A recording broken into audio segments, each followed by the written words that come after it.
it's much more important, and it's so much more detailed.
right, thank you. All right, we're going to get started. If we could keep it down. I call to order the May 26, 2026 regular meeting of the City Council at 6:06 p.m. And tonight we had the unique privilege of hosting the Scouts, the Cub Scouts, for a little Q&A before this meeting started, so we're a little bit delayed, but we also have the amazing opportunity for them to lead us in the Pledge of Allegiance. So we're going to take orders from them and make sure we do everything correct. Welcome, Scouts, Pack 860.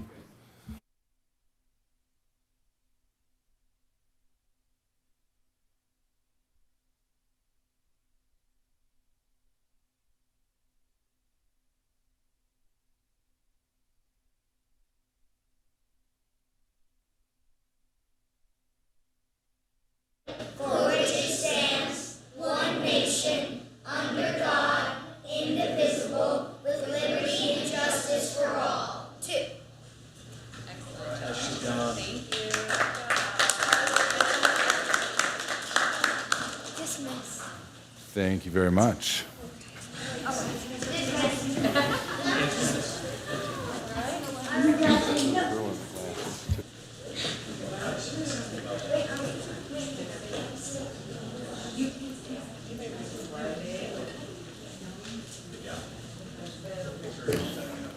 All right, Madam City Clerk, could you get a roll call, please? Yes, Councilmember Seaman. Councilmember Francois. Here. Councilmember Jackson. Here. Mayor Pro Tem Keegan. Here. Mayor DeToy. Here. We have a quorum. Awesome. Thank you very much. I'll bring us to announcements. Do any of my colleagues have any announcements? Nope. All right. First, to the Hermosa Beach Chamber of Commerce, thank you. A big thank you for organizing another great Memorial Day weekend Fiesta Hermosa. We hope everyone is able to come out, enjoy the nice weather on Monday, and have a good time. And then there will be a first invite for my mayor's conversation and beach cleanup, Saturday, June 20th, from 10 a.m. to noon. This will be in partnership with the Surf Riders South Bay and the South Bay LGBTQ Center. Our local beaches are stewarded by volunteers. We welcome an engaging day of raising awareness about litter and plastic pollutions while engaging myself and city staff in conversations about any topic of interest. We'll meet at the 10th Street Rainbow Lifeguard Tower. Please see the city's event calendar to sign up and for more details on Saturday, June 20th. And we'll move to approval of the agenda. So moved. Second. A motion by Councilmember Seaman, second by Francois. All in favor say aye. Aye. Aye. Any opposed? Motion passes 5-0. Take us to proclamations and presentations. Madam City Clerk. First, we have recognizing Hermosa Beach certified green businesses. Doug Kraus and Lisa Ryder to the podium, please.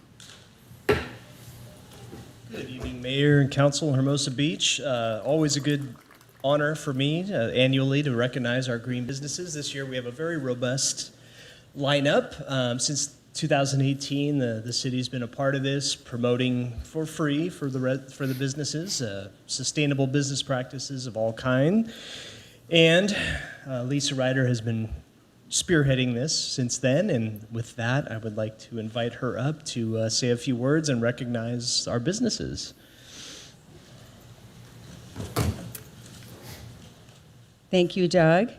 As he said, I'm Lisa Ryder and started the program about 8 years ago with the city. It's a state network that we're part of, one of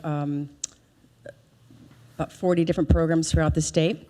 And as a 30-year resident, it's really been one of the greatest honors of my life career to be able to run this program for my town, for our local businesses. And the state mission for the program is very simple. We've been very low key. We haven't we don't have a big budget or anything for advertising, but it's a lot of one-on-one help with the businesses. And what the state motto is to help local businesses save energy, water, and money while building a more sustainable Hermosa. And it really has worked. We've certified over 80 businesses in the 8 years. Sadly, we we mostly deal with mom and pops who really get the least amount of attention. And unfortunately, they're also the ones that are most likely to close. So out of the 80, you know, we've had a few that are no longer with us.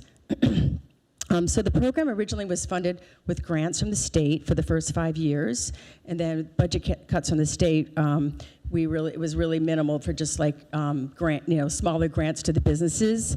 And so the last 3 years we've been on the budget. The city budget has been generous enough to secure some funding for the program. And out of that, we also gave a little stipend to the businesses, $300 to each of the businesses. In addition, I would help the businesses with the grants because the state offers $1,000 grants, energy efficiency grants. And this year we had 3 businesses receive the grant. And one was Gitana, and they got $1,000 for a new AC unit, which they didn't have any AC in that little tiny, I'm sure most of you have been there, but it gets very hot in there. Despite being close to the beach. So they were thrilled to be able to have the AC unit. In the Source, we gave them got them a $1,000 grant for lighting and HVAC upgrades. And Lucky 7 got $1,000 for a new oven. So these are little things that we give to the program, which, by the way, if the COG were to take it over, this would not be an option. Grants are not an option for them. We've also given businesses something money can't buy. Which is recognition through personalized social media campaigns, plus the state marketing toolkit, and of course, recognition like this. So I just wanted to say this is most likely possibly our last recognition ceremony. And I think, as you know, the program's personalized service is at risk of ending, which would be a big loss to our businesses. It's the only city program that directly supports local businesses and helps the city meet state mandates on recycling, organics, and stormwater. It delivers an outsized return for the very modest investment, essentially budget crumbs, right? I'm deeply grateful for the 8 years of support from the city and the staff and council, and I hope today's not goodbye. It's just a reminder of what's worth preserving to help our struggling businesses. And believe me, I know that they are struggling, and any help they can get, even that $300 and me showing them how to be more efficient, how to save money, cut their trash bill, cut their energy bill, is worth it to them. So I just want to mention, list off the 14 businesses. Unfortunately, because it's the day after the fiesta, especially the brick and mortar businesses, they're like hiding out at home or somewhere on a vacation after 3 days of the fiesta. So we only have a few here to represent, but I do want to mention all the 14 who are here. I'm just going to read those off, and then we'll give the awards to the ones that are here. So the 14 are Creamy Boys Ice Cream, Curious, The Source, Mugen Kiko Corporation, Do Mighty Cosmetics, Arosa Care, Our Lady of Guadalupe School, Gitana Cafe, the Chamber of Commerce, Marine Wealth Management, Lucky 7 Coffee, DWM CPA, Evelyn Ole Realty and Homes, and Jennifer Ceravelli Jewelry. So those are the 14 for this year that we have certified. And we normally recertify them every 4 years. So anyway, without further ado, we're going to call them up. But in the meantime, I just want to also pass out cookies to you guys. We do logo cookies for everyone too. So, but let's first get the picture and everything. Our Lady of Guadalupe.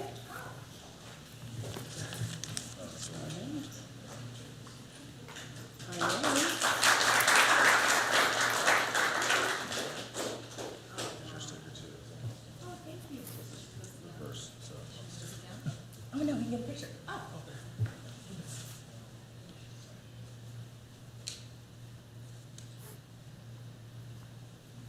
Thank you, guys.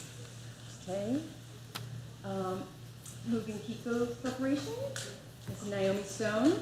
She's an environmental consultant. Thank you. And this is her daughter. What's her name? Mia. Mia, nice to meet you. All right.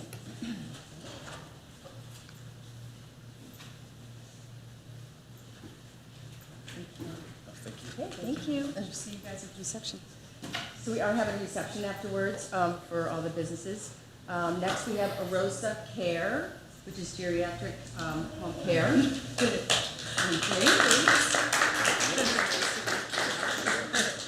Ashley King here from Hermosa. Thank you. And let's see, is anybody else in the Green Business Program here? I think that's it. Like I said, out of the 14, we only had a few because of, and I just got a couple notices that people aren't coming. Tana was supposed to come, but whatever. Anyway, in the meantime, I just want to pass out cookies to you guys.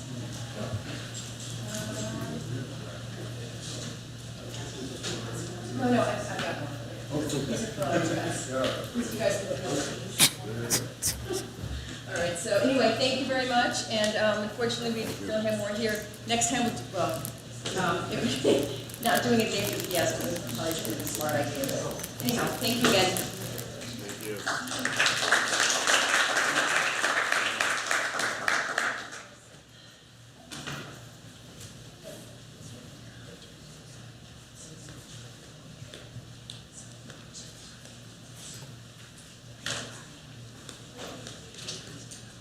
Look okay now? Look okay? Does it? I don't have a mirror. Next one, Madam City Clerk. Next, we have presentation on community opinion survey results. Do you have anything to say, Mr. City Our Manager? consultant should be on here. He's going to appear by Zoom, go over the results. This was conducted in April, as you know, and we, is he on? I am here. Can you, Oh, you have me? Timothy's there, yes. Yep. Okay, And You ready to go? Oh, would there you you like are. me to? Well, it sounds like you're sharing your screen on that side, so that works for me as well. yeah, go ahead, Timothy. Okay, great. Thank you, Steve, and good evening, Mayor and members of council. I'm Dr. Tim McClarney. I am the president of True North Research. We are a firm that for about 25 years has specialized in working with California cities as well as other types of public agencies in using surveys to help them develop a statistically reliable understanding of the communities and the customers that they serve. To date, my business partner and I have worked on over 1,500 research studies for public agencies, and about 2/3 of the work we're doing these days is what we call revenue measure feasibility studies, like what we're going to be talking about here tonight, where the goal is to understand if it's feasible to move forward with a revenue measure, and if it is feasible, to use the research to understand how you might go about structuring that measure in a way that it's consistent with the type of measure that your community is interested in supporting. Tonight's presentation covers the highlights of that PowerPoint summary. And as I go through this, I welcome questions from council along the way at the end, whichever is your preference. So before we jump into the results themselves, it's helpful to review the purpose of the study, as well as the methodology. In terms of the purpose of the study, we're trying to, as a revenue measure survey, address the 3 bullets that you see here on the slide. The first is to answer that basic question of, is it feasible? And what I mean by that is if you as a council were to choose to move forward with a measure, does it have a reasonable chance of success on election day? The answer to that question isn't always yes. Sometimes we do this research and you get the numbers back, and no matter how you stare at them, there's really no clear path that gets you from where you are today to where you need to be viable on election day. And if that's the case, I'd be the first person to tell you that. When we do find that there's a feasible path forward, we also want to use the research to understand how might you go about structuring a measure in a way that it's consistent with the type of measure that your community is interested in supporting. There's a lot of sort of components to a revenue measure. The survey can help guide the decisions about how you structure this. And then finally, it's an opportunity for us to understand the role that information plays in sort of shaping voters' opinions about your proposal, which in turn can be used for future communications and outreach. Next slide, please. So in terms of the methodology or how we went about conducting the survey, we use the same methodology here that we always use when we're doing a revenue measure feasibility study. And the first question we ask ourselves when we're sitting down to design one of these studies is, what election is this measure likely to be on? The reason for that is different elections have different turnouts, and as you expand or you shrink turnout, you will tend to get a somewhat different profile to the group of voters who are actually participating in that election. In this case, we are looking forward to that upcoming November gubernatorial general election. And so what we did is we used We identified every voter in the city who is what we call a likely November voter, meaning based on their voting history, we'd expect them to actually cast ballots in this upcoming November election. We then use a process called stratified and clustered random sampling to choose a sample of these likely November voters that matches the profile of the universe of likely November voters on all the dimensions that we know tend to drive how people behave on revenue measures. So the balance in our sample by age and gender and partisanship, household party type, where they live within the community, that balance matches the balance in the universe of likely November voters. And that's one of the keys to making sure that this research is reliable. Once we pulled our sample, we reached out using 3 different recruiting methods: email, text, and telephone. The email and the text messages had hyperlinks that the respondent could click to come in and take the survey. Everything is pin protected so that only those individuals who were randomly sampled and sent invitations could access the site. They could complete the survey one time only. Folks had the opportunity to participate either by telephone or online, whichever was their preference, and all data was collected sort of the latter half of April. We had contracted to do 400 completed interviews. We walked back in the door with 519. So we had a nice solid response from the community. We had a higher productivity than I expected. We just passed that on to the city. And so with a random sample of 519 completed interviews, that allows us to have a margin of error due to sampling for this survey of plus or minus 4.2% at the 95% confidence level. So what that means is we can be 95% confident that the results we'll talk about tonight are within 4.2% of what we would have found had we spoken with all of your likely November voters. Okay, so on to the results on the next slide. So we like to open up our revenue measure surveys with a few warm-up questions that get people thinking about their local community and get them into the groove of taking the survey.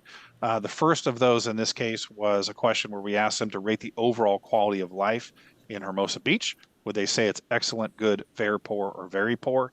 As you can see here from the slide, the voters in Hermosa Beach really enjoy where they live. You had 94% of respondents rate the overall quality of life as excellent or good.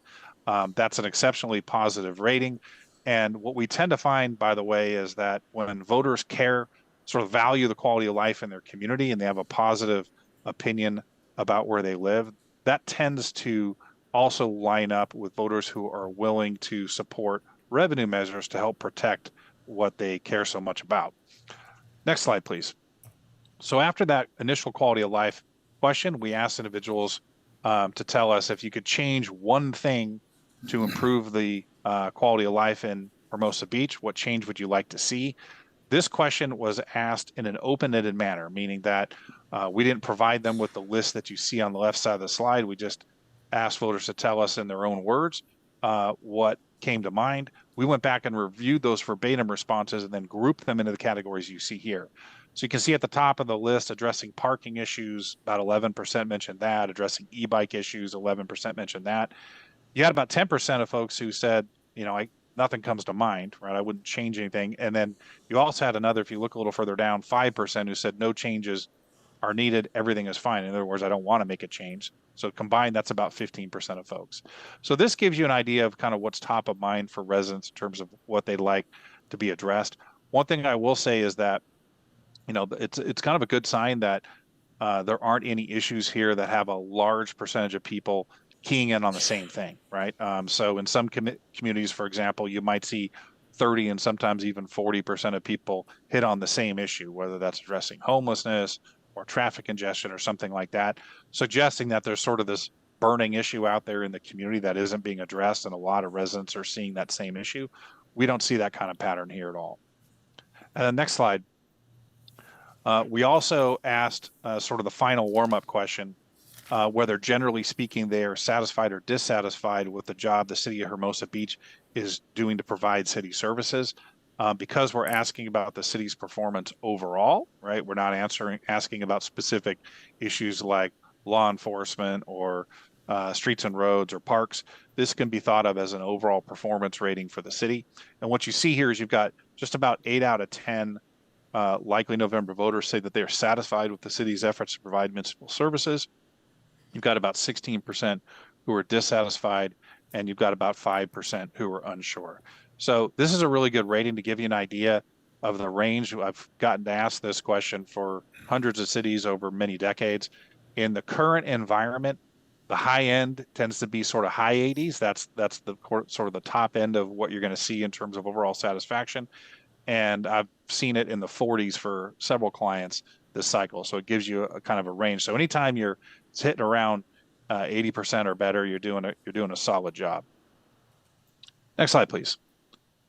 Okay, so after those warm-up questions, we get right down to business with what we call the initial ballot test. And the idea here is before we get any deeper into this discussion with a respondent, start talking in more detail about how the funds could be spent, as well as conveying arguments pro and con related to a potential measure.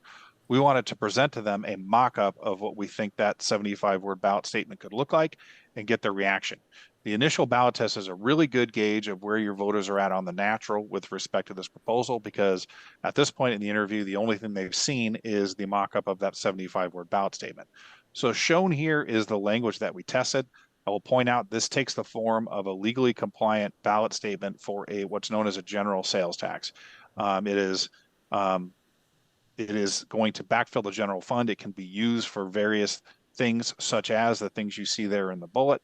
And we had set this at a 1% sales tax rate. Would raise about $4 million for general city services. So that is the language we tested. And on the next slide are the results. So you see that we can change to the next slide. There you go. So for the initial ballot test, we had 56% of likely November voters say they would support this proposal. You had 34% opposed. You've got about 10% who are unsure. In the state of California, for a general sales tax to be successful, you need a simple majority, or 50% plus one.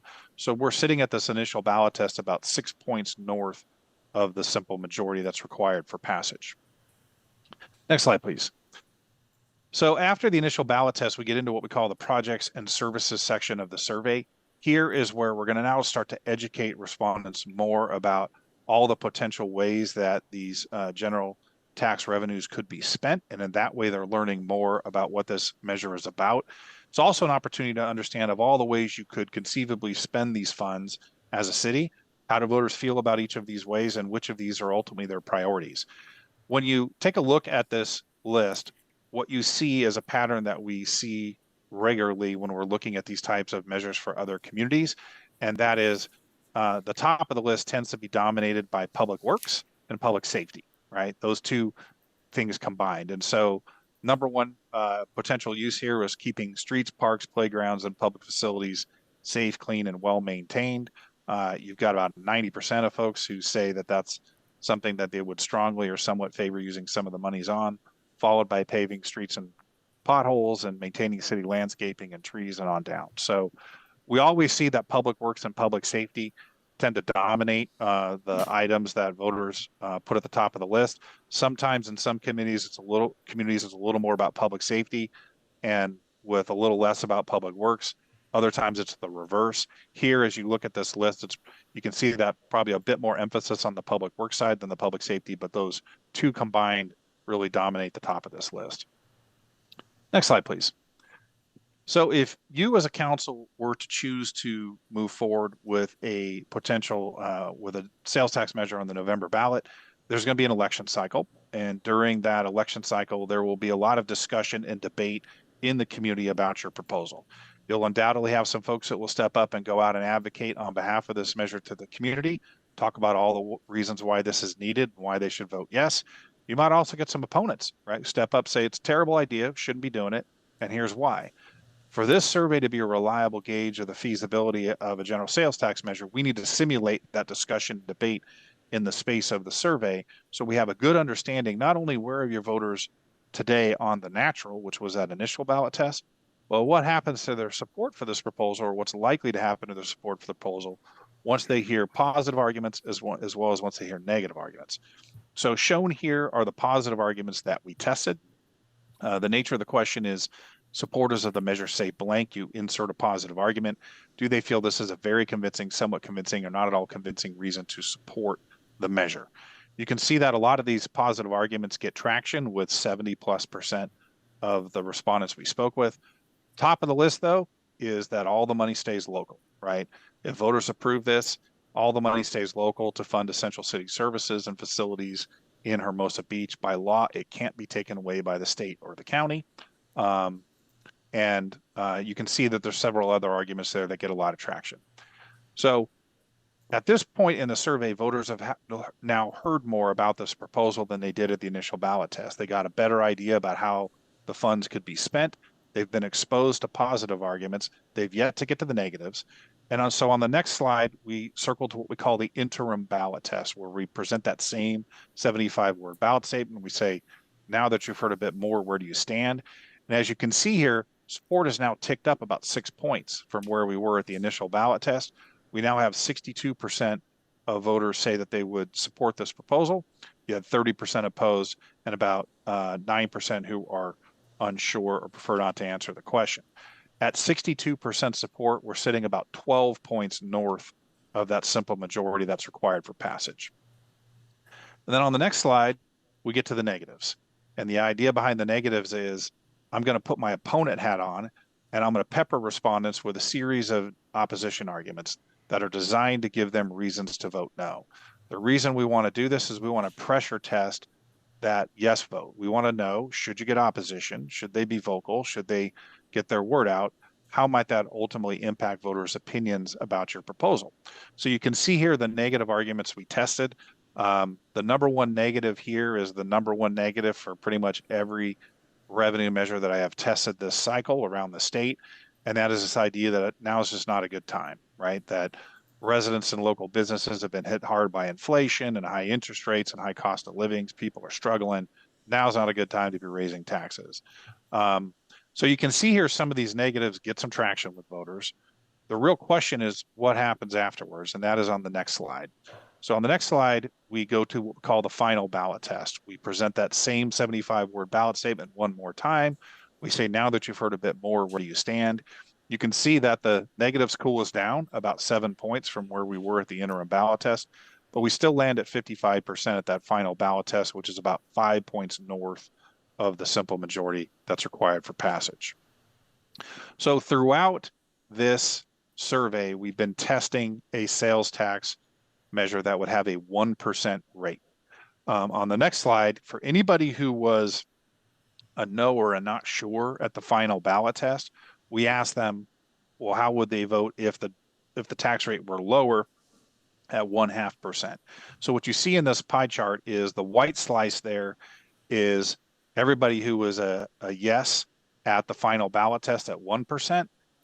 The colored slices are everybody else who was no or not sure. We asked them about the 0.5%. And so what you can see is that if you take the 55 who were yes at 1%, and then you add in the two green slices there, you come up with about 63% of voters who said that they would support the proposal at the lower rate of 0.5%. Final slide on the next one. So what does all this mean? Actually, two more slides. Sorry, I lied. So I'm going to circle back first to that overarching question I mentioned at the outset as the main motivator for why you do this research, which is to answer that question of, is it feasible? Meaning, if you as a council were to place this measure on the November ballot, does it have a reasonable chance of success?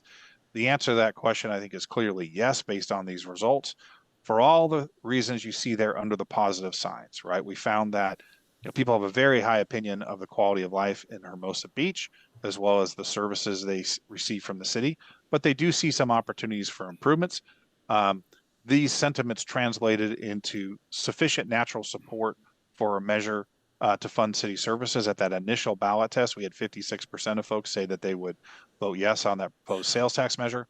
All of the projects and services that we tested as potential uses of the funds were popular. We had positive arguments that resonated with voters. And importantly, at every one of the ballot tests where we circled back to a respondent, we said, now that you've heard more about this proposal, where do you stand?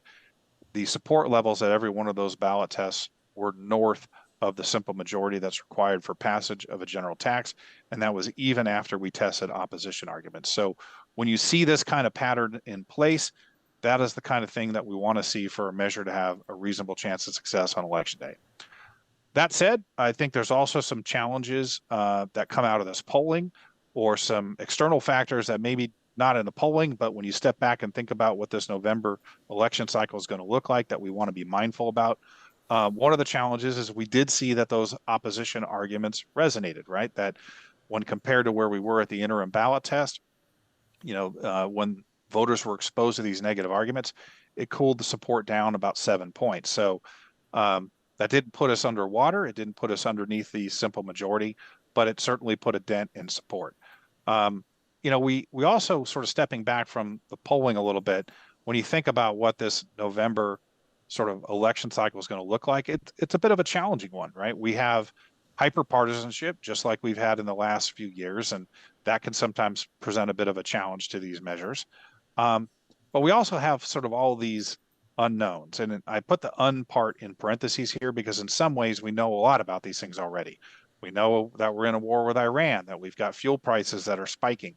We have concerns about the economy and tariffs and inflation. I read the other day that consumer sentiment is currently at an all-time low. And there's also the potential for other measures to be on the ballot that could create some headwinds for your measure. I mentioned these challenges and these external factors, not because I think that they are something that your measure can't overcome, right? It's just always important, though, to when you're going and thinking about putting a measure on the ballot, that your eyes wide open about kind of what could transpire in the coming months and what sort of headwinds you might encounter as you move towards the November election date. So with that in mind, next slide, I've just got a couple observations and recommendations I want to leave you with. The first is just a reminder that, a survey like this, as well crafted as it is not a crystal ball, right? It's not looking forward to election day and saying you're going to get 56% on election day. It tells us where you are today with voters with respect to this proposal. It tells us how voters tend to react to the types of information we expect that they're going to encounter during the election cycle. But ultimately, what happens on election day isn't what your poll says today. It's everything that happens from here forward, right? That's what's ultimately going to shape that election day outcome. And so it's really important that you make smart decisions about the measure that you put in front of voters so that it's well aligned with the type of measure that they've indicated they're willing to support. And you got to put the work in terms of communications and outreach. Clearly, from sort of the theme of this measure, if you want to put it that way, is public works and public safety, kind of in that order. And so as you craft this measure and you think about how you talk to the community about it, it's important to emphasize the types of projects and services that they indicated are priorities for them and how they'd like to see this fund spent. And then, there's sort of two paths of communications moving forward. As a public agency, you are not allowed to advocate for a measure. You're not allowed to go out and tell voters to vote yes or vote no, but you can and should educate voters about the decision you're going to be asking them to make if you put it on the ballot, right? So there's a lot you can do to sort of build community awareness about the city's needs, about the large unfunded capital improvements and deferred maintenance that you have, and through this start to build consensus on a proposal. And then ultimately there would need to be an independent campaign. These are private dollars separate from the city, volunteer time, for folks that could go out and advocate to the community about why this is needed and why they should vote yes. So with that, I end my presentation. I welcome questions from council if there aren't any. Thank you very much. And I saw a few cameras pulled out to take pictures of the screens to probably zoom in on the small text. Just a reminder, it is attached to our agenda under 6B, where you can probably zoom in on a higher quality photo. So the information's out there for anyone in the public to review at a later date as well. So just looking for my colleagues for any questions. Dean? Thank you. This survey was conducted on the premise of how we convince voters to vote yes on the ballot, but how does that conflict with the desire to be fully transparent, ensuring that everything is above board regarding the pros and cons of getting it on the ballot? I'm just wondering if you've got some insight into that. Well, I guess I would take a different perspective on the survey. My role here is not to do a survey that is designed to get voters to vote yes. And that's one of the reasons why we tested opposition arguments in there. what I'm doing is doing a survey that gives you a realistic understanding of should you as a council move forward and place a measure on the ballot? Does it have a reasonable chance of success? That's why we test positive arguments. We also test negative arguments. And I can tell you that if the poll numbers came back and they didn't look promising, I'd be the first person to tell you that. I mean, the last thing I think you as a council want, or staff wants, or even the community wants, is to put something on the ballot that doesn't have a reasonable chance of success. That's part of the reason why, if you look at our track record over the past 20 years, of the measures that we've recommended go to ballot based on our research, 93% have been successful. So we're not in the business of suggesting moving forward with a measure that, doesn't have a reasonable chance of success. We're here to kind of tell you, is it feasible? And if so, here's the type of measure that you would want to put on the ballot that aligns with what the type of measure your community is interested in support. So you come up with 56%, that includes probably yes and yes. So Correct. Doesn't that mean that some percentage of that are people that may vote no because they checked probably yes? And we're at 50% is what you need, so.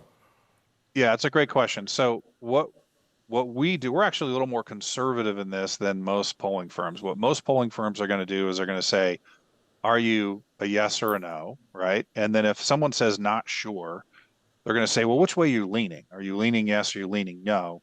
And they will count in their yes vote anyone who says, I'm a yes, definitely, I'm a yes, probably, or I'm a leaner yes.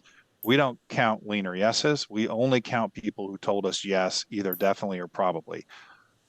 In our 20-year history of looking at how our polling lines up against election day outcomes, that is the best predictor of what your yes vote is, if you're a probably yes or a definitely yes, you're a yes.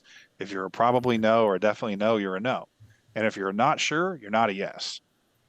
Okay, so when they were asked and posed the question whether they supported or not, were they given the total description of what the sales tax means? In other words, they will tax your car sales, DMV registration. This is taxes for all services, including food. Was it properly explained, or was it just asked, do you support a sales tax? So it was in the earlier slide, you saw that ballot language that I shared. Yeah. That is a legally compliant ballot language. You have no more than 75 words to explain your measure. And it has to follow certain rules. And so that language, as you see it, is a legally compliant ballot statement. We don't have time to explain. So it has the tax rate, it has the duration, it has the amount raised annually. Those are all requirements. We don't have time in 75 words to explain all the things that either are or are not subject to the tax. That's information that can be included in the larger resolution if need be, but it's not in the 75 words because you only have so many words to play with. Okay, so when they answer those questions, they weren't given the full description of everything that's included in that tax. They may not know it affects their DMV registration and car sales. Doesn't matter where they buy the car, it's where you live. So it's those kind of things that people are not aware of, and we're not required to reveal it in ballot language, but apparently that information wasn't provided to these respondents. No, and we, like I said, we do have negative arguments that we tested. You could always insert some of that there. I understand the negative, yeah. I understand the negative arguments, but what happens is people end up supporting it until they get further down the line, and then they realize the additional things it involves, they may change their mind because of that. So there's no questions regarding that then. What would cause them to change their mind if they found out that the sales tax included this and that and the other thing? Yeah, no, I mean, typically when we've seen these measures on the ballot, and to the extent that you get opposition arguments, they have, they tend to focus on things like, A, this isn't needed, or B, it's going to hurt local businesses, right? Or C, we can't afford this right now. It's that kind of theme. They tend not to get into the nuances of, well, it doesn't apply to food and it doesn't apply to pharmaceuticals, but it does apply to this, right? Yeah. Okay, no, thank you. I don't want to take any more time up. We have a lot on our agenda, but one more thing, and I just assuming that you weren't charged with doing any analysis or surveys regarding a TOT tax, whether the community would support that. That's a tax that is taxed on hotel rooms and doesn't affect residents. So there was no gauge or information regarding what type of support we would have for increasing the hotel tax. Yeah, no, this survey focused on the sales tax, not on a TOT. Yeah, okay, all right. Thank you. Thank you, Mr. Mayor. Thank you. Any other questions? We'll have a much larger discussion Yeah, later in the agenda about what we decide to do for June. and just to close the loop, there is no accident why this is on the agenda the same night that we're talking about revenue enhancement options. This is one of them. Best practices that we understood in talking with Timothy was not to include multiple different revenue enhancements on one survey. You know, this survey was done, again, under the city manager's spending authority. It was meant to provide informed decision-making, also provide a snapshot to the community as far as satisfaction, overall quality of life here in Hermosa Beach, as well as spending priorities for the community that the council could always refer to now and in the future. I know that their last time that the city went out for a sales tax increase, there was not a poll taken. It has failed twice before. I can't speak to why that is, but we wanted to provide the most information we could to the council to make that decision later on tonight if they choose this or another revenue enhancement method that might have to go to the ballot. Thank you for that. And All then, I don't know if Tim or Brandon, or if you know, based in a city our size or in your past, what percentage of sales tax is borne by the residents or visitors? I assume Tim probably doesn't know, something Brandon would know. Typically, well, we did ask, we talked to HDL. It was going to be an extra cost, a larger amount that I was willing to spend at that time before the survey was done to do a deeper dive, as we'd say, into that to find out exactly how much.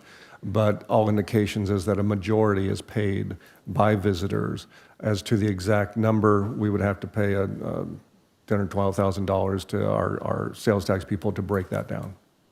And that was a decision we put off. If council wanted to go in that direction, we could do that research. Because again, if we go in that direction, it is a campaign. You know, it will have to be conducted as a campaign, and we'll have to get that information out there to folks. And we'll have to see a citizens committee and things like that to really make it happen. Perfect. Any other questions? Mr. Mayor, just one thing on what the city manager stated. Could you expand a little bit on, okay, they didn't do any polling or information on the hotel tax, TOT tax. They just did it on sales tax. Correct. But you stated something that I didn't quite hear from the results of the survey, that voters are more likely to vote against both if they're both on the ballot as opposed to one? What you were stating? I did not say that. Oh. But Timothy can speak to that. We had this conversation before. If you had both items on the ballot, would one succeed over the other? Or would both succeed? So if you put two tax measures on the same ballot for the same entity, it tends to make it more challenging for both measures, because you might have voters who are like, look, I'm willing to vote for one tax increase, but not two. And so they're going to split their votes. And depending on how that happens, it just can make it more challenging.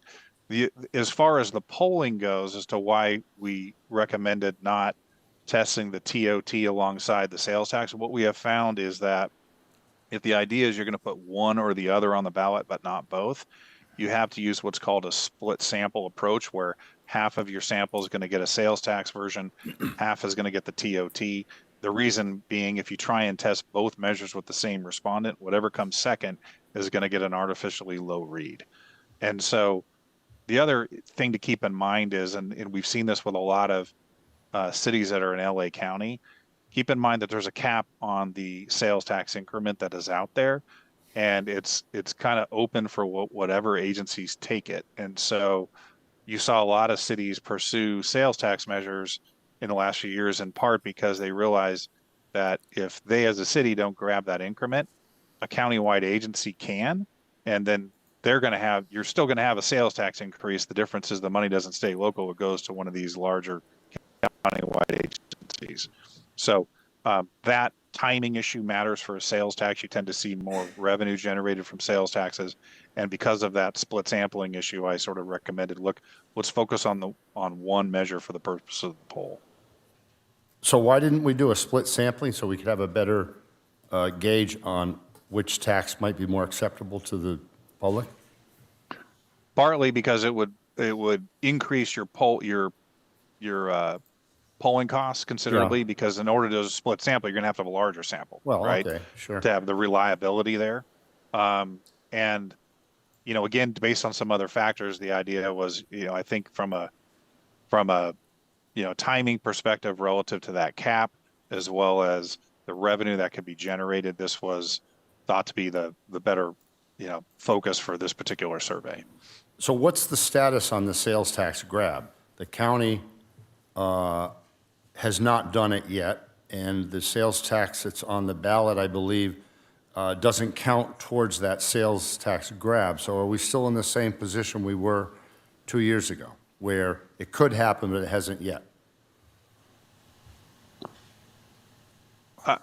Perhaps your finance person can speak to this, but I can tell you that you've got other cities that are like Calabasas is one, for example, that went forward with a measure just this cycle because they're concerned about whether or not, either this county measure or the next election cycle, another agency comes out. The bottom line is that that increment is there until someone takes it. Right. And Right now, we're in a holding pattern. The county has their measure on the June 2nd primary election ballot, and so we'll see after that what room is available, because we still haven't heard, I haven't heard confirmation that the legislature has lifted the cap yet. They were talking about it in committee the other day. Okay, all right, thank you. Thank you, Mr. Mayor. Thank you. All right, thank you, Timothy. all right, thank you. Have a great night. Madam City Clerk, could you queue up public comment, please? Yes, this is a time for members of the public to address the city council on any items within the city council's jurisdiction and on the items where public comment will not be taken. The city manager reports city council member comments, consent calendar items not pulled for separate discussion, and future agenda items. If public comment is provided on a public hearing or municipal matter item, public comment on items, if the public is provided on a public hearing or municipal matter item, public comment on the same item will not be accepted when the item is heard at a later part of the meeting. Public comments are limited to 3 minutes per speaker. This time allotment may be modified due to time constraints at the discretion of the mayor or city council. Members of the public will have a future opportunity to speak on any items pulled from the consent calendar for separate discussion. Public hearings and municipal matters when those items are heard. The first speaker is? First, we have Connor O.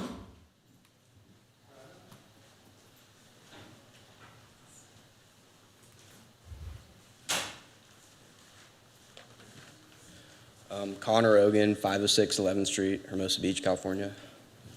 I'm Ryan Schultz, 2402 Silver Strand Avenue, Hermosa. Tate Stabile, 924 Loma Drive. Hi, I'm Connor Rogan, and this is Ryan Schultz and Tate Stabile. We are Hermosa residents and local competitive swimmers and water polo players, as well as junior lifeguard cadets. We founded the youth council portion of the Hermosa Pool Initiative. The Hermosa Pool Initiative is a group of Hermosa residents who are looking to get a community pool for all Hermosans. We feel strongly that this is a critical community need and a timely opportunity. We have a lot of aquatic activities in our community that cover every single age demographic. There is too much demand and not enough supply. We have one community pool in the area, that being Big Pool in Manhattan Beach. Manhattan residents get priority for utilizing their pool, while Hermosa residents fall behind.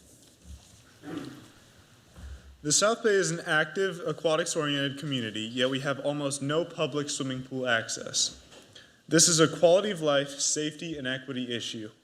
Around 135,000 people live across Hermosa, Manhattan, and Redondo, yet there are only 2 pools open to the public. Beg Pool in Manhattan and Redondo Union Pool, which is only publicly open for about 6 hours every week. There is no public pool in Hermosa Beach. A community pool for Hermosa residents would be used by many Hermosans for activities including swim clubs and water polo teams, master's swimming programs, swim lessons and aquatic programs, junior guards and lifeguard training, scuba and dive training, lap swim and triathlon training, seniors rehabilitation and adaptive aquatics, recreational swimming in a safe environment, and young children simply learning how to swim.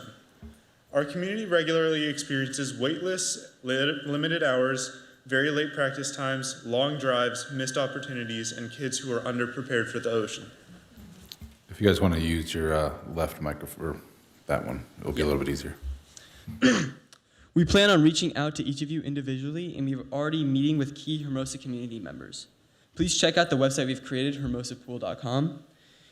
The youth council members are in high school and will probably be off to college before this pool is built. We are doing this to give back.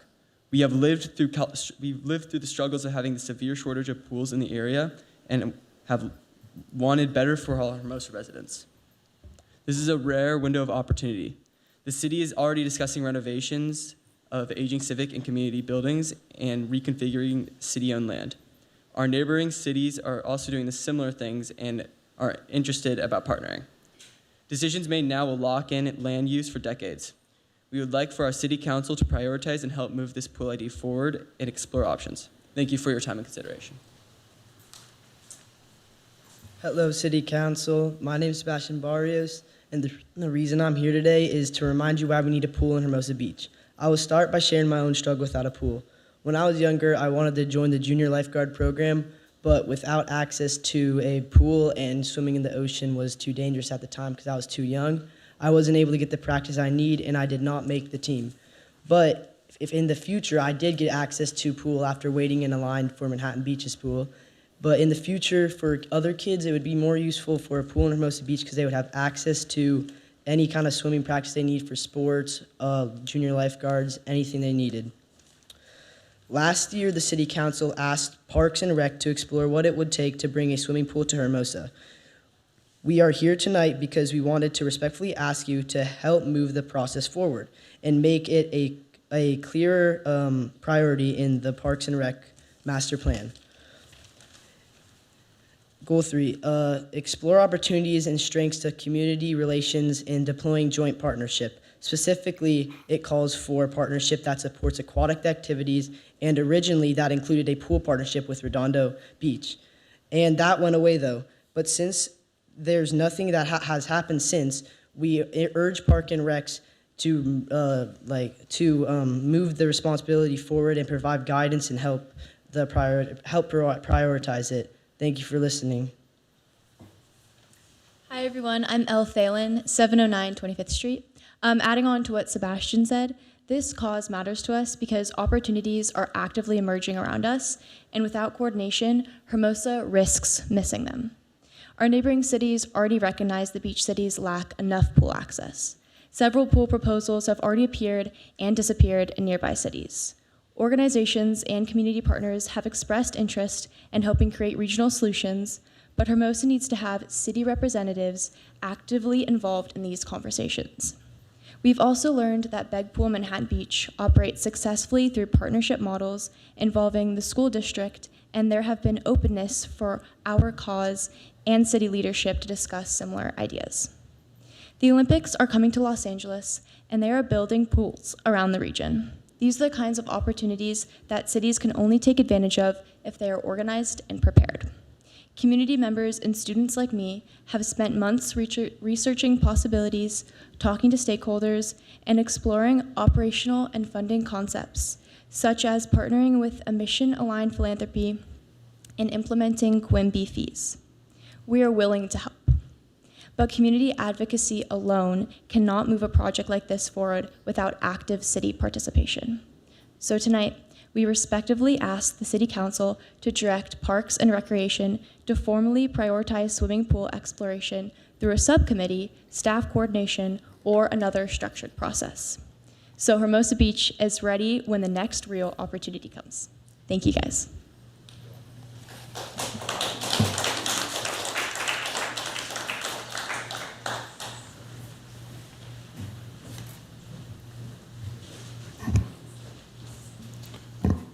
Next, we have Christine S. I have to be the one to follow that up. All right. Hi. Hi, my name's Christine Schultz. I'm a Hermosa resident and a mom of a swimmer and a water polo player, so I'm very familiar with the aquatic struggle here in the South Bay. We've asked Parks and Rec to form a subcommittee, but they haven't yet. I also want to start off by saying that the Hermosa Pool Initiative Youth Council is not like the dog park group. I love the dog park group. I have a dog. I want the dog park, but that organization just set the bar way too high for as much work as they did for the city to get that done. This can't be the standard going forward for when a group wants change within the city. In the last few months, these guys have gotten over 2,000 signatures in favor of a pool. In fact, in 1990, a pool was the #1 ask in the Parks and Rec Master Plan, and again in 2024. 26 years later, and no pool still. But more importantly, the city of Hermosa Beach has never prioritized a pool in the 26-year time frame. I know land is a big hurdle, but we have lost a lot of possible spaces over the 26 years because this hasn't been a priority for the city. Time and resources within the city is another problem, but here you have the youth of Hermosa Beach wanting to help, but they need your help, the city's help. This will be a long process, but we also have to protect their time. As anyone knows, kids' schedules around here are crazy between getting good grades, their sports team responsibilities, applying to college, etc. They should work in conjunction with the city, help raise the next set of Hermosa leaders, and it's a win for everyone. Money is also a big topic, but we have identified donors and corporations that can help pay for this. I was a co-founder for the Hermosa Education Renewal Operation, known as HERO. It was a grassroots organization to help pass Measure S, which was a school bond measure that rebuilt North School, which is now Vista, and remodeled View and Valley. We could not have done it without the help of the school district. It wasn't easy. There were financial hurdles, NIMBYs, everything. Look at it now, though. We have 3 beautiful facilities, but just because something is hard, it doesn't mean that you don't do it. Thank you.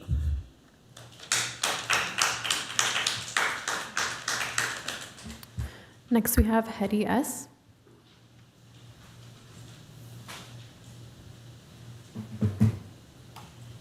Hello, I'm Hetty Sanders. I reside at 640 Porter Lane and have lived near to Hermosa Valley Park for over 40 years. I enjoy the beauty of Hermosa Valley Park every day, unless I happen to be out of town. I'd like to say that I oppose the construction of a dog park within Hermosa Valley Park. I am not opposed to building a dog park elsewhere in Hermosa Beach, but please, not in our beautiful Hermosa Valley Park.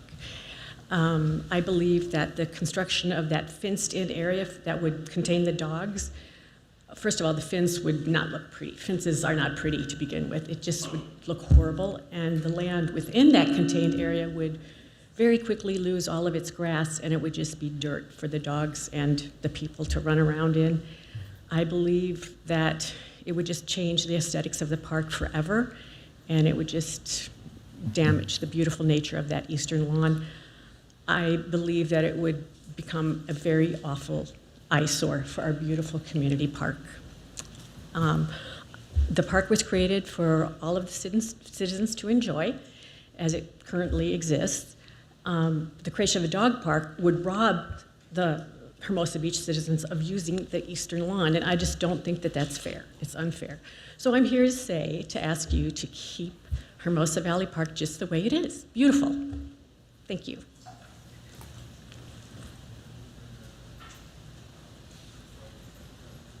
Next, we have Craig G. And just for our organizations, we had Ryan S. speak, Tate S. speak, Sebastian B. speak. Is that correct? Okay. All right, my name is Craig Greeley. I live at 831 Bayview Drive. My wife Suzanne and I have a company called Family Theater, and we're the largest renter of the theater in the community center. I'm here for a couple of reasons tonight, but I want to tell you, we went to go rent the theater, and when we went to the Parks and Rec, the guy looked at us and said, we were going to do musicals, and he said, nothing like this has ever worked here, I'm just warning you.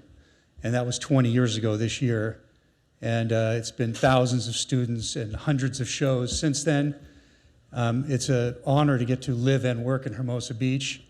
I'm here for a couple of reasons tonight. First of all, it's to urge you not to raise the fees there. That's not a fee-generating theater. It's actually the most profitable theater around if you look into it. Most of the theaters around, they rely on a tremendous amount of donations and sponsors, and they lose millions of dollars every year. Our theater is a community theater that's booked by the community. It's quite unique in that respect, and we don't want to lose that by raising fees that would not allow the local community to be in there or to cut back on it. You're not going to be able to do all of the improvements by raising fees. However, I'm sure by going after grants and doing events, we can raise the money. Now, our company, actually, of the tens of thousands of dollars that have gone into the theater in the last 15 years, most of that money has been generated by our company. That's where the money originated. To this day, that's still true. And this Friday, the announcement I have is that my wife and I have produced out of our own pocket the school talent show for the last 17 years. This will be the 18th year. And so we're going to use that. We're partnering with Brian at the city, Lisa and Brian. Lisa's a gem, by the way, Lisa Nichols. She's an amazing person, was our original venue host of the first show I ever did 20 years ago. Not to reveal her age, but probably child labor laws were broken back then. But we are partnering. We're going to have a talent show on Friday, the school talent show for the 18th year in a row. And all the money, we've never made a penny off the talent show. We just pay for it and we produce it. It's a great show with local rock bands and lots of kids, and it's a great performance by all the kids. We have the kids host it, the school kids. It's at the theater, 6 o'clock Friday night, and any money that's raised from it, we don't take a penny. It'll go towards improvement with for the theater, and we want to continue that going forward. We're partnering with Brian Seuss at the city to get this done. We want to produce other events and try and avoid turning it into a for-profit theater that would limit the community engagement there. That's all I have, City Council. Thank you very much. Next, we have Dr. Jeff Stevenson. Good evening, Dr. Jeff Stevenson. I'm Vice President of Equity and Student Services at El Camino College. So tonight, we appreciate the opportunity to share our vision of local affordable higher education, and just as importantly, to hear from our community. El Camino recently launched the Join the Conversation campaign to ensure our community has a voice in shaping the future of El Camino College. El Camino College has been a cornerstone of the South Bay since 1947. Each year, we serve approximately 33,000 students across nearly 200 degrees and certificate programs. Our faculty and staff are deeply committed to equity, student learning, and student success. For generations, local students and families have relied on El Camino College for affordable higher education, university transfer pathways, and job training programs that strengthen our workforce and economy. The institution is not just a campus, it's a part of the fabric of our community. At a time when California has the highest unemployment rate in the country, job training is more important than ever. El Camino provides low-cost, high-quality education and workforce training. The cost of attending California's public universities is now 6 times higher than attending a community college. That difference matters.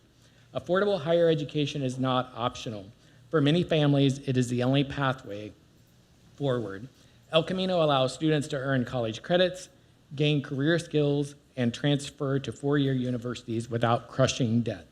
We have also launched early college accessibility, enabling high school students to earn college credit before they graduate.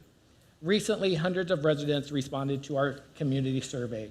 They told us their priorities clearly: upgrading job training and vocational programs for careers that serve and protect our community, including nurses, firefighters, police officers, skilled trades, and construction workers.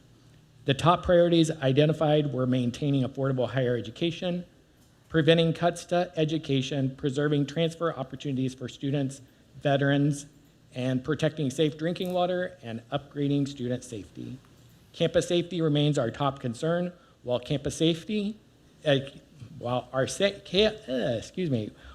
campus is safe, we are committed to further enhancing security systems, lighting, infrastructure to ensure students, faculty, and staff feel protected and supported. And now we want to hear from you. Your voice matters and your perspective matters. So please take a moment to share your feedback by visiting elcamino.edu/join the conversation.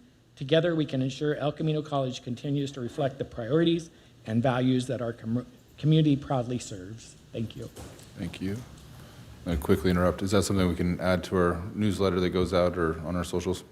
If that's okay with the council.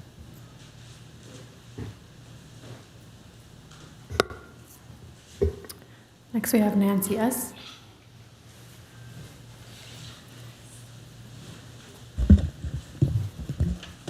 Hi, I'm Nancy Schwabhack. I live on North Hermosa Avenue. Many, I think all of you have supported our undergrounding efforts on North Hermosa Avenue. And I again want to say thank you. This is a brief update and a small, for now, request. The city's civil engineering contractor, CEM, will finish their work in the next 2 weeks. Yes, they're finishing in 2 weeks. From my point of view, they've been amazing. These guys work really hard. I've seen them running from one end of the project to the other to help a colleague, and they are as nice as they could possibly be. They've done everything they can reasonably do, in my opinion, to minimize impacts on the residents. So from my point of view, I'd say if you ever have an opportunity for CEM to bid to work in our city again, and they are competitive, and you can, after following all the rules, pick them. They were great. I think we would be well served to have them working in our city again. Here's the small ask. The next step, which we are ready for now, is the private conversions.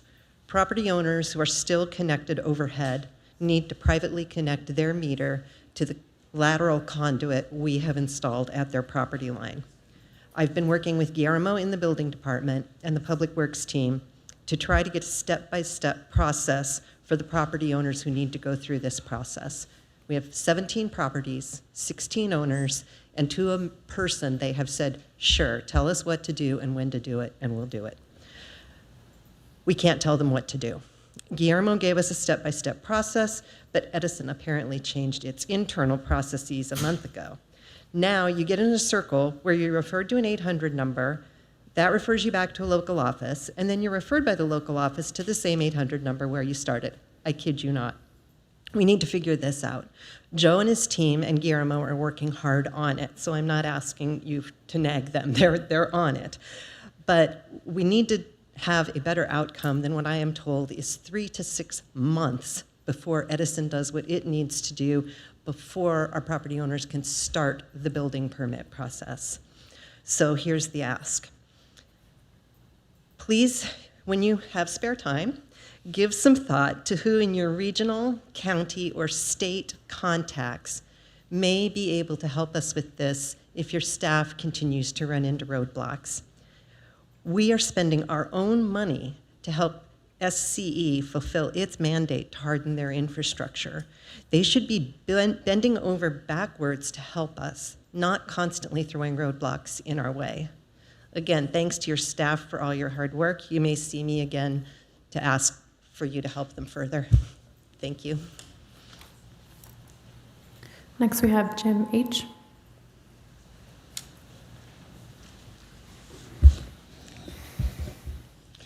Honorable Mayor, Council, and staff, I'm here for a couple of other agenda items, and I promise not to speak about them here. As you know, I'm here usually for a very specific agenda item, which does not allow me to speak about anything else about the city since I moved here 30 years ago. First of all, Mayor Dutoy, was that you that I ran into yesterday at Fiesta Hermosa? Well, I'll take that as maybe, definite maybe. Anyways, I'm not part of the push for the dog park. However, my wife and I are complete dog lovers, and we just love to see a dog park somewhere in the city, maybe even a dog beach if that's possible. At the last meeting and today, I heard some serious and legitimate concerns about from the potential neighbors. I urge the city to listen to these residents and address their concerns if the dog park moves forward. For me, it would be unacceptable to put in a dog park that unfairly burdens the neighbors. And it would be completely unacceptable to kill the dog park because these concerns exist. And now that the city may have some additional revenue coming in shortly, it seems like the great time to dig deep and look for a win-win situation for the dog park and the neighbors. Lastly, I heard Councilman Seaman, as mayor, speak proudly about Laredo, Mexico being our sister city. I just so happened to visit there just before moving to Hermosa, and it was absolutely stunning. The locals were exceedingly friendly. Even the airport security were exceedingly friendly and fun while they were searching my luggage for drugs, which I didn't have. I was repeatedly told that the sports fishing there was among the best in the world, and it's a quick, easy, inexpensive flight from LAX. Laredo, Mexico has my 5-star Yelp review. Thank you for your time. Next, we have Jacob I.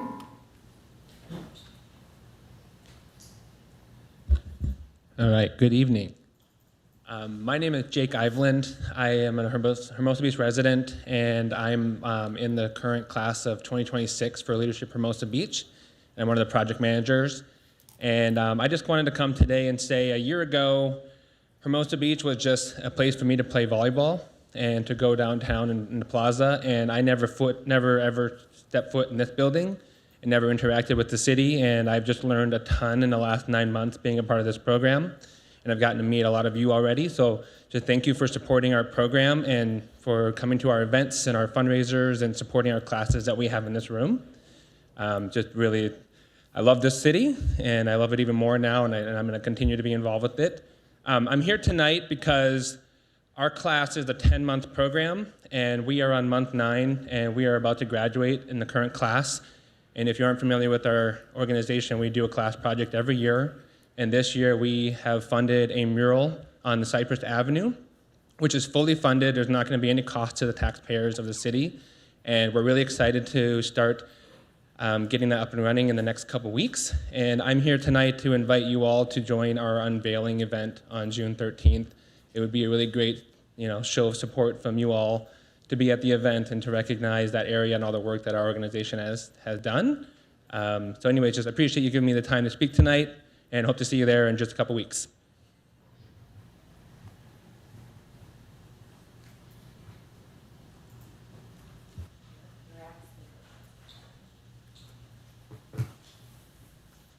Good evening, Mayor and council members. Kathy Knoll, Uncorked. I am talking about your item 11A, the zone text amendment. Sorry, I lost my voice working the fiesta this weekend. So I really want to ask you to take the language out about this revoking the permit after a 12-month dormancy. To me, it feels like you're going to devalue the property for these property owners. If you have a bar or restaurant and somebody wants to lease that space and it's been vacant for a year and they have to start a whole new CUP process, I feel like we're deterring a lot of businesses from coming here. Personally speaking, we just did this at the deck. It was dormant for 2 years. If we had to go through this process, which by the way I did with Uncorked, and it took me 9 months to get in front of planning, another 3 months to get in front of City Council, another 6 months to get in front of Coastal Commission, and it cost us $12,000, plus the ABC, another 2 years with the ABC going back and forth. So it's just going to deter people from wanting to come do business. And how are these property owners going to be able to sell and lease their space if they cannot say it's a restaurant or a bar or retail or office space, whatever you want to say? I don't understand the reasoning in revoking something after 12 months. It should be, if you want to really take a look at it, it should be like 5 years. If it's really vacant for 5 years, maybe let's look at something else. But what about like the Becker's property? Like they have to start all over with a new CUP if they want to be just a retail store? That doesn't make any sense. I mean, they have to go through it if they want to be a bar or restaurant anyway. if they're going to change. But as you know, Rob, you've been in Planning Commission, it follows the property. These property owners invest in our town because they're buying property to be able to be a certain type of business. So I'm just asking you to take that language out. Let's not go there. And let's just let the CUP follow the land as it always has. It has not been a problem. And if somebody wants to change it, like I did at Uncorked, I went through the process. So anyway, those are my 2 cents. Thanks for listening.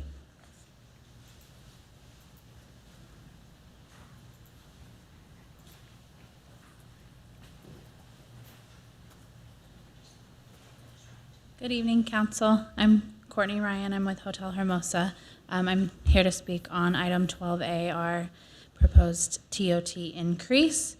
I just wanted to bring to your attention that Hermosa Beach is already amongst the highest TOT rate in the South Bay area. We are in line with Manhattan Beach and Redondo Beach at 14%, but our neighbors El Segundo are 12%, Long Beach 13%, LAX is also 14%. So if we do decide to increase, we will be the highest in the South Bay. I think that we need to promote our unique location and our proximity to LAX, SoFi, and Metro partnership to bring more foot traffic to Hermosa Beach to increase the spending, and then the tax revenue will follow. Thank you so much. Have a great night.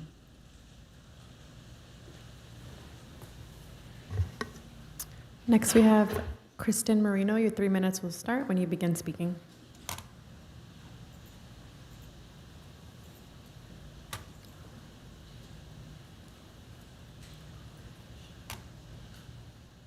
Hi, City Council. After attending the Good Neighbor Block Party, I wanted to speak in favor of future block parties in Hermosa Beach. There's a lot to be said for the financial benefits of this block party, and there are numbers to back those claims, as all the businesses at the block party had lines for the duration of the event. But I'd like to speak about what's harder to measure: community connection and togetherness. I've been a Hermosa Beach resident in South Hermosa for almost 7 years, but the Good Neighbor Block Party is one of my favorite days living here. The energy was electric, the joy is palpable. There are people from all walks of life gathered there. The majority of people walked or biked there, making it feel even more like a heart of Hermosa Beach event. I met neighbors I've lived within blocks of for years. One of them I even recognized from Facebook. And I recognize that I don't always agree with what he says online. But he ended up being one of my favorite people that I met. And it made me think about how we lose something when we talk through screens. We lose something when we drive by people with their windows rolled up. We lose something when we forget to prioritize community. Common complaints against block parties are the noise and the driving restrictions. But I think that adding a minute onto a commute is worth the collective joy and business that a block party brings. And I think that the sound of laughter and music beat the noise of engines revving as they speed through Hermosa on a normal day. I'd like to thank Kiana from Good Neighbor for pioneering this block party. She's a leader in the community. She put in a lot of work to organize this block party, and intentionally or not, she made a blueprint for a positive path forward for Hermosa Beach. Let's not make future leaders work as hard as she did by streamlining permitting these block parties so we can have them all over Hermosa, at least quarterly, maybe even monthly. Please support more block parties in the future. Thank you. We did not receive any more speaker cards, and I have no more virtual hands raised. One last call for public comment. We will close public comment and bring it back to the dais. Move to council member comments. Do my colleagues have any comments? Ray? Thank you, Mr. Mayor. Thank you to all the public speakers. Appreciate the young folks being here. Love their civic engagement. It's very important, and it's great to start at a young age. So bravo to you, Tara, for marshalizing the troops. That was well done. I do want to give a big shout out to Kiana and the team of Good Neighbor Laundromat and Cafe for spearheading what was a phenomenal, and I do mean phenomenal, community block party. Everybody who attended, I think, just has nothing but rave reviews, as we heard from our speaker. The businesses all loved it. They all pooled their resources, and it turned out to be a phenomenal event. And it was a good day of music and fellowship and all the things that you want in a block party. And I think it did lay the blueprint. I know staff is coming back with a look at could we do these entertainment districts or entertainment zones. And I think what Kiana and company have done has laid the blueprint for what's possible. The staff was out there early in the morning putting up the blockers, and I mean, it really was a great community event, and I think is the template. I think we can definitely do more of them. I think the off-season is probably better, but we'll see. It was definitely a great event, and bravo to all who made it happen. Thank you, Mr. Mayor. Thank you. Thank you, Mayor.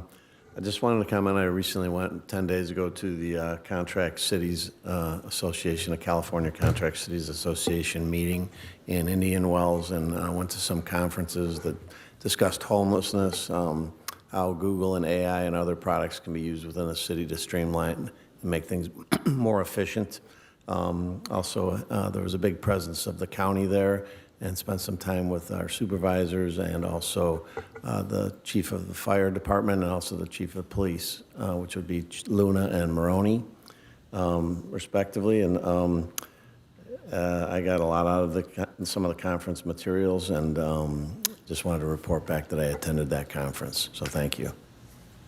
Perfect. We're kind of combining the next item as well. So, Dean? Thank you. There were people that came up and spoke about the pool, and nothing prevents them from, as I understand it, just correct me if I'm wrong, of meeting with 2 Parks and Recs commissioners or 2 Public Works commissioners, maybe even 1 or 2 from Redondo Beach, and getting together informally, even though there hasn't been a subcommittee established at the Parks and Recs Commission. There's nothing to prevent them from doing that integral work ahead of time and going for it, and then coming back to the city council with some type of proposal. Is that correct? At this point, it's up to the commission to decide if they want to establish a subcommittee or not. Well, that would be an official subcommittee, but they still could on their own. I mean, apparently the commission hasn't, so. I can't speak to why they have or haven't, but any of the members of the group can speak to any members of the commission that make themselves available to speak.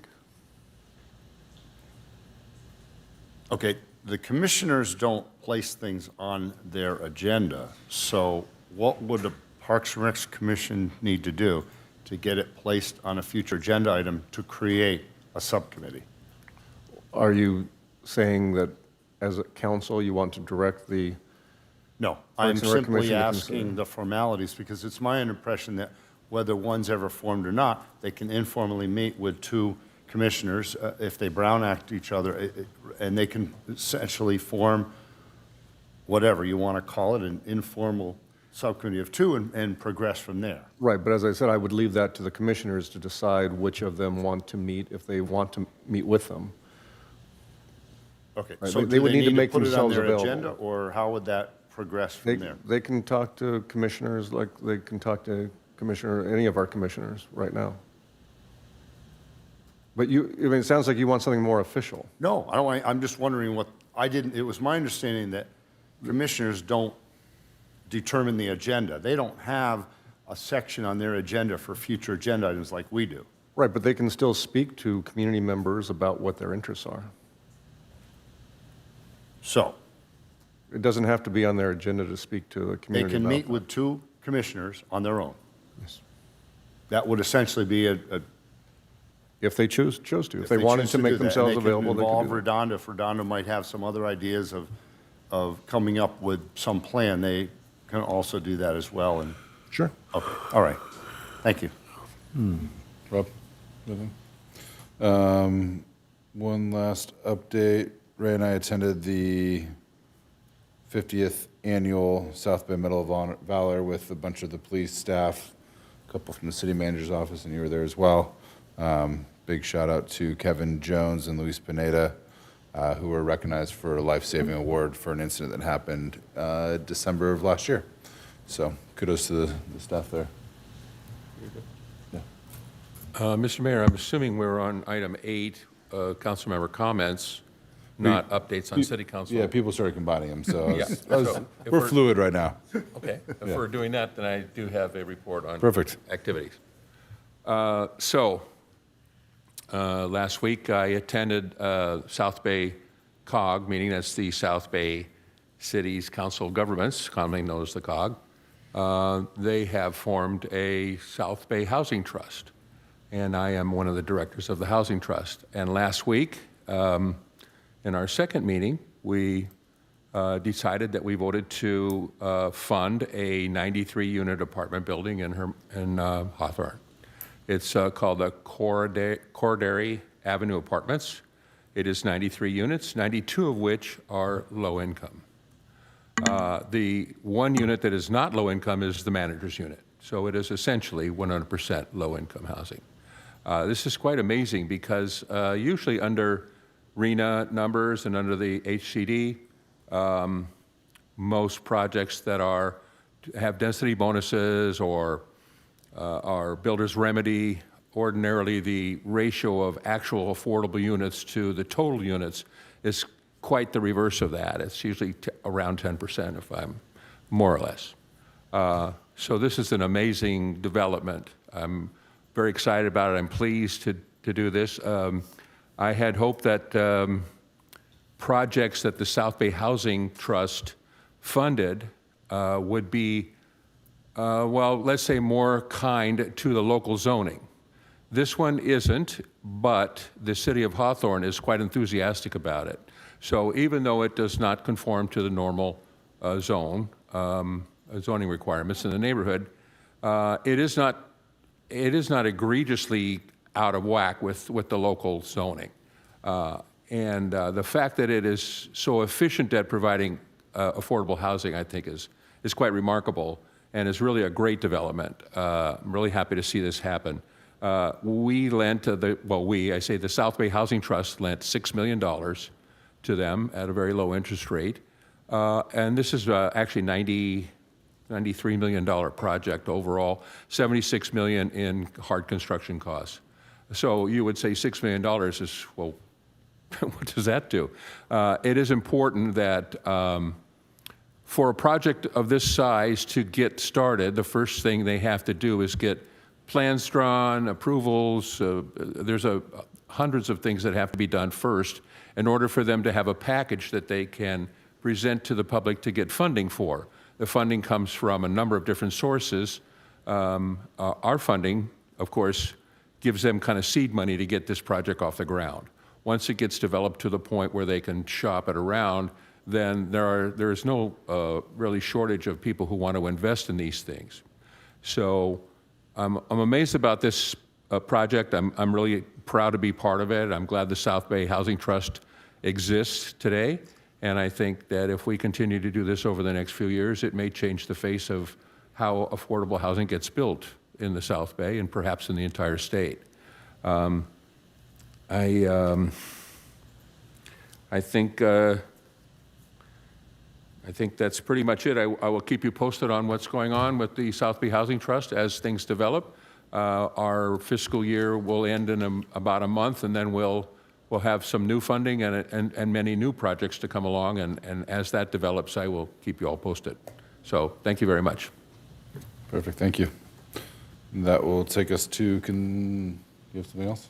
Oh, I just wanted to do update on city council activities. We're on that?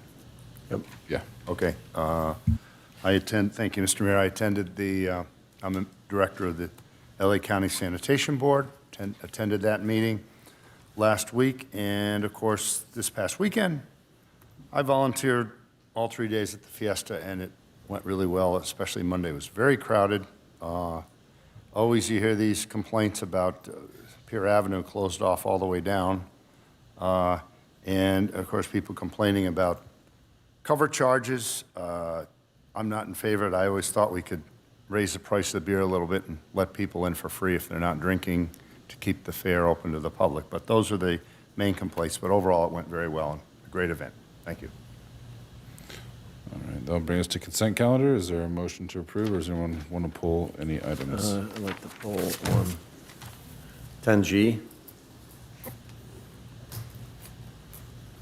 there a motion to approve the balance? So moved, Mr. Mayor. Is there a second? Second. Motion from Councilmember Jackson. Oh, what happened to my screen? Second by Councilmember Francois. Noting that item 10G got pulled. All in favor, say aye. Aye. Aye. Opposed? I said aye. I missed aye. I missed here. I voted yes, aye. Oh, they're quick. Might shut down. All right, motion carries. Motion passes 5-0. Perfect. That brings us to 10G. Sure, ready? Joe's here. You ready?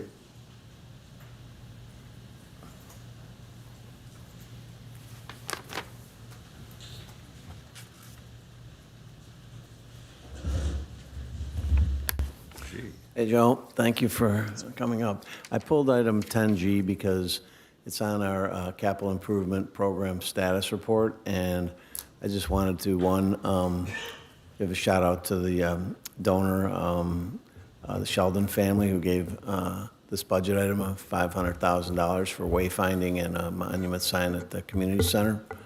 The thing that drew my attention, Joe, is that it says it's going to get done in 13 months, and that just seems like a hell of a long time for something that's a sign project. If I was doing a business and I had 10 signs to put up, it wouldn't take me 13 months. Thank you for that question, Councilmember Keegan.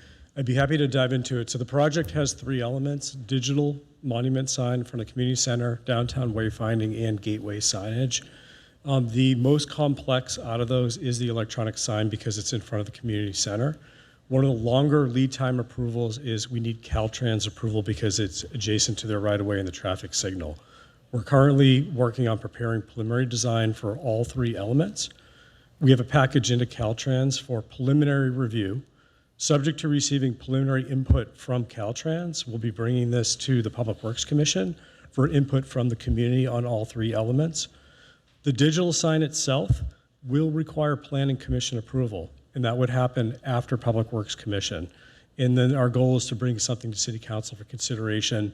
Since we are a public agency, we have to put together a bid package and bring a contractor in to procure, fabricate, and install the signs.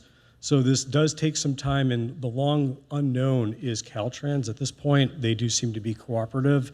I think we actually have a good concept that is approvable in Caltrans' eyes, but I'm waiting to get preliminary input back from them. But they are actively working with us. And again, why does the Planning Commission need to see this? Because it's a sign. There's a sign approval in the zoning code, and it's adjacent to the community center. So my understanding is per the code, we do have to get a precise development plan approval. That seems redundant. Okay, thank you. Yep, thank you. Maybe we can update that in 12A tonight. I have a question. Yeah. Go ahead, Dean. Does the donation, how much is the donation for, roughly? So there's 2 different donations that were received. We received $500,000 from Chuck and Missy Sheldon. And there's also an older $50,000 donation from the Chamber from 2014 on the overall CIP. And is the cost going to be less than that? Is there going to be some refunds, or how is that So estimated? currently, I believe there's about $600,000 in the project, so a very minimal amount of city funds with this. And what we are trying to do is come up with a conceptual package working within that overall budget, which would be considered by Commission and Council at a later time. Okay, so we're working on a project that's going to cost $550,000. Or roughly 600, because that's the current funding level. But our goal is to work on a project that fits in with the current budget allotment. We're not seeking any additional funds in next year's budget. We're not seeking additional funds, but you're looking for $50,000 from general funds. Staff is not seeking any funding. Currently, there's about $600,000 in the project. $550 is donation.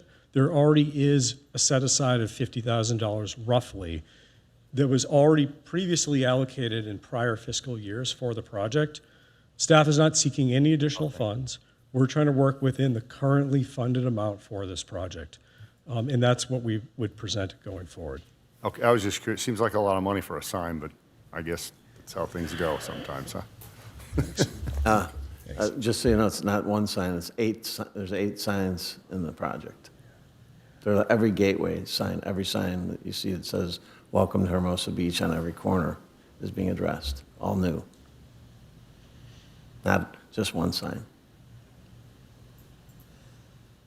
Well, in fairness, I mean, it's not one sign, correct, Joe? It's all over the city. You're correct, there are many. There's a digital sign, so this would require foundation, electrical connection, data connection. It would be a fairly large sign in front of community center, subject to approval.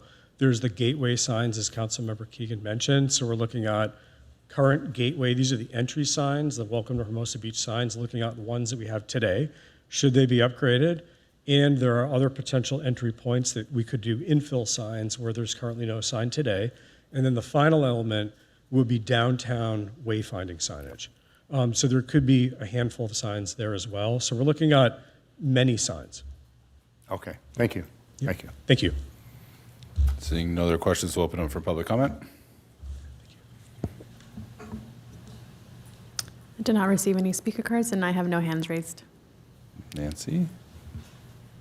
I just have to laugh because when somebody said this really has to go to Planning Commission, and they were told, yes, it does, we were all laughing, and we said, see agenda item 12A. So there you go. This shouldn't have to go to Planning Commission. Thank you. Any other public comment? We'll close public comment, bring it back for a motion. Motion to approve. Is there a second? Second. All in favor, say aye. Aye. Aye. Opposed? Motion passes 5-0. That will bring us to 11A. Zone text amendment, TA 24-01, to amend Title 17 of the Hermosa Beach Municipal Code pertaining to administrative procedures for the Comprehensive Zoning Code update. This public hearing is now open. Welcome, Allison. Thank you so much. Good evening, Honorable Mayor and members of the Hermosa Beach City Council. Before you tonight is a significant milestone in our multi-year comprehensive zoning code update. This specific amendment focuses on our administrative procedures, essentially the structural framework that governs how all land use applications are processed in the city. Initiated in 2020, this effort aims towards a modernized framework that is easy for residents to read, aligns with current best practices, and provides predictable permitting processes. Tonight's proposal updates the code to clarify who has review authority and how land use applications are processed. This matters a lot because our current code often suffers from ambiguity and outdated language. This update modernizes 18 sections of Title 17, which is our zoning code, to ensure that we are in full compliance with evolving state laws and the goals of our general plan.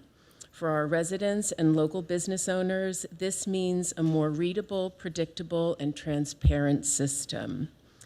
One of the main or most important elements of this draft ordinance is the introduction of a streamlined review process. We are proposing a minor precise development plan which allows the Community Development Director to approve small residential and mixed-use projects. This move reduces the time and administrative burden for otherwise code-compliant small-scale developments while still guaranteeing public notice and opportunities for community input. This draft ordinance has been thoroughly vetted. Since 2020, we've held over a dozen study sessions leading up to the Planning Commission's recommendation of the ordinance in May of 2024. Most recently, staff reposted the draft ordinance on our website and conducted 3 separate drop-in office hours events this month to ensure that we addressed technical questions from the community. Following adoption, we look forward to launching new user-friendly graphic guides, to help the public navigate these updated procedures. And at this point, I'd like to introduce our zoning code consultant, David Blumenthal. David is a certified city planner and a principal with Sagecrest Consulting and Environmental. He will be delivering the staff presentation. Additionally, Planning Manager Alexis Oropeza is present and can also answer any technical questions you might have. David, come on and take it away.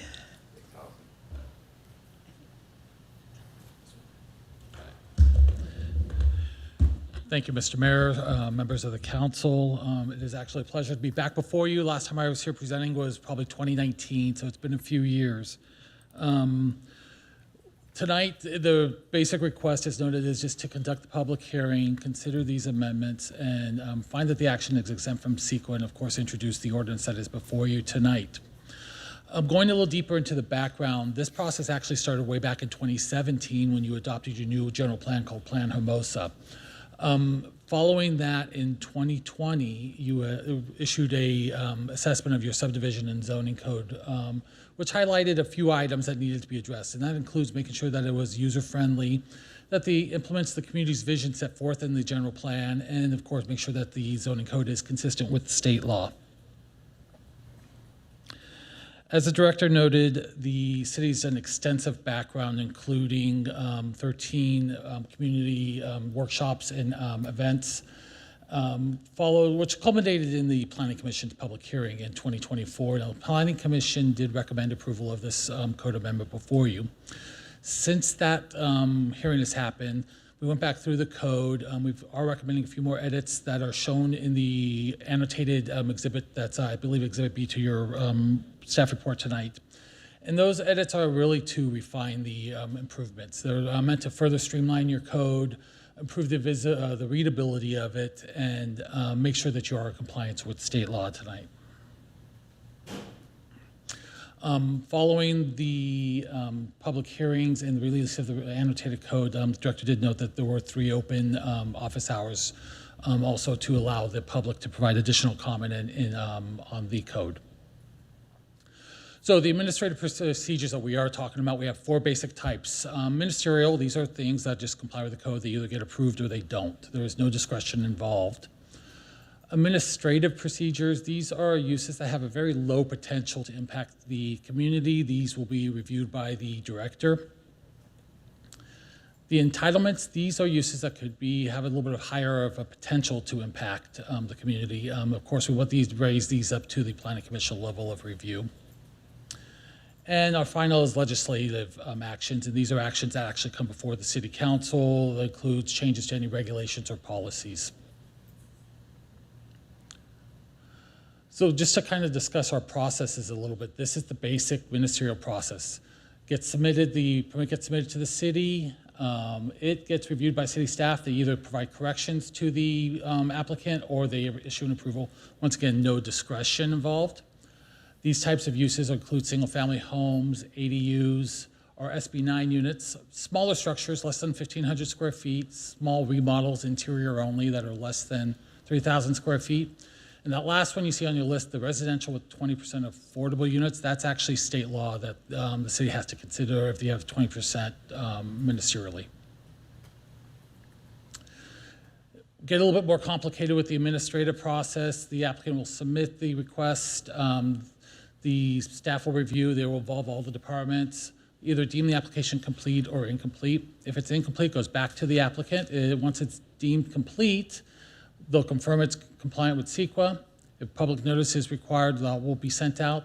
The director will render a decision on this one here. They'll either issue an approval or disapproval, and that decision can be appealed to the Planning Commission.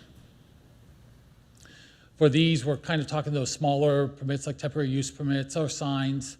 The minor precise development plans, and this is the newer part of the code, minor use permits. We will be coming back with future amendments to introduce some uses that could qualify for the minor use permits. We don't have any tonight before you, but we do want to put that process in the code. As similar use interpretations and zoning interpretations. Entitlements, same process again, but instead of director, the Planning Commission makes a decision, and that's going to be appealable to you, the City Council. Variances, the major precise development plans, parking plans, certificates of appropriateness, as well as your conditional use permits. And finally, we have our legislative. Once again, comes up, it goes before the Planning Commission. Planning Commission will make a formal recommendation like they did for tonight's item, and then it will come before you for final decision. And those, again, general plan amendments, zoning amendments, specific plans, and development agreements. And development agreements are not policy, but they are a contract between the city and developer, which is why it comes before you.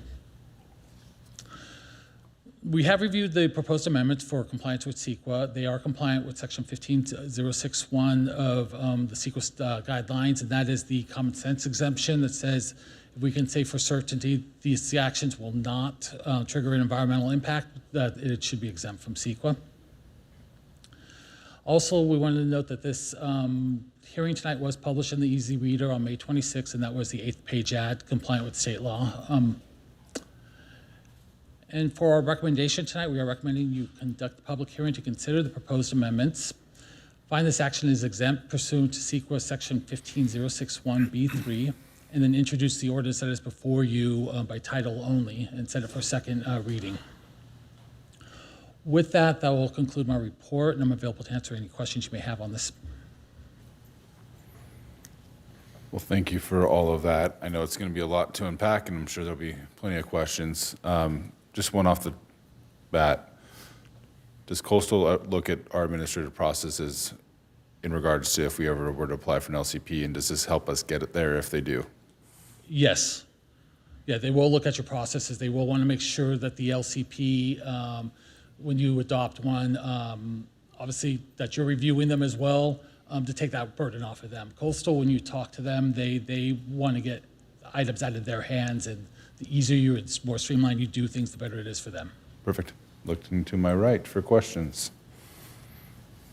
Does anything appeal about signs in this that we're up to? We are not talking about signs tonight. Rob. A quick question, Mr. Mayor. Will we be taking all 18 of these code amendments one at a time and discussing them? I think if you have questions, have at it right now, and when we get to the deliberation, we'll see where the motions go. No, I don't have any questions of staff. I just wanted to know if we'll be discussing them one at a time or taking Yeah, them we all. can, again, that be after and see where Okay. All right, thank motions you. go. Okay. Dean? Thank you. I guess I've got some questions here. Let me see if I'm gonna pull up the red line version. I do appreciate that we have a red line version. I like working off that so I can see what's been changed and what's been written and how this is going to be implemented. So on page 26 of the red line version, we have, and this was a comment made that brought to us from the Chamber of Commerce, as well as some other people that commented on why we are excluding outdoor or late-night dining establishments from that criteria. Let me just pull it up here. If you know what I'm referring to, I'm scrolling through my pages here to get it right, but they were excluded from having a ministerial approval, and I'm just wondering what the purpose of taking them out of this equation. Why we couldn't just do it for all of them? Thank you, Council Member. I believe the section you're referring to is for minor modifications. Yes. So late night establishments and outdoor uses tend to be some of the more sensitive land uses in terms of compatibility. So that's why it was removed, because we felt the issues of compatibility were more significant. However, it's up to the council this evening if you have consensus that that should be removed and there's adequate provisions in that minor modification section, then certainly that could be an adjustment tonight. So what's your definition of a minor modification? So the minor modification, as it's written, would allow for modifications that don't substantially expand or intensify the use or approved floor area by a cumulative amount greater than 10% or 1,500 square feet, whichever is less. So that's the thresholds. But it did exclude, as it's written today, it did exclude the outdoor uses and late-night establishments from this minor modification by the director. So is there some reason that it's more difficult to define a minor modification when it comes to those two types of establishments? I'm just a little unclear as to why we've chosen those two, because we're trying to streamline and make these easier, and I would think So that we it would would just... streamline, as it's written today, it would streamline for all entitlements that fall within those parameters, except for your outdoor areas with outdoor dining or outdoor uses, and then the late night establishment as it's written today. And that's because those tend to be the greater uses that have compatibility issues in a urban environment such as Hermosa, where you have residential nestled up against commercial. And so that was the thinking. However, again, if you find there's sufficient findings there, then that could be removed if the majority of the council feels that way. So was that a planning commission recommendation, or was that staff? If you don't remember, I don't exactly remember. I think that there was more discussion, frankly, about the threshold, the 10% and the 1,500, as I recall.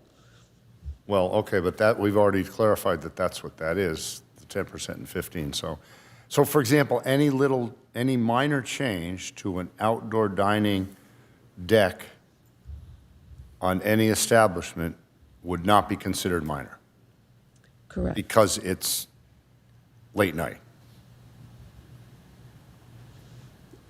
Is that right? Or it's outdoor uses as If well? it was outdoor, if it was late night, then they would not be eligible for a director level approval of a minor modification, correct? So I guess we can debate this later amongst us and deliberate, but I was just wondering if you had any more insight as to why you were recommending to support this.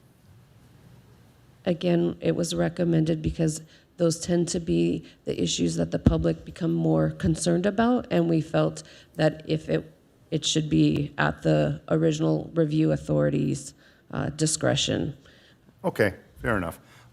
Then just moving down to the next page, revocation of permits. So C3 and C4. C3, so if they've been dormant for longer than 12 consecutive months, and we did have a speaker that already described that situation, that, again, why are we recommending or continuing to keep that 12-month restriction? Because we've learned, I mean, does it make more sense to make it much longer than that, or what? Because otherwise, 12 months goes by and they got to start the process all over again. So I'd just like to clarify that section is not an automatic revocation. It still requires a public hearing, so it would not happen automatically. It's a set of criteria that could be used to initiate revocation. Okay, but it says the planning commission may revoke it, but not the, so how does the difference in the director and the planning commission weigh in on that? So this is a different section that talks about revocations of permits, and it is the authority on that one would go to the planning commission, and so it would be conducted at a public hearing, and they would have to make the finding. So are there criteria involved in when you would suspend or revoke it after 12 months or when you wouldn't?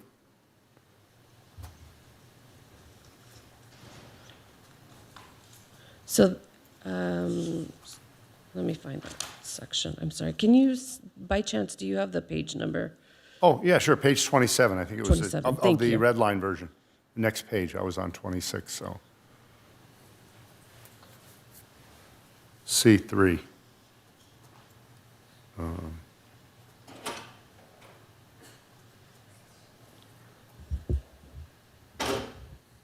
So yeah, that is just one of the seven potential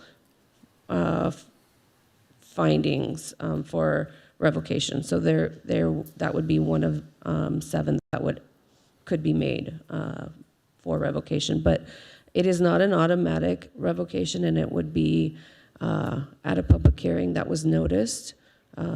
So if there was evidence to support that it had been actively pursued or leased, or a property owner could make a case before the commission as to why it should not be revoked. But no criteria. It would be up to the commission to sit there and deliberate as to whether they thought it should be revoked or not. No specific criteria. Well, it's all anchored in keeping nuisances, the police power of protecting property. So that's really where all of this is anchored in. But again, if this is something that we would not recommend taking it out, but if it would be under the city council's discretion. Well, I'm just curious, so if someone has an approval for a restaurant, they have a CUP for it, and then they switch to retail, does that mean if once they go more than 12 months, they could have to apply for a new CUP all over again because we've gone 12 months? That would not be an automatic revocation. So if you go up to the section prior, sorry, let me find the exact section.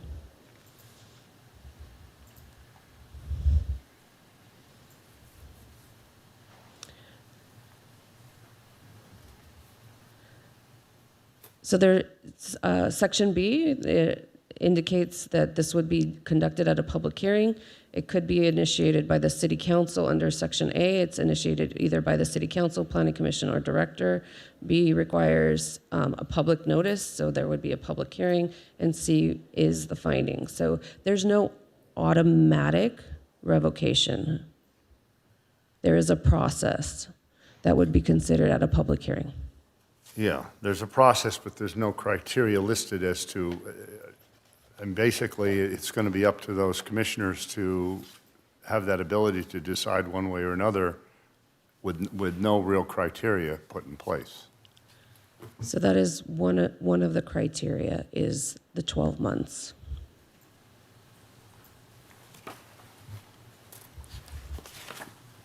Okay. Now going down to page 66 on the red line version. Let me see if I can pull it up here.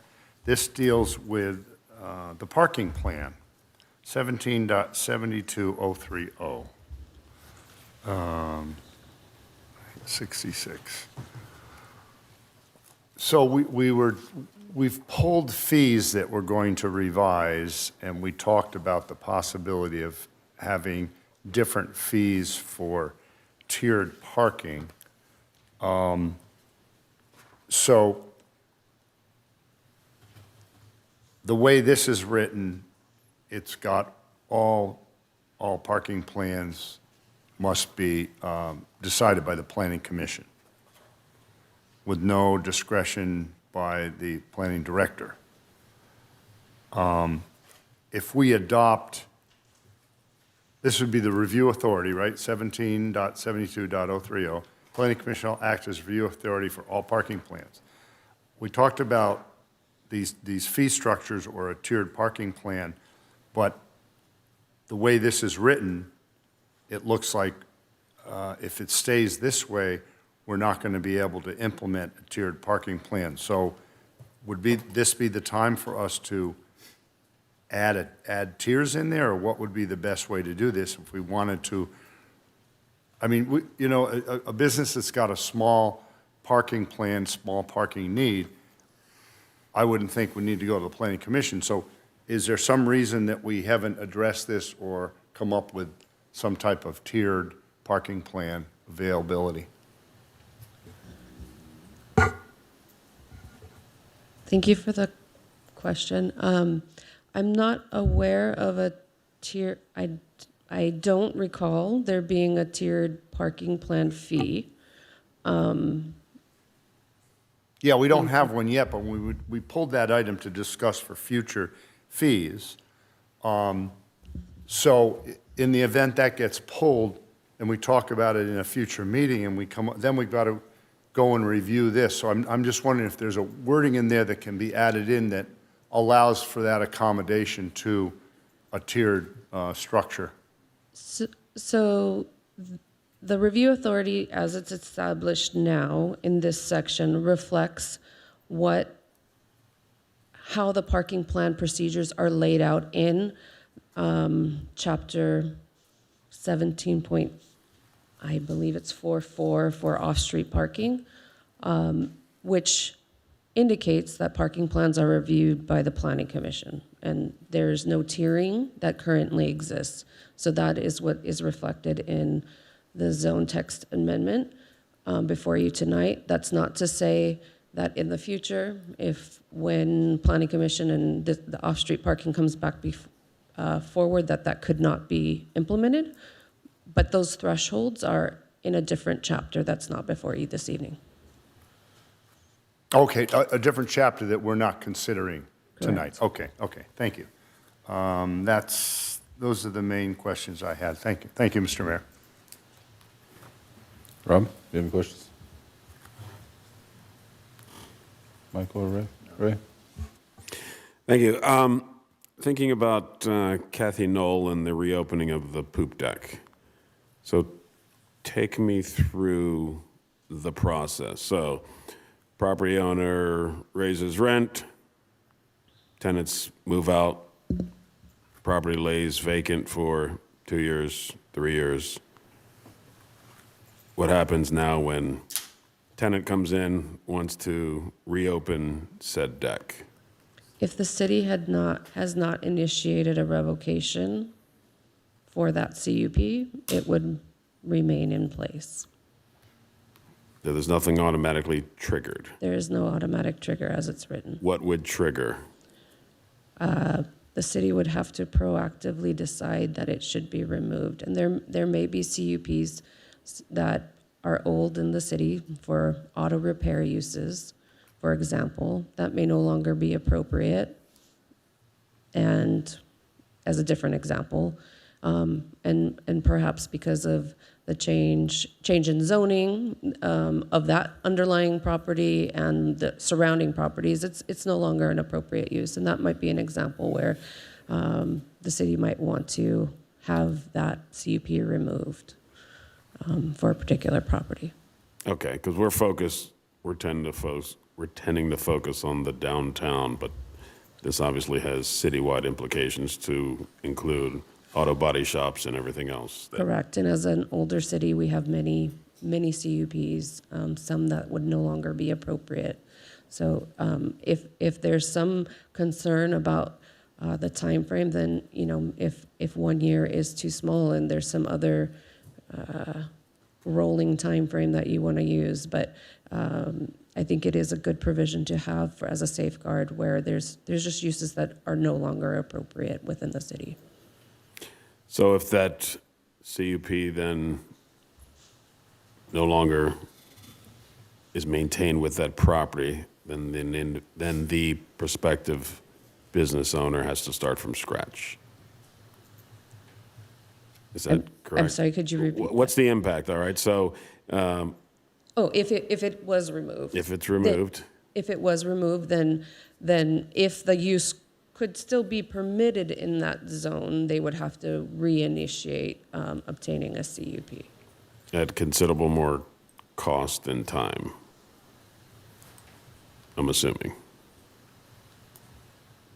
I mean, Right? at I new mean, costs and right. yes, at current costs. Mhm. Okay, because otherwise there is no CUP application because the CUP runs with the property. Correct. Okay, But again, it has to be initiated. There has to be a hearing to revoke it in the first place. who can initiate? City Council, Planning Commission, or the director. Okay, thank you. Any other questions? All right, we will open it up for public comment. First, we have Jim H.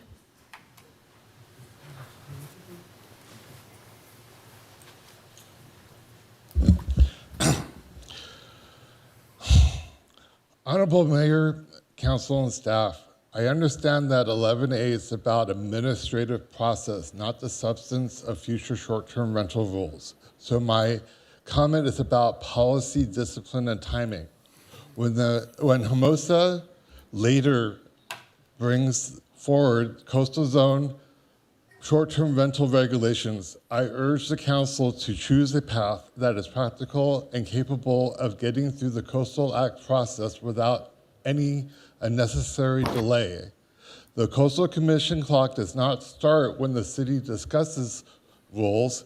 It starts when the city adopts a concrete regulatory package and then submits it through the required Coastal Act process.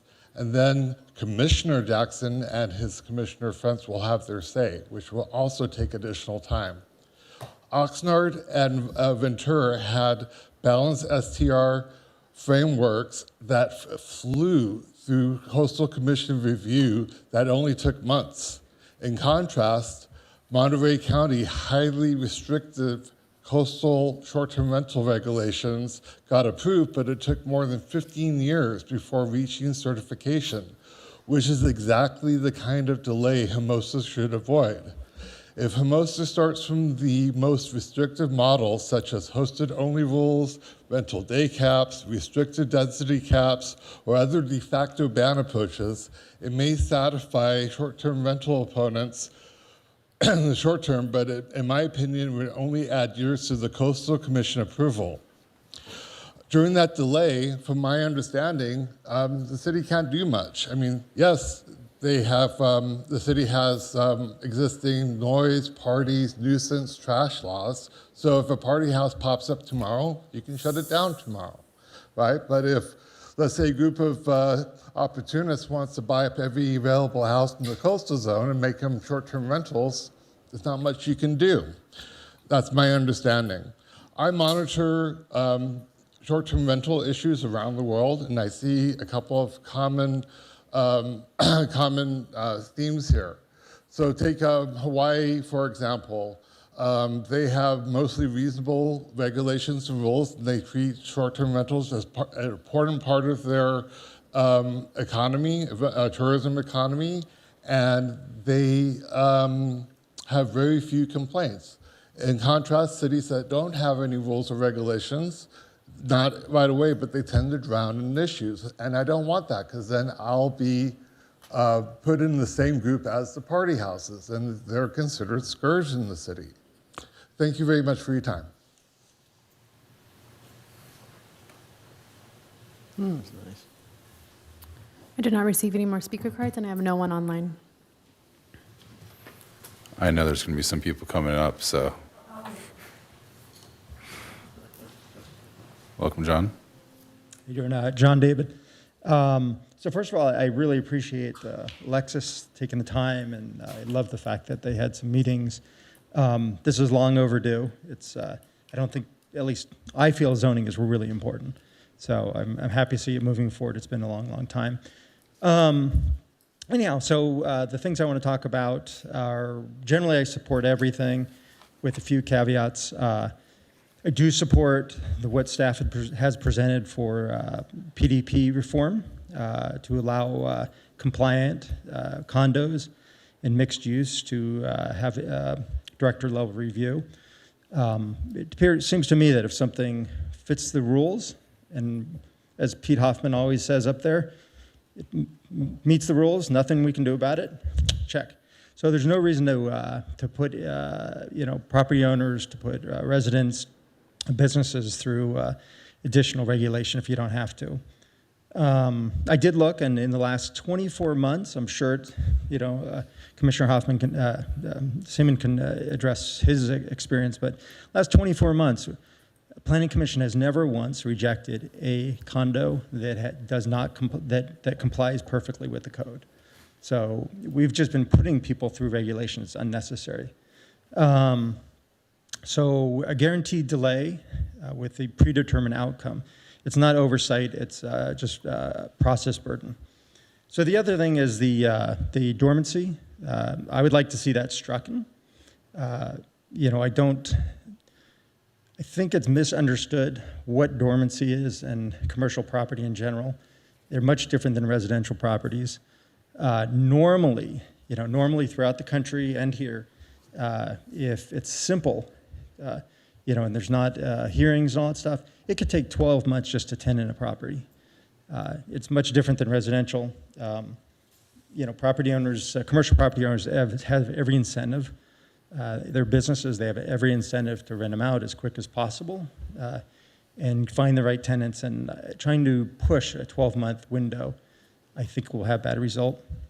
And the last part is, I would like to see, I know it's not part of this discussion, but I would like to see some tiered plans for parking. There's a big difference between a big lot and a little tiny lot. I think that the director certainly can address tiny lots. Anyhow, that's it. I really appreciate it. Thank you.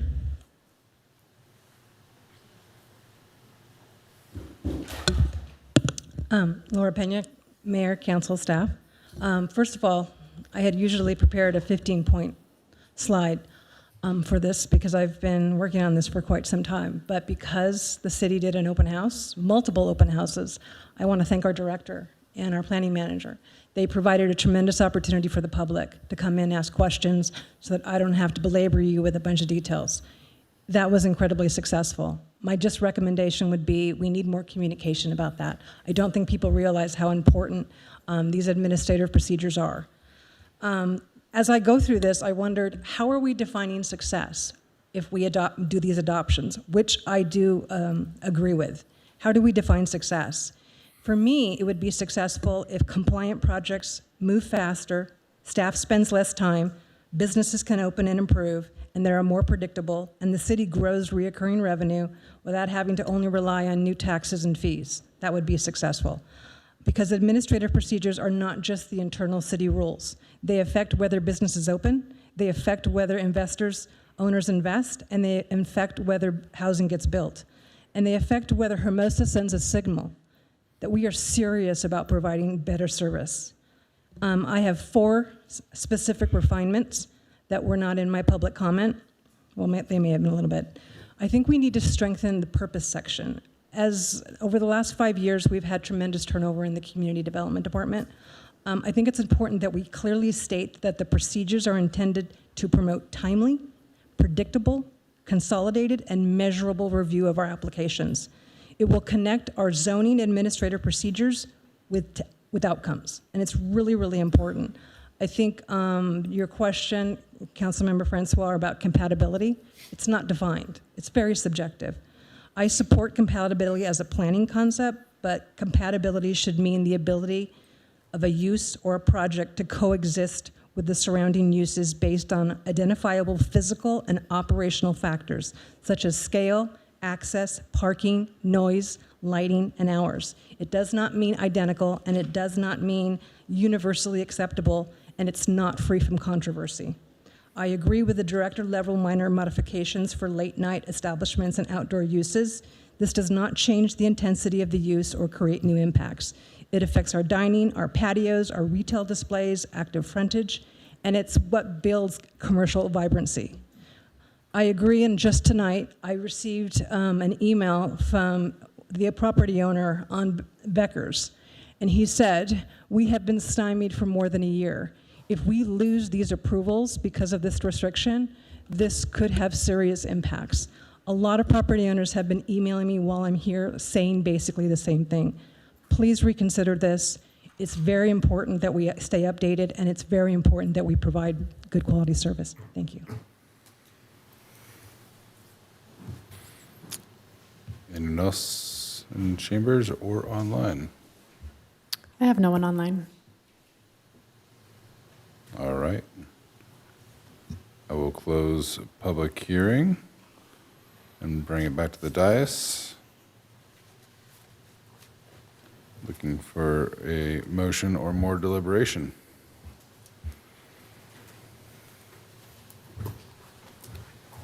Rob, did you want to kick it off? Sure.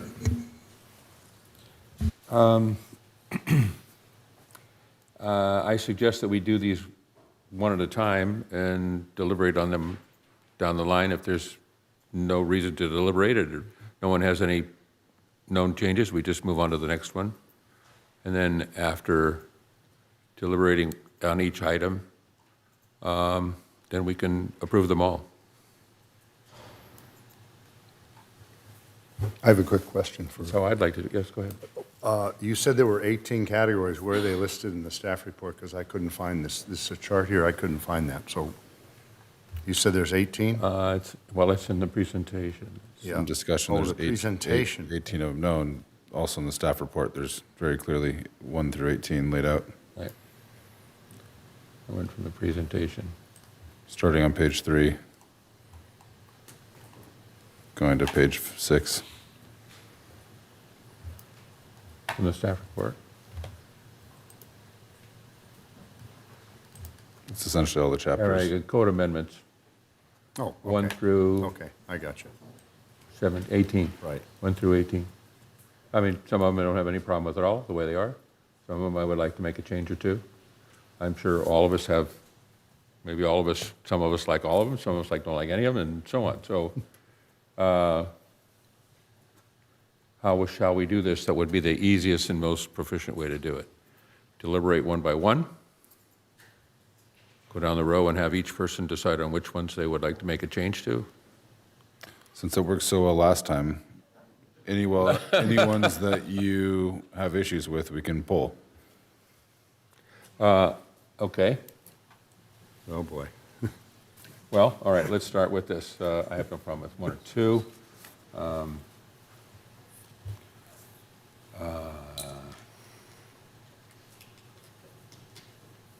I think on number 3, concurrent filing processes, I think that's an excellent idea. I don't have a problem with number 3. Refund. Just name the ones you want to pull. So far, number 2, which is 17.02, correct? Yes, okay, number 2. Number 4. Number 6. Hold on.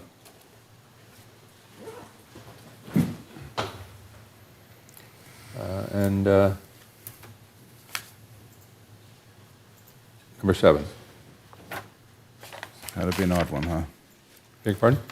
Well, they're all evens. Everything else you're good with? Yeah. Yes. I'll let you take a second.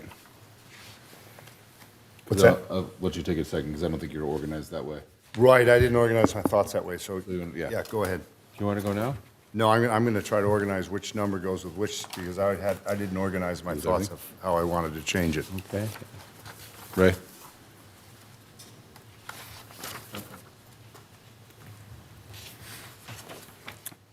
Rob, will you dive into number 2 and your thoughts? So this is chapter 17.02. Yes.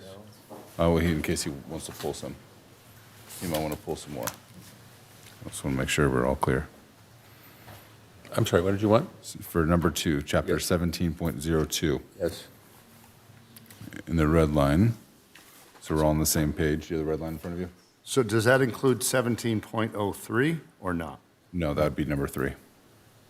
So, red line.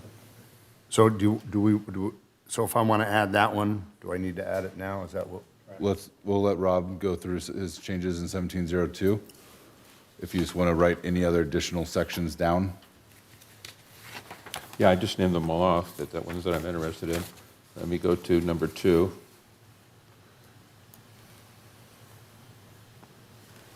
Okay, so on number 2 is... What page is that on? 1702. In the red line version? On the red line, it starts on... Love it. Help from the audience, 7. What'd you say, 7? Page 7. Actually, I did not have well, number 2 is regarding limiting planning commission referrals on projects regarding a variance, legislative action, major policy determination, environmental review requiring PC action, or PC reserved approval. I think the director should have the authority to make those decisions. And controversy alone should probably not be a reason why it would need to go to the planning commission. That it should be director approved. So you don't have an issue with it, or you do? I don't. Making progress here.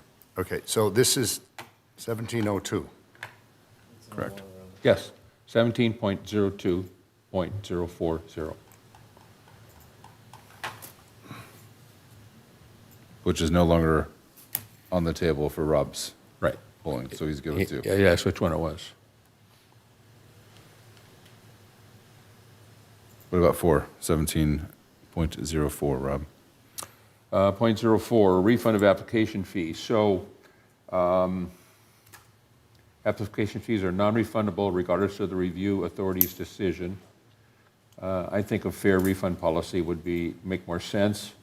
If it's been withdrawn, I think the refund should be prorated, as long as there haven't been a hearing. Application fees should be based on the stage of review completed, actual staff time, consultant costs incurred, application withdrawn. So I don't, in the red line page, this is just under definitions. And I don't know if Alexa or anyone wants to confuse my. So this 170204 is all Page rewritten. page This is all 40. new, correct? So 17.04.040 in the red line is on page 40. And it's just general I was definitions. on page 9. Oh, my God. Page 40. Of the red line version? And it says aggrieved person, building official, director, ministerial review.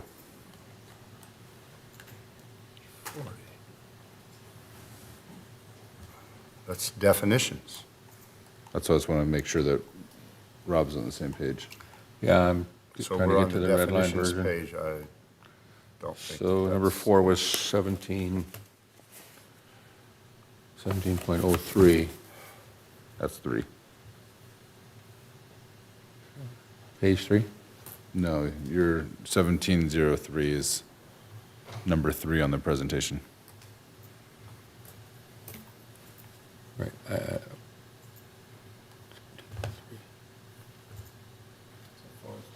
Sounds like 4. So you're not pulling the general definitions? It sounds like 4 is done, but it might be actually 3, 17.03, which would make more sense. Right, that's what I was saying.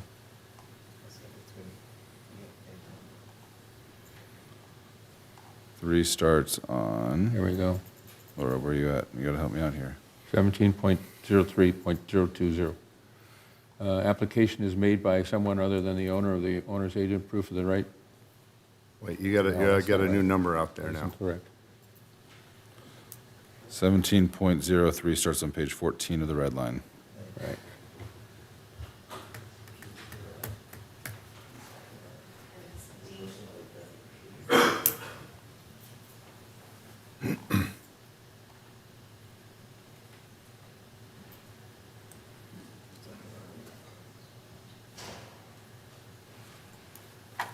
Allison, do you know where the refunds portion of that is? So this is the refunds or the definition? Oh, D. Okay, so we're on the top of page 16. Refund of fees. Application fees are non-refundable regardless of the review authority's decision. Filing fees cover the costs incurred by the city for staff review. You're talking about? Right. Application fees are In the case of non-refundable. the application withdrawal prior to the public hearing notice, the director at the request of the applicant may authorize a partial refund in accordance with the department policy.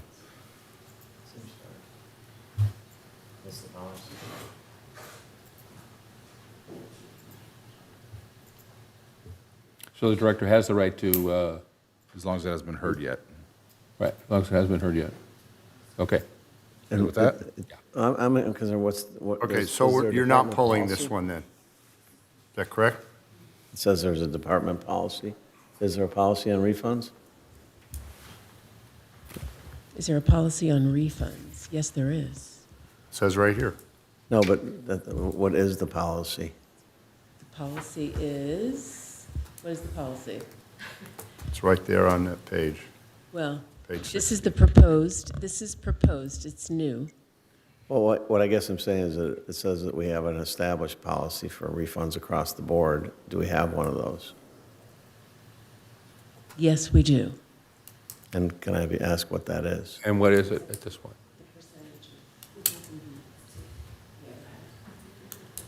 So I can't give you a breakdown because it's tiered. It's based on when it's withdrawn and an estimate of the amount of work that's been completed. We can certainly share you with the past policy, and obviously it could be refined, but it's a sliding scale. So obviously the more work that has progressed, the smaller the refund. So it is prorated? Correct. Of sorts, okay. All right, then I have no problem with that. And that's the existing policy. Okay. You have red line crossed out the other paragraphs before that. So we're okay with that then? Yes. Yeah, it's good. 2 and 4. 2 and 4 are good. 2, 3, and 4 are good. Now 6, 17.62. This will be on page 44 of the red line. Yes, so minor modifications, this does not include late night. I think Councilmember Francois brought this up. Would like to see late night added to that for minor modifications. 44. This is on page 26, correct?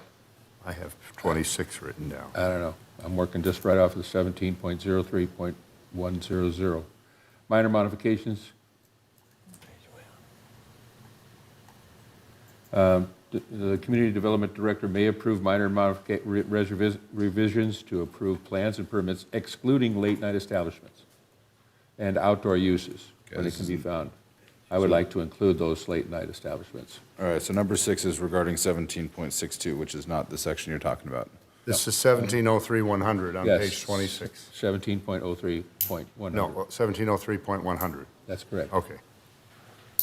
Okay. So isn't the easiest way to do this to just, Hold on. We're on number 6, which is 17.62. We'll come back to that one. that's the late night thing that he No, was it's talking about. 17.03. Correct, but number 6 on the presentation and in the staff report is chapter 17.62 administrative permit. Do we have anything there that you would like to change, or are you? No. You're good with 6? Yes, except for 17.03.100. What page is that so- on? 17.62. Page 44 of the red line. That's where we're at right now. Rob pulled it, I just want to make sure. Okay, so you're not pulling it, right? No, I'm referring to the late night Okay, but establishments. page 44. We're on 44. So we might just modify that one word to say including instead of excluding. Yes, that would be fine. Okay. Thank you.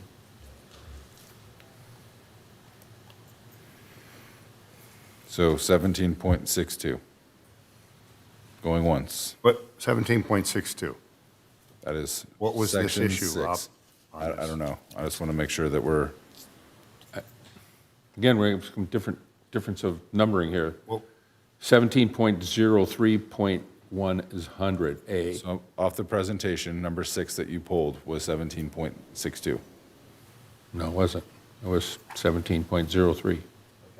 Is that Okay. number 6? Okay. Not number 6 on that list? No. Okay, so we'll skip 6. Okay. Number 7, do you have anything for 17.64? No. Okay. Wait, Okay, 6.4. so 17.03.100, minor modifications and amendments. Allison just said that including, not excluding, would be modified Correct. on page 26. Correct. Is there majority consensus there? I don't know why we don't just change the definition, and then we remove a paragraph completely. And we just change one word and leave it as it is. Because you got two paragraphs here, and it goes around and around saying, we're going to do this and then accept this.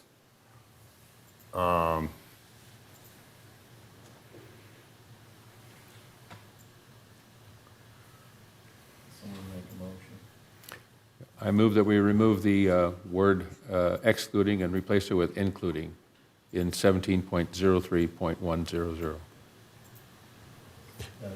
A, line A- 2, right? Yes. Wouldn't we just take out that clause altogether? What? Discussion. Okay, we have a motion and a second. I have a question.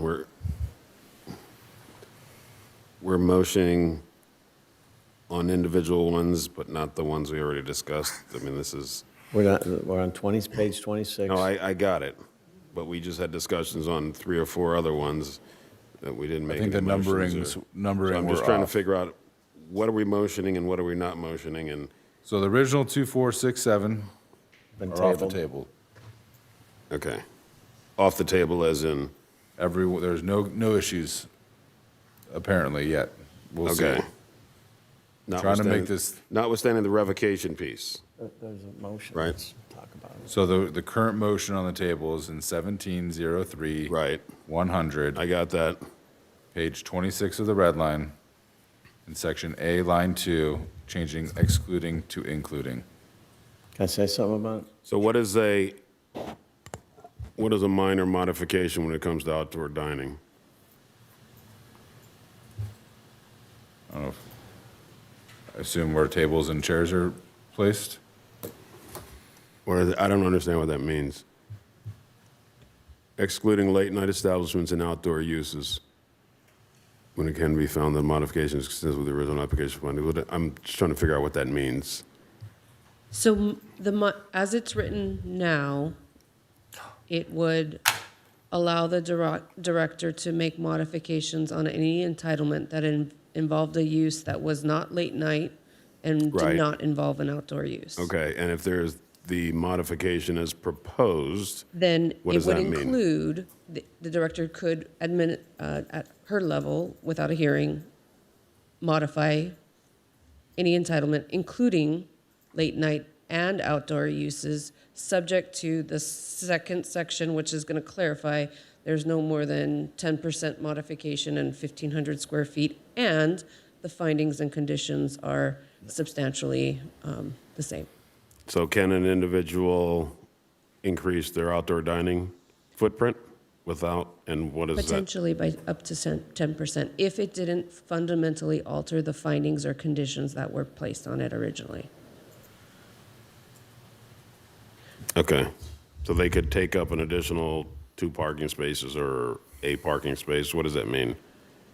It's 10%. I mean, it's going to be subject to up to, Right, exactly, that's why my concern is, it's subject to that specific location, but I mean, in reality, we don't have very many outdoor dining areas that are thousands of square feet. But again, it is anchored in the findings. So what I would say is, you know, if is it an expansion of the outdoor space that adds number of tables and fundamentally intensifies the use, then I don't know that the director is going to find that being appropriate at their level. I think they're going to be looking at what are the impacts on the specific use. And sometimes we have folks coming in to modify floor plans from changing tabletops and changing, but sometimes they're so strictly written for like late night establishments that it does cause staff concern about how strictly they're written. So this would provide some Flexibility there. flexibility if you moved in that direction. all right, I appreciate that fleshing out. They still have to follow our square footage No, I for outdoor dining that we've already allowed in the zoning code, correct? Yeah, right now, They can't expand past that. right now, they have to approve any table changes, like where they're putting their tables, which is an overreach. I mean, we Thank you. even monitor the TVs. I mean, it's ridiculous. So we have a, Mr. Mayor? yes. Oh, I'm sorry, you want to call it? Oh, colleague, is there any comments on this single word change. I have a question. I would think it would be easier to just red line out the phrase excluding late-night establishment and outdoor uses. Cross it out. It's simpler. Would you like to Why make do a we add substitute motion? including? Right? I mean, Would you like to make a substitute motion? Otherwise, we'll vote on this one. okay, I'll make a substitute motion to remove that phrase completely. Simplify this, excluding late-night establishments and outdoor uses. Is there a second? Motion dies. We'll go back to the original motion. All those in favor say aye. Aye. Aye. Opposed? Motion carries 5-0 for the word change. Making some progress here. You're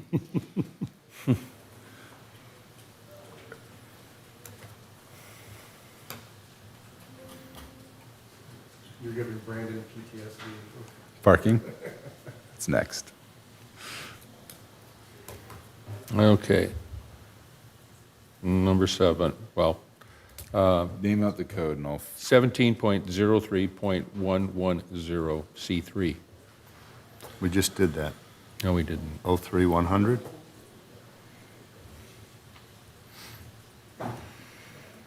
This is the general revocation of permits, red line, page 26. 6, thank you. Thank you. Didn't we just do this? 17.03.100.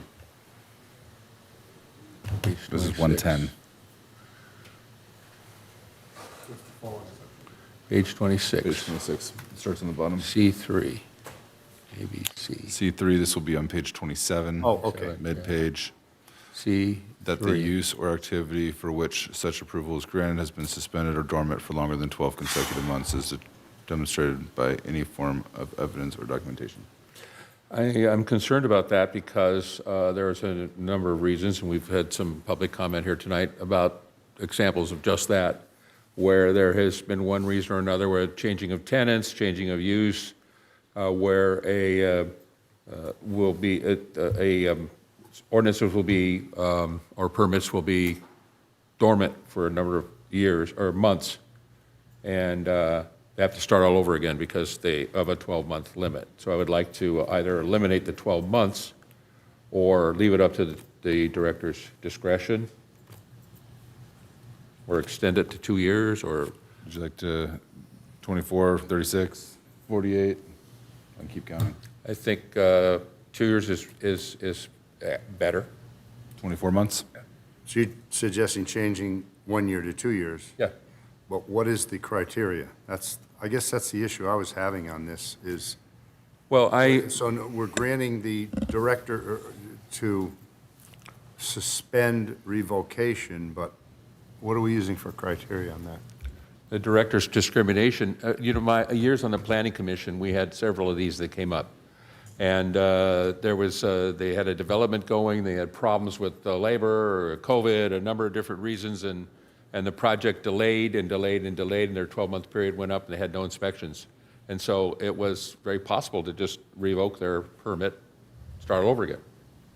And I think that was wrong because of that 12-month limit. So it seems to me that it would be far more reasonable. It would save people a lot of trouble when they're trying to develop something, and sometimes developments don't just go that simple. There's a number of reasons why a permit or an application might sit dormant for a number of months, over a year. Now, this is not the Like construction in the case of the poop permit. deck, they went 3 years. And, right, I mean, it could be 4 or 5 years. Isn't more reasonable to come up with like a 5 or 6 year? Why do we limit it to 2? So I just want the director to clarify, this is not a construction permit. No, that's right. No, that's correct. And I mentioned this before to staff, that this is one of the wonderful things about a reorganization of existing code, is that it actually presents things that have been in the code for a very long time that you might not have noticed before, right? And this is a great example. These are all criteria. These are all possible criteria for a revocation, right? So it's one of a series of things that might be called upon if a revocation of a permit is initiated. It's just one of, right? And it's been in the code for 20 years, maybe longer, and it hasn't been abused, but it does really illustrate a key kind of piece of police power for the city. You don't want to constrain the city's tools when they might be needed. So as a compromise, you know, I might suggest an extension of time as you've outlined, but retain that authority for the city. That seems perfectly reasonable. And it's his director's authority. This would be the No, director's this, authority. well, Or the again, planning this commission. section, the revocation could be requested at any level, right? And then it goes to the planning commission for revocation. So they would always go to the planning commission. That's how it's set up. All right. Well, making it 2 years, I think, would be a reasonable compromise. Can I speak to? You know, I don't think that there needs a whole lot of change. I mean, if this is ever done and it's reviewed and they make a finding at the planning commission, the city council with 2 votes can put it back out and do whatever we want with it at our ease and at our discretion. So, I mean, it's not like something like this, we're not going to be sleeping while this occurs. It's going to go to the planning commission. We read the review. We read the minutes. If we want to pull it, we can send in an appeal to it and pull it. And it'll have a new hearing on it, and we can discuss what we want to do with the project. So you're I not think we in should- favor of changing it to I 24 think we months? should use the staff recommendation. They want the ability to get rid of businesses that they think are detrimental to the city, and you don't want them to be able to hang on to it for 24 months if it's something we don't want. Okay. Mr. Mayor, if I, Right.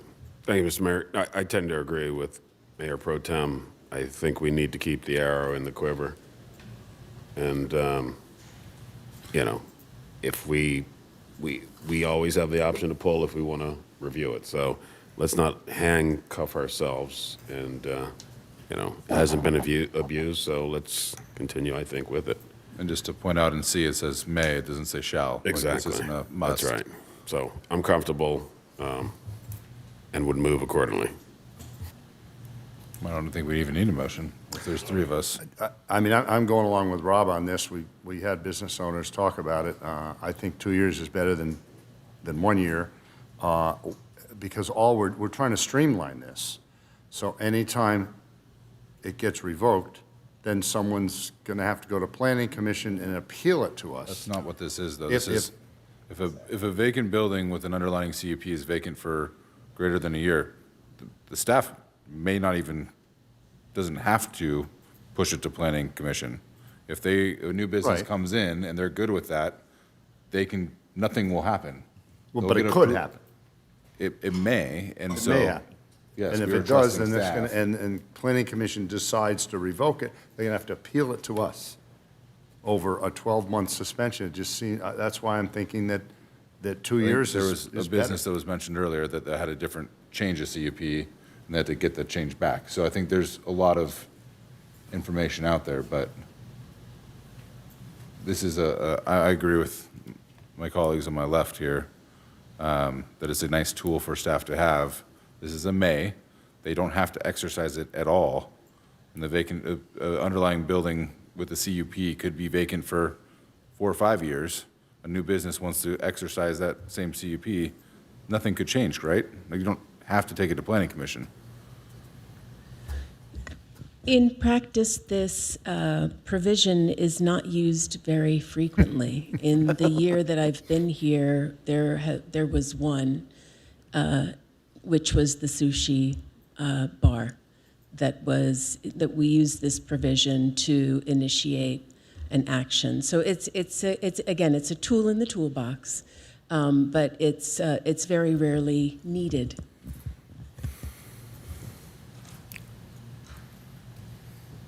So there's 3 of us to keep it as is. All right. So Next concern, That's it for me. Mayor Protem. I'd like to make a motion to approve the balance of. Wait, no, I got another one. Come on. I haven't been able to give the ones yet. Rob's given his, I haven't Oh, I given mine thought yet. So I hadn't let's heard not push anything. this any faster or we get in I trouble give the like we floor did to last time. back to the mayor. I yield my time. Throw out some numbers. 172030, page 66.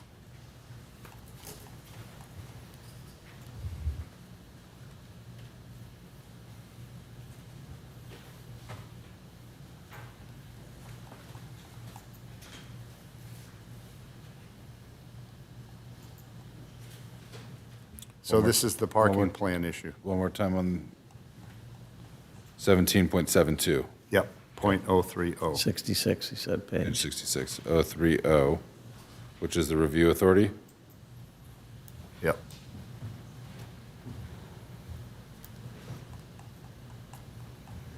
The planning commission shall act as a review authority for all parking plans. I mean, I guess my thoughts would be allow a discretionary approval by the planning director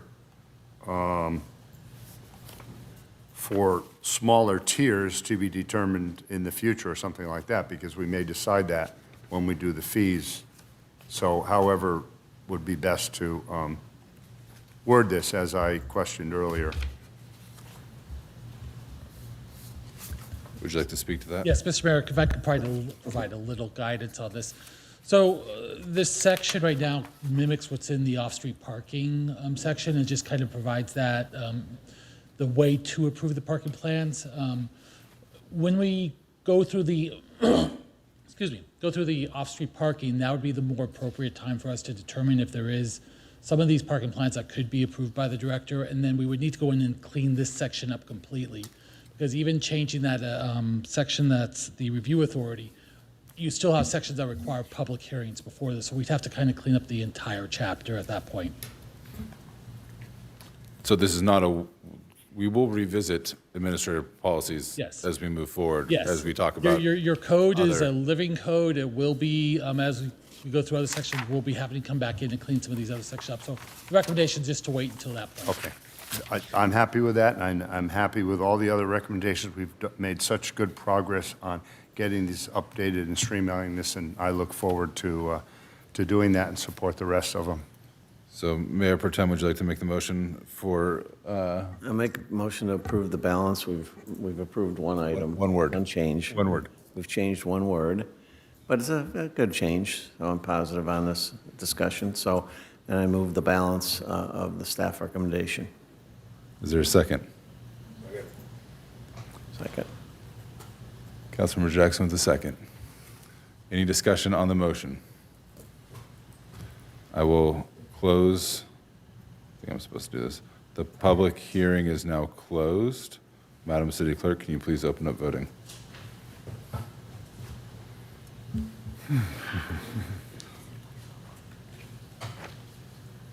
Councilmember Jackson, Aye. Mayor Pro Tem Keegan, Aye. Councilmember Seaman, Aye. Mayor Detoy, Aye. Councilmember Francois. Aye. Motion passes 5-0.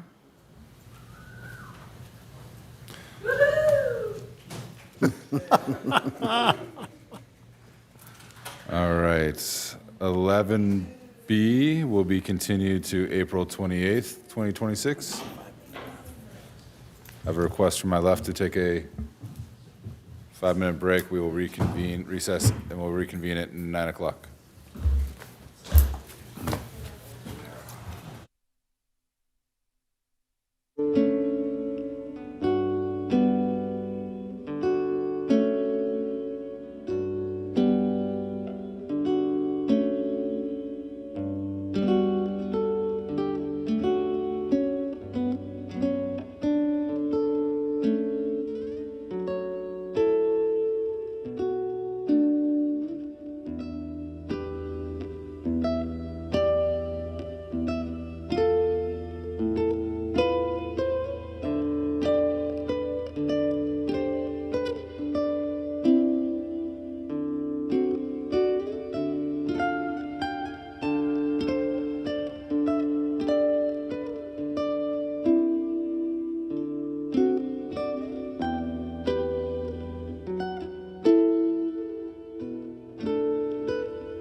gavel.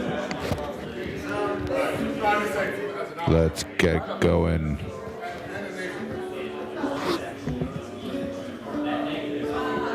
Ray, Rob, Michael, don't make me use the gavel.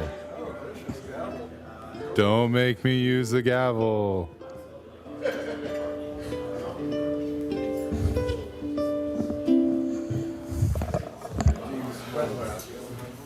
We can get going. I'm not going to wait for him.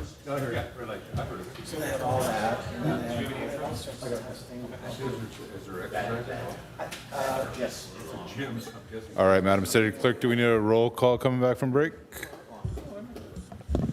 Yes. Where's my notes? Councilmember Seaman? Here. Councilmember Francois? He'll be here. Councilmember Jackson? Here.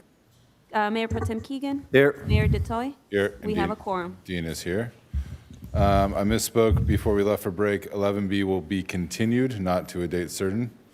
It will be renoticed fully, etc. That's correct. Which will take us to 12A. Are you Yes. gonna kick it off, or? Thank you, Your Honor. Just a few words, given the lateness of the hour. This is our fourth meeting covering budget issues, including the CIP, which will be discussed Thursday night. We talked about the deficit, the 3.2 million structural deficit that has grown over the last few years.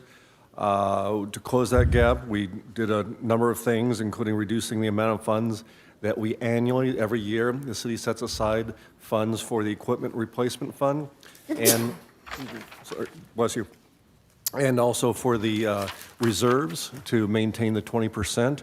And so to close the gap, what we're proposing in this budget is to reduce or eliminate those transfers this time. So that's $2 million in the equipment fleet maintenance funds, as discussed previously by council, and also $1.1 million in reserve funds, which will reduce the amount of our reserves from 20% to about 18%, but still above the 16% dictated by best practices. And there'll be an additional $271,000 in projected vacancy savings, along with some other efficiencies. These aren't budget tricks. They're a reflection of council and community priorities to maintain core services and quality of life. So, are we here to say deficit solved, time to declare victory? Yes? No. That's not what we're here to do. We're here just at the starting point of addressing our multi-year needs through several steps. While not strictly one-time funds, the equipment fleet maintenance fund will need to be replenished at some point. Same with our reserves. The recommended cuts to department budgets will provide some ongoing cushion of more than $1 million, but again, there are unknowns as we move forward, including LA County contract costs, other contract increases, and CIP needs. So staff will remain prepared to return with further cuts if needed. The budget is just a snapshot in time. We will be adjusting it along the way. Staff will make whatever cuts work, but there should be no illusions. It won't be about doing more with less. We're already doing that every day. Less could mean less in the future, fewer services that will negatively impact our quality of life if we need to go there. But that's why we're here tonight, to talk about revenue enhancements. So I'll kick it over to Brandon and talk about those. We have a number of options, and again, the survey was the kickoff to one of those as well. So go ahead, Brandon. Thank you, Steve. Mayor and Council, good evening. I'm just waiting for the presentation to get pulled up. So as Steve mentioned, this is workshop number 4 of 7. So in the words of Bon Jovi, we're halfway there. Boy. Sorry, just trying to delay till we get the PowerPoint up. Wait until we talk about dynamic parking. Oh.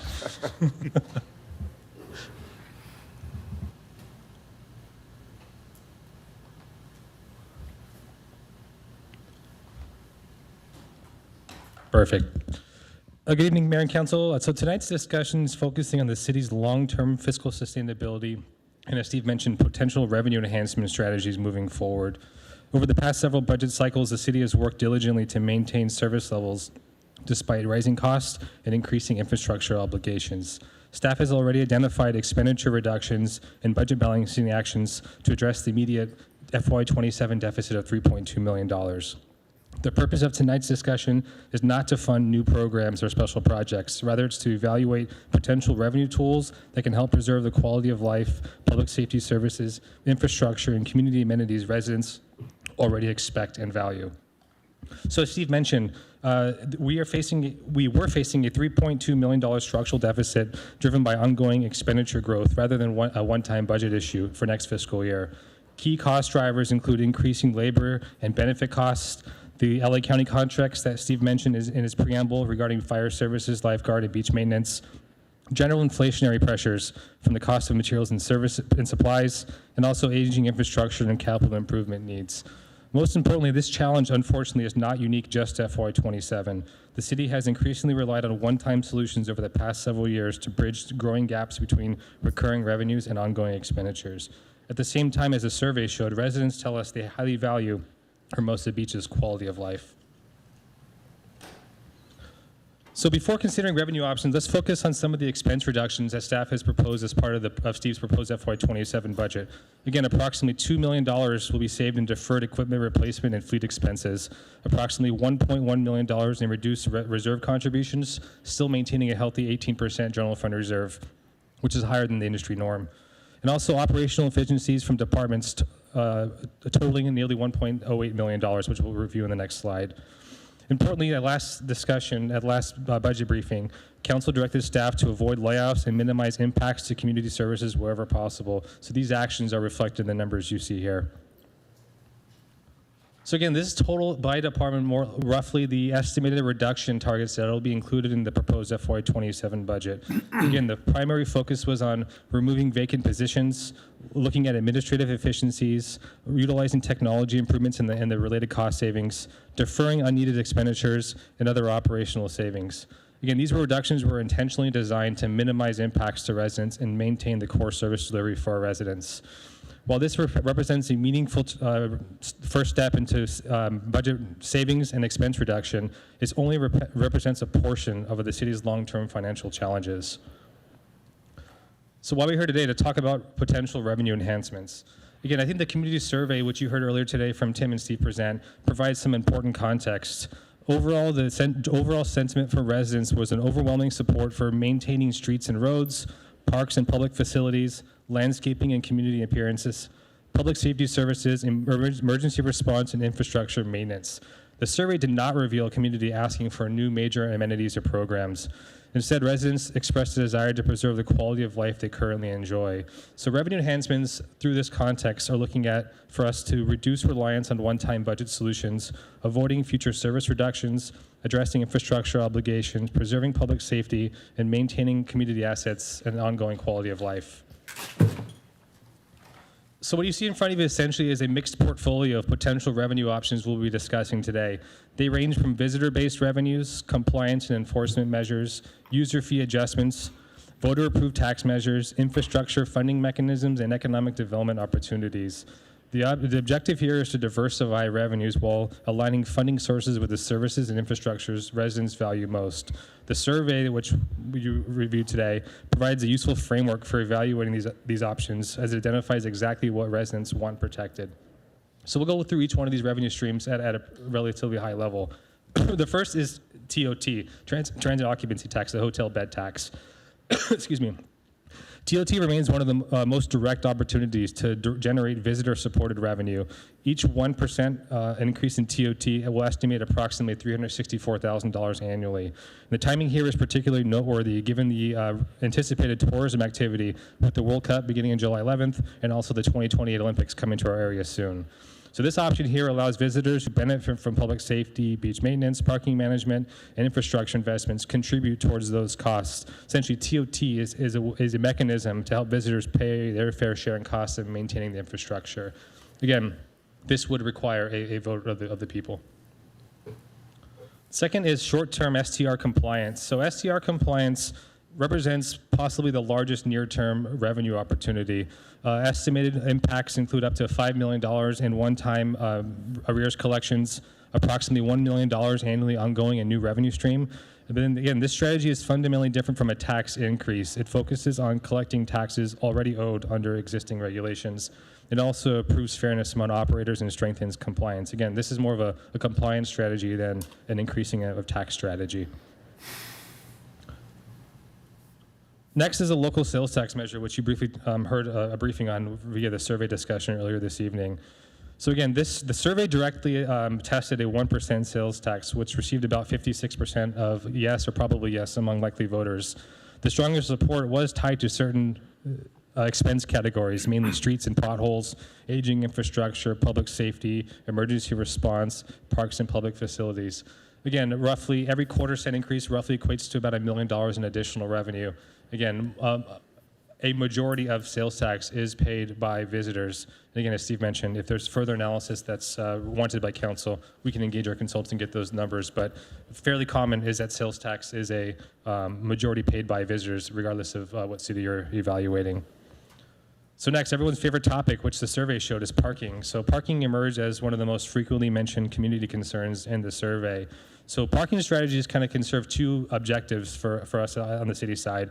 One is improving access and turnover, but we're, in this instance, generating additional revenue. So potential strategies can range from dynamic pricing at our beach and downtown parking lots, obviously peaking during the more busy summertime, which we're soon approaching. Expanding our parking meter footprint along Hermosa Avenue and other parts of downtown.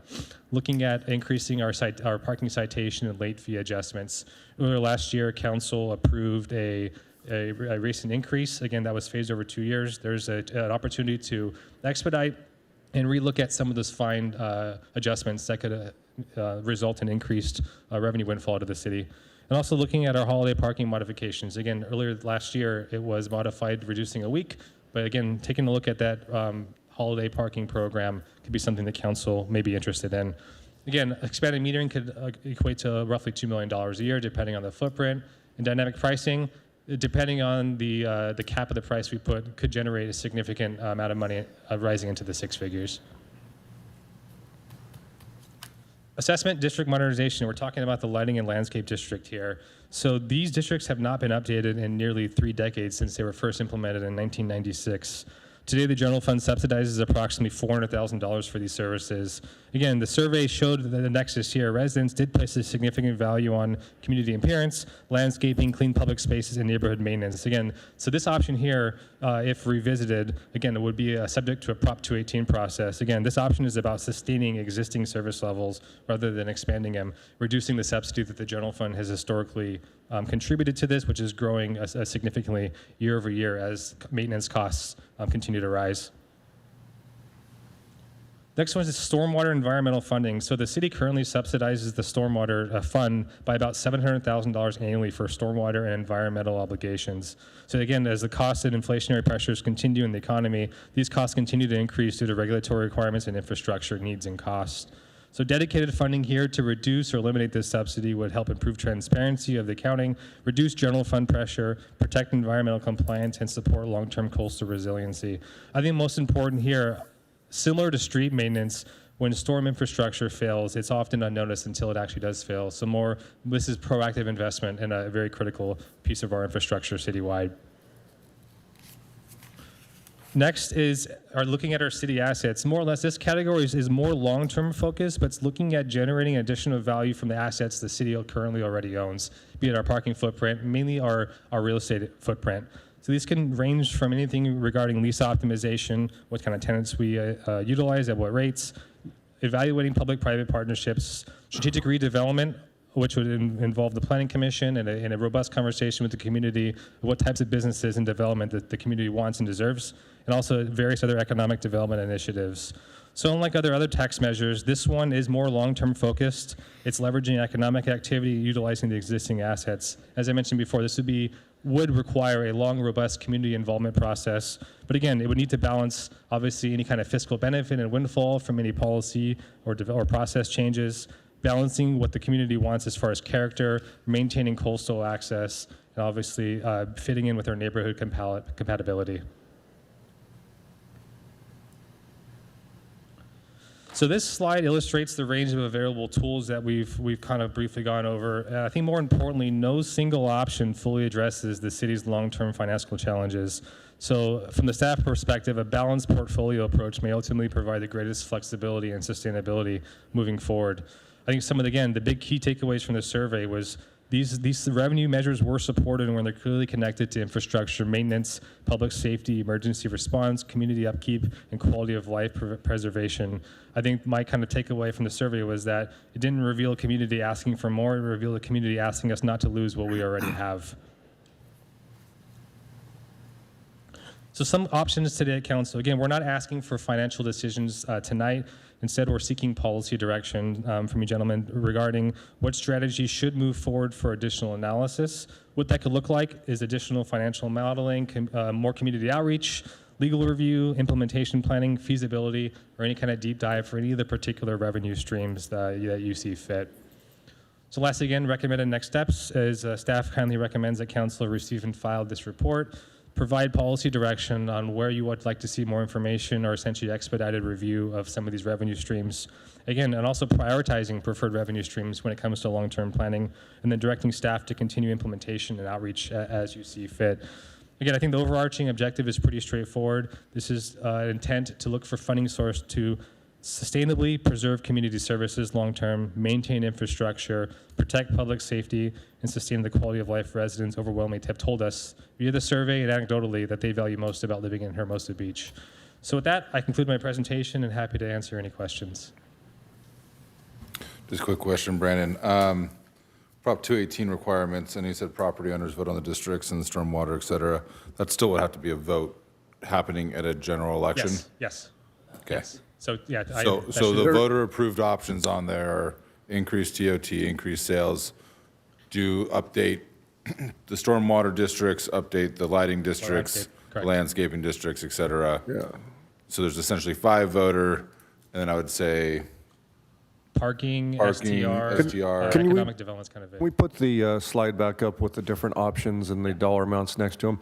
As far as the 218 goes, for the assessment districts, those could go by a mail-in ballot as well. Okay. Mail only, where it wouldn't be. Would it have to be it wouldn't have to be a general election? That's my understanding. Okay. And that's what was done in Manhattan Beach as well. I apologize for the confusion. I think when you think Prop 218, you think just hearing it gets approved. Yeah, it should have It's said a Prop 218 process, but that allows for a mail-in ballot for those. Correct. I just want to make sure that we're all singing from the same sheet of music. Okay, this is up. So just for complete transparency that we're talking, so increased DOT would be voter-approved general election. Yes. STR compliance and enforcement is something that we could do staff level and policy level as a council. Correct. Sales tax measure would be voter-approved at a general election. Correct. Citation increases, policy level decision here, implemented by staff. Late fee, holiday parking changes would be, I assume shrinking would be, would you expand on the holiday parking?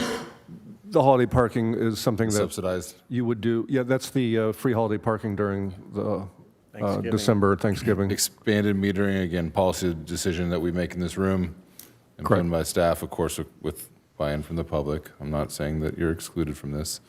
Dynamic pricing, same. And then landscaping districts, you said, and stormwater fees would be a mail-in Prop 218 ballot. You could have it that way, yes. That does not need to, what's the cost of an election like that? A lot cheaper than creating a ballot, yes. Is it consolidated? Okay, perfect. Any other questions? Yeah, I'll go with some questions here.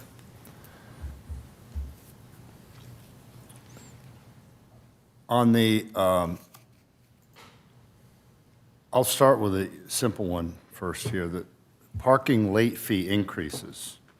You have $100,000 to $200,000. That's additional revenue that can be obtained if we increase our late fees on. Correct, yeah, it's a late penalty fee. I think it's currently set at $30. Some agencies raise it to the full price of citation. Some are as punitive as higher than that. So unlike a fee for service, we're not constrained by the cost of providing it. So council has a range of where they could consider placing the late fee. And that range reflects either a $30 late fee or a $100 late fee. Right. I won't say where I got it from. I got a parking citation recently, and the late fee just basically 100% each time. And it was 200% for the third time you missed paying it. So currently, the late fee is $30. Yeah, which is like Right. 2/3 the cost of the actual citation itself. So it's relatively generous compared to It's other pretty low. agencies. Correct. And what is it, does it go up after a month or? No. Oh, no. That's the penalty, the $30. So it stays $30, and if you don't pay it for 3 years, it's still $30. Well, with parking citations, we do have collection efforts through DMV and registration. So there is tools to enforce, but when it comes Yeah. to a dollar figure to incentivize payment, it's quite not as effective as it could be. Okay, so yeah, that certainly sounds like something. The holiday parking changes, where did you come up with 60,000 to 200,000? So I think the program, more or less in the staff report that went late last year, was for the 4-week program that went down to 3. I think on all-in cost, essentially revenue foregone with citation and meter revenue was in the range of $230,000 to $240,000. I'll have to check those numbers again. Essentially what this reflects is if you reduce a single week, which is 60K. Right, it was about 60,000 a week. 60K, Yeah. or reducing all more or less all 3 weeks and related citation revenue. So essentially, the program is 3 weeks now, from what I remember. Essentially, the 60 to 200K is saying if you want to reduce 1 week or eliminate the program altogether. So that equates for the range. So 60,000 is the expected revenue for 1 week? Correct. Parking, citation, and metering. Okay, so where do you come up with 200,000 then? It's an estimate based on the full 3 or 4 weeks that was implemented too. So if you scrap the program today, we would estimate that we would get an additional $180,000 to $200,000 in revenue if the program was scrapped completely. I'm hoping that if we consider this and look at it, we get more details on how much revenue we're really losing, because I wasn't happy with the assessment last year. I wanted to keep it at 4 weeks. Because you got to look at enforcement and the costs of implementing it, the percentage taken off the credit card fees and all that, and it just wasn't included. I want to make sure that we have a fair and good look at how we're analyzing this and what we're really saving by excluding what is a very low volume type of year, the month of December. That's fair, and I think this year we'll provide a good A/B test of what was the program Okay. generating last year versus this year, and that'll give us a pretty good data point if you want to wait till after the holidays to figure out how effective this program is or was when it comes to Right. revenue generation versus complimentary parking for shopping and whatnot. Okay, on the TOT,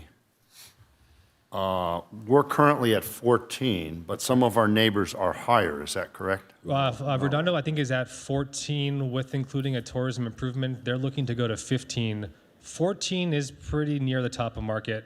The city of LA, I think, is going up to 15 temporarily during the Olympics and sunsetting that afterwards.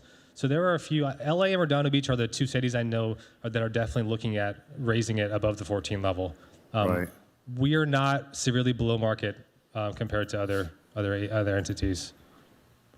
What about coming up with a seasonal rate where it's higher during high-end seasons like Olympics, et cetera, summertime and all that? Can that be placed on the ballot that way? I would see why, if that's an option that council directs. I have not seen a seasonal one before. The things that are being discussed by other cities like City of LA, Redondo Beach, are to have a temporary increase with a sunset provision in it. I think if we were going to do a seasonal, you'd have to have a date certain between those, and we'd have to look into that further.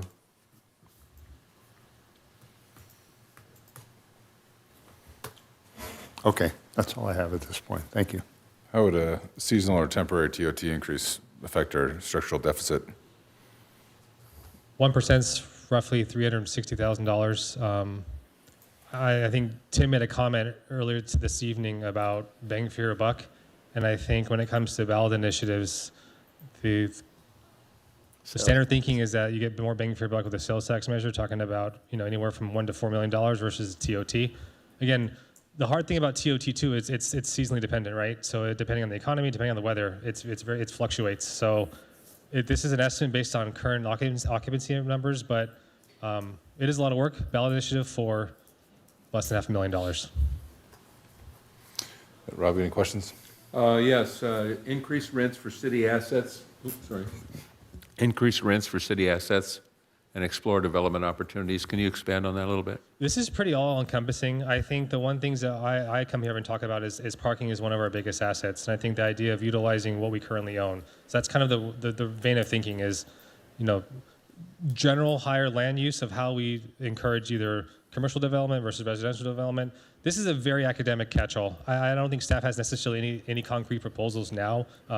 Some of the things that have been talked about before, right, are an RFQ or RFP for Lot A, getting that into play in development, some of the other parking lots that the city has in terms of assets, the other thing that the city has in terms of not necessarily assets it owns, but has the ability to influence, is to do development agreements with property owners who might want to put in more hotels, more businesses that attract visitors here. Public-private partnerships. That could be with again, with Lot A, public-private. Sure, but increased rents for city assets, are you talking about like the Clark Building and the theater and? Less those, more like the storage facility next door. Okay, all right. Yeah. Those other things are coming back in fees for the future. Thank you. That's all I have. Michael? Ray? Madam City Clerk? Could we get public comment queued up, please? First, we have Jim H.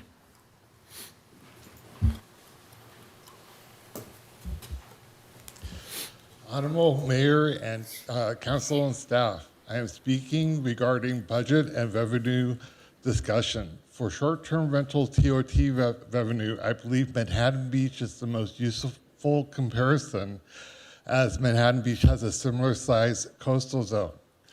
Brandon mentioned $1 million to expect for TOT for STRs, but Manhattan Beach reports $1.7 million out of 191 licensed coastal zone short-term rentals. And that's without any regulations. But I believe Hermosa should have some reasonable regulations. They should target noise, nuisance, trash, overcrowding, parking, party houses, tenant displacement, and excessive concentration.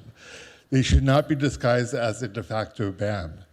Council will likely hear pressure from hosted-only rules, day caps, strict density caps, and other rules that sound moderate but reduce the tax base. For example, the hotel unions push hosted only, which means that they want to require the owner to stay with the renters, which is great for a backpacker from Belgium wanting to cheap room in the house.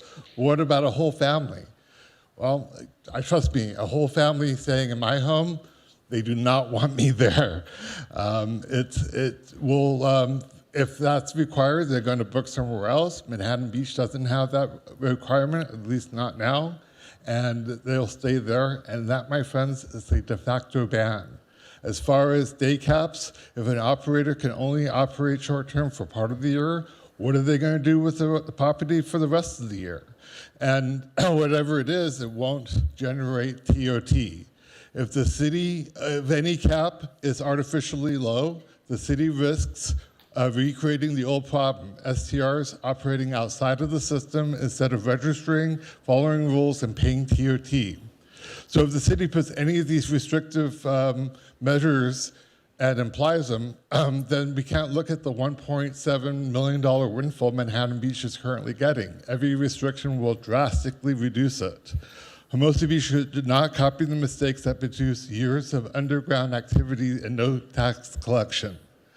Responsible operators that pay TOT and follow rules, manage guests, and do not displace tenants and do not harm neighbors should not be regulated out of existence.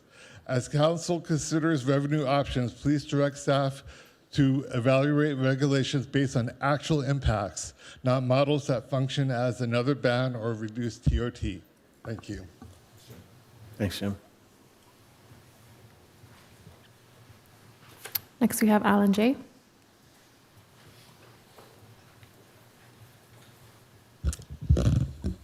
Mayor Detoy, council members. I'll cut to the chase. I'm here in support of the revenue generation of expanding parking, something that's been tucked in the back of a number of council agendas for the past few months has been the parking revenue breakdown and payment method. We hear a lot of hand-wringing about raising prices on things like parking and TOT having a deleterious impact on people willing to show up to our city. And I think what this report has shown, if you dig into the numbers, is the more than perfect price inelasticity of parking. We increased the parking rates by less than 50% in the aggregate. And if you look into these numbers, you will see that we have greater than 50% increase in parking revenue over the first trimester of 2026. So that shows us that there is not a lot of decreased demand caused by these increasing prices. That said, I'm not here advocating for further increase in pricing as of yet, although I think we do need to keep up with increasing those prices over time. I am back to advocate for the first thing I ever spoke on at a city council meeting, is that we expand the parking meter program down down Monterey and Manhattan Avenues in the same way that it is metered in the most southern part of the city. These are meters that are currently 1 hour parking.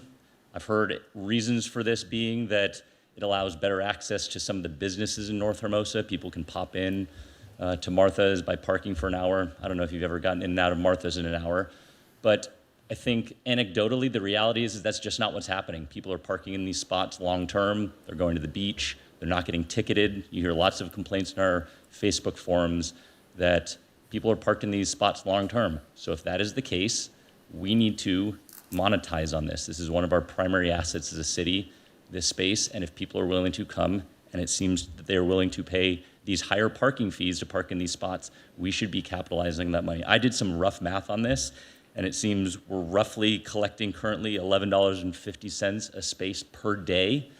And let's say we only get half of that for these new 500 to 600 parking spots that are currently not metered down Manhattan and Monterey Avenue. That's an easy $1 million we could be collecting just from this revenue. That would largely come from people outside of this city by my measure. We have already given free parking passes to more members of the city. So if they really want to reserve those spots for themselves, they can park there overnight. But if people from outside of the city are coming in and parking in those spots, we need to be monetizing them. And I would encourage this council to move quickly on this. The summer is coming up. And if we can get 50% increase in our parking revenue over these summer months, again, that could be an enormous amount of money, even in the short term. And I also, as I understand, this wouldn't be that expensive to implement. The Park Mobile applications that we have, they will provide signages, as I understand, for free. And it would just be a matter of installing them and implementing this new policy for parking. Thank you. Thank you. Next, we have Tony Higgins. Your 3 minutes will begin when you start speaking.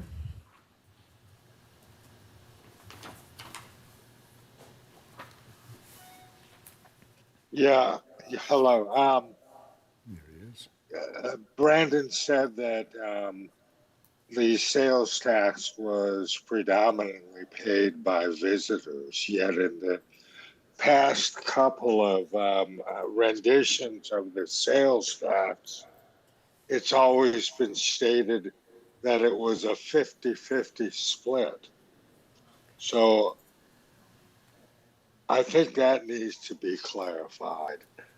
One gentleman spoke to the fact that responsible short-term rental operators are here in Hermosa or will be here in Hermosa. If that's the case, then I'm sure they'll want to pay for the back TOTs that weren't paid. I think that needs to be looked at. The third thing is the gentleman proposing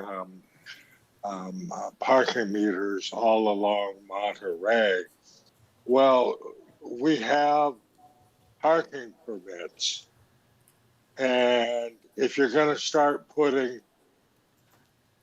meters all along Monterey or everywhere else in the 1 hour zone, you're basically devaluing or devaluing our parking permits, because it will just allow more crowds into the area, and our parking permits will be worth less. So correct or ask about the 50-50 split versus the sales tax being predominantly paid by residents. Take a look at recovering the short-term vacation rental taxes. That's what I meant to say before. And carefully consider the Monterey parking meter thing, as it will impact existing parking permits. Thank you.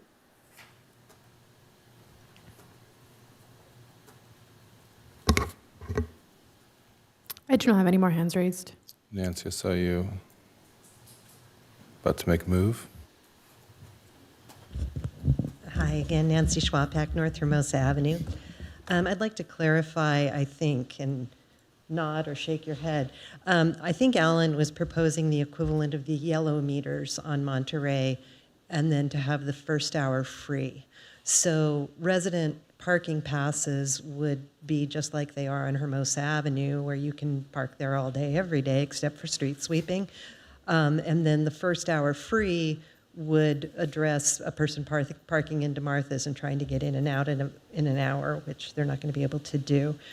And I agree with him. I agree with the principle of what he said. And if meters are ugly, or those sign things are too hard to use, or other reasons, at the very least, we really, really, really need to increase enforcement.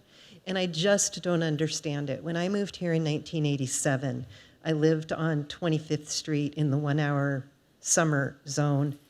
And there was enforcement everywhere, constantly, not just on weekends, weekdays, everywhere, constantly. And now I'm on North Hermosa Avenue, and we do not see parking enforcement except on street sweeping days. And when I asked about this, I was told lack of resources. And so I went back and checked. And there are the same number of CSOs who do the parking enforcement as part of their duties now as there were, maybe not all the way back then, because I couldn't go that far back. But there aren't fewer people. I just don't know where they are. And I'm sure they're working hard. I don't mean that badly. But why do we not have any enforcement? I was happy to see tires being chalked downtown on Monterey in the 1 hour all year round zone. I was out for my normal walk, and I'm seeing tickets all over the place. I'm like, what is going on here? And I saw chalked tires. So at least in that event, we started chalking tires again. I know people are talking about these license plate readers as being sort of a panacea, and maybe that additional revenue is already in the budget. But you're not going to be able to ticket somebody if you're not even driving by on the street. So license plate reader does no good unless you're reading license plates. So I really don't understand it. Another thing I'd like you to consider, and I don't know how this would work, but I think it could work, are tiered fines for repeat offenders. So not just should we have late fees for fines, but one of the parking enforcement supervisors I spoke to said, we can't enforce our way out of the problem of people just not moving their cars for street sweeping because they don't care and the ticket means nothing to them. Well, maybe if you get 2 street sweeping tickets on the same vehicle in a month, your next 4 are twice as much. I mean, at some point, either incentivize them to stop doing it or at least make it harder for them to keep getting away with it. So I had something else, but I'm not going to say it. Bye. Thanks. Anyone else like to speak? All right, we'll close public comment. We'll bring it back to the dais for any conversations or direction. Rob. Thank you, Mr. Mayor. Couple of things, and they're kind of related. I moved here in 1974, and I recall back in those days, as Nancy just mentioned, the parking tickets were like, I think they were maybe our largest income at that time, largest portion of our budget was from parking citations. I recall that there was a bumper sticker that was going around. There were hundreds of them around Hermosa that said, "Friends, don't let friends park in Hermosa." And that's honest to goodness, and that's true. You really didn't do that. So I think that parking enforcement is less than it should be right now. I don't know why. I think this is a concept that's come up before, and as Nancy said, that, well, if there's not enough people, and we don't have this, and we can't do that. There must be a way to increase the parking enforcement. Parking license plate readers, perhaps, automatic something. There must be a way to do that to get more, because these people are already in violation. They should get a ticket, and yet they don't, and that's lost revenue. So if we're serious about revenue generation, and this is a possibility, I think we should look into that. And perhaps tiered parking fines is not such a bad idea. A number of other things you do. The first time you do it, you get a ticket for this much. The second time you do it, it's increased. The third time, it's a larger punishment. So I think maybe it's time to do that same sort of a thing toward parking enforcement. So I would add to this list of options for council consideration, those 6 things there, perhaps direct staff to return with some information about increased enforcement and tiered parking fines. That would be my suggestion. That's it. Thank you. Yeah. Ken, you want to speak to parking enforcement? These for the ALPRs, which have come online, by the way. So you'll see 2 new Tacomas and one of the RAV4s. If you see these little cameras on the sides, they're live now. We wrapped them up, I think, 2 weeks ago they installed, so we're just finalizing all the configurations. But they're out on the street. They're going to start, producing more. So they're out there. You're not going to see chalk anymore, but you're going to see cars and cameras driving around. So you say we're going to see that because it's not quite been implemented, or it's just recently been implemented? Yeah, about 2 weeks ago they got fully, put into the field. But they're being all the CSOs are being trained on it right now. So there is that time period, but they're out there right now. So this is going to be citywide. Citywide, yeah. And they do talk to each other too, so it doesn't have to be the same vehicle going by. All 3 vehicles, one drives by, a different vehicle drives by 2 hours later, it'll know. Okay. So. Could we come back with some, at least information about how much that would increase our parking revenue? Yeah, I think, in the next few months as... Do we know that? We don't know yet. We don't know yet, yeah. We'll have more data in the next few months as they're out on the street. Okay. Yep. All right, great, thank you. Positive. I'd like to just add that we cannot make people do a cashless system on mobile phones. It's not legal. The state requires us to put up boxes, and you can't just throw up a smartphone program on Manhattan and Monterey. You have to put up stations for them to pay. Manhattan Beach is trying to do app only. State law says you can't do that. Manhattan Beach is trying. All I can tell you is that's what they're moving to. They haven't implemented it yet. They approved it. I don't think they've implemented it. Yeah, okay, well, I believe there's a state law, because we talked about this at another meeting where we have to put the boxes. When we remove our meters, aren't we putting in stations? Yeah, an alternative wouldn't be single space, single pole meters. It would be multi-space meters, number of spaces. Yeah, so there would be a cash Multi-space option. pay stations, right? Yep. So Right, kiosks. why would we put those in if we don't have to? Why would we put what in? Why don't we go to the Manhattan Beach system then of not putting in those pay stations? I think there's been a issue with choice, right? You still have a segment of the community and demographic that doesn't necessarily carry around or has credit cards or, still uses change and doesn't want, and maybe not have a smartphone. So some neighborhoods it's okay to not take care of them, and others.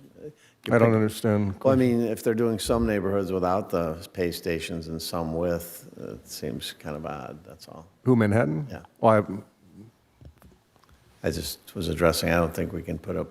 I mean, we'll monitor that, but I think there's the transitory stage has been going from single space to multi-space to allow and accommodate, like you mentioned, for the cash handling if it's still needed. But the industry is constantly moving. We'll keep an eye on it. If there are any other entities that are local agencies that do go fully digital, we'll keep an eye out. We'll reach out to them and chat with how they're doing. So, but I get your point. And then I guess, right now, you said we have 4 million, we have up to 4 million in uncollected TOTs tax, and what's the status, and when will we get that money?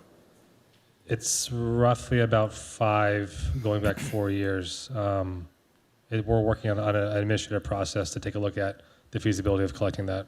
It's going to be launching very soon. Okay. And so, when we talk to these owners and ask them for the money, are we signing them up to collect future monies, or if they're ongoing, or so? Are we It gonna- depends if they're ongoing.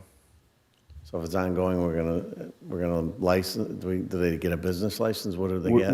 We have a system in place that we use now for the permitted ones in the commercial zone. Obviously now in the coastal zone that will apply, and we'll have a requirement to get a business license and to register on the TOT platform that we have.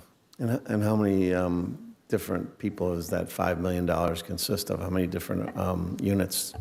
It fluctuates. I think it's about 200 to 300 individual property locations. How many units that is, we'd have to calculate. No, I meant property locations. That's fine. There's actually about... Yeah, I think about 250. Yeah. I think there's about 25 properties that owe about half the money. And about 25 own half, but we know of the other ones, though. Okay. Mm-hmm. Thank you. Gene? Yeah, I mean, I don't know where we're looking on a motion here, but I would be in favor of some type of motion that would evaluate the TOT rate and short-term rental compliance, coming up with that issue,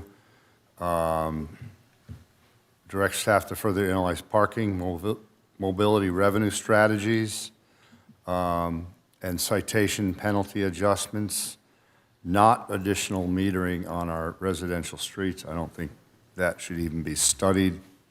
I believe there's a lot of opposition to that.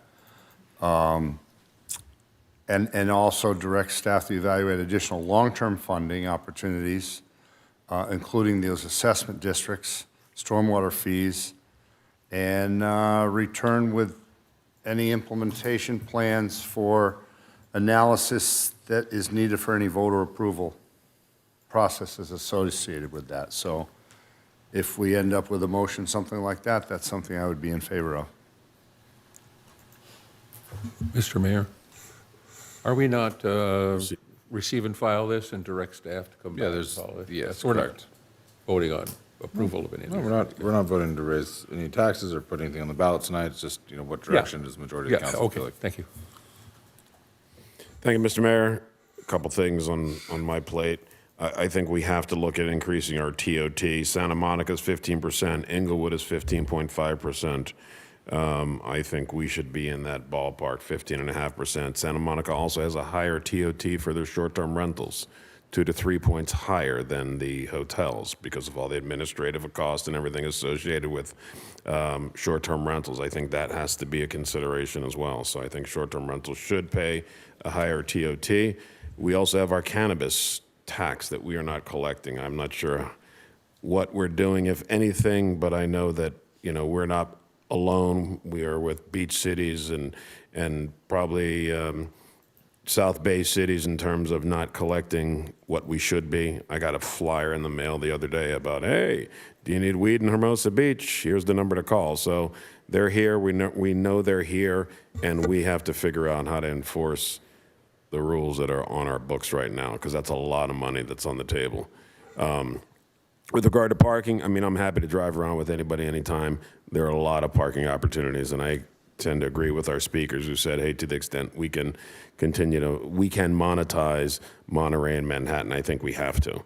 We have to. Folks are parking there now, and they're just eating the cost of the ticket. And there are folks parking, particularly on a busy weekend like we had, folks are pretty much just parking wherever they want to park, and they'll deal with the ramifications of getting a ticket. So I think we need to look at how we can expand our parking revenue opportunities. And it's good to provide more opportunities for folks who are visiting the coast because they're going to pay. TOT back 4 years, I'm glad we're looking at that. Storage lot, I think that has to be on the table. Those guys have not paid their fair share or fair market value for decades. And, if they're not willing to pay, I think we look at what we were considering and raise that and put parking spaces right there. Glad to see the enforcement piece is going to ramp up for the 1 hour space and the others. That's going to be a lot of revenue. And also, those fees will help pay any overtime. So I think during the next few months, we have to ramp up the enforcement. And, we need to send the message, come here, spend your money, have a good time, but follow the rules. So that's all I have, Mr. Mayor. Thank you. I'll take a stab at it. So I think that after listening to the consultant, we should go after the sales tax revenue and not pursue the transit occupancy tax, because he said if you put 2 on there, you're likely to lose both. And I think he's got the experience and the knowledge in these kind of items since he's been doing it about 25 years. So I'm going to take his advice. So I think we should move forward on the sales tax measure of 1%. And as far as analyzing the parking and mobility items, I think that's great. I think if we're going to do dynamic pricing and expanded metering, we need to hold more meetings. We need to tell the public what we're doing. We need to take more time on those items. I mean, you don't want to go tell the business community we're raising dynamic pricing without including them in the discussion. So that's going to take months, so it's not going to happen till the fall. But we can pursue that, at least talk to them. I'm not opposed to that. As far as raising the stormwater fees and that, I think we should first get through the election and raise the sales tax before we attack that. And we don't want to be raising 5 different tax revenue sources. We're not going to get any of them done. So I'd hold off on those till we go through an election. That's my input. Thank you. I'm pretty similar to you. I think staff is meeting number 4 halfway there. You've painted the picture that we do have a $3.2 million structural deficit. You're proposing cuts for our adoption of nearly just over $1 million. We have been able to balance it this year, but the out years are not looking good, especially when you throw in county contracts, et cetera, et cetera. So like Mayor Pro Tem, and maybe it's just we're the only 2 that are up for election, we want the hard fight in getting the sales tax out there.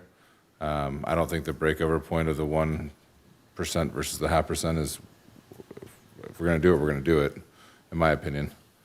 And we need the data from HDL on what is paid locally and what is paid by our visitors. I think that's an important topic. I know to our neighbors to the north, that was majority visitors, less local. So I think getting that information will be important. I know that August-ish will be our drop dead date for ballot measures on the November ballot. Parking, I'm at the point now, if you get a parking pass, there's probably a meter on the street, or at least to be time constrained in front of your street. Unless we get zones or something else that, we need to expand the metering. Let me look at the others. Dynamic parking, I think, echoing what Michael said about getting the chamber in there and making sure that we do advertise and talk about the difference in dynamic pricing. And all the Prop 218 stuff, we can look towards the future, but I think right sizing, it's no secret that we have attempted the sales tax twice, and I think we need to address that head on, and we've been warning about a structural deficit every time we attempted it, but now we're here. The LA County contract we've talked about the last previous times, but now we're here. So I think the environment is, we just need to get out and educate and advocate after, until it's on the ballot. So those would be my 2 things. I don't like the double measures come November at all. Mr. Mayor? Rob? Thank you, Mr. Mayor. I have to echo that regarding the sales tax. I think since the last time we tried this, there was such an issue about trust with the city. The voters clearly showed that they did not trust us with extra money. And I think we've done a good job since then of showing the voters that we are fiscally more careful with the money that we have. And I think that is a general consensus. The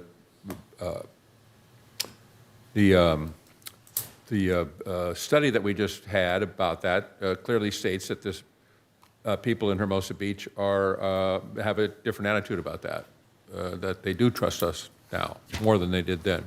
I think that's important. So I totally agree with Mike, Mayor Detoy, that we should concentrate on the sales tax, not other items on the agenda for this coming election. I think 1% is a good idea, and I think we should pursue that.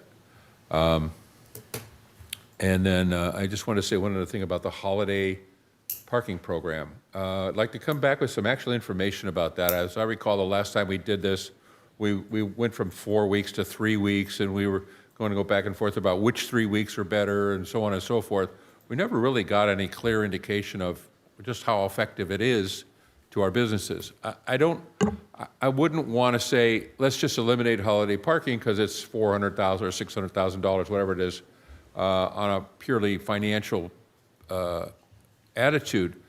But on the other hand, I'd like to get some real solid information about, and maybe it's not available, maybe it isn't, maybe is there no sales tax we can, annual, weekly sales tax revenue or something, somehow we can find out that from the end of November to the beginning of, from the end of November to the end of December, how much sales goes on in Hermosa Beach? Is it really a good idea to have holiday free parking? Does it really do anything or not? And how do we make a decision on that without any real data?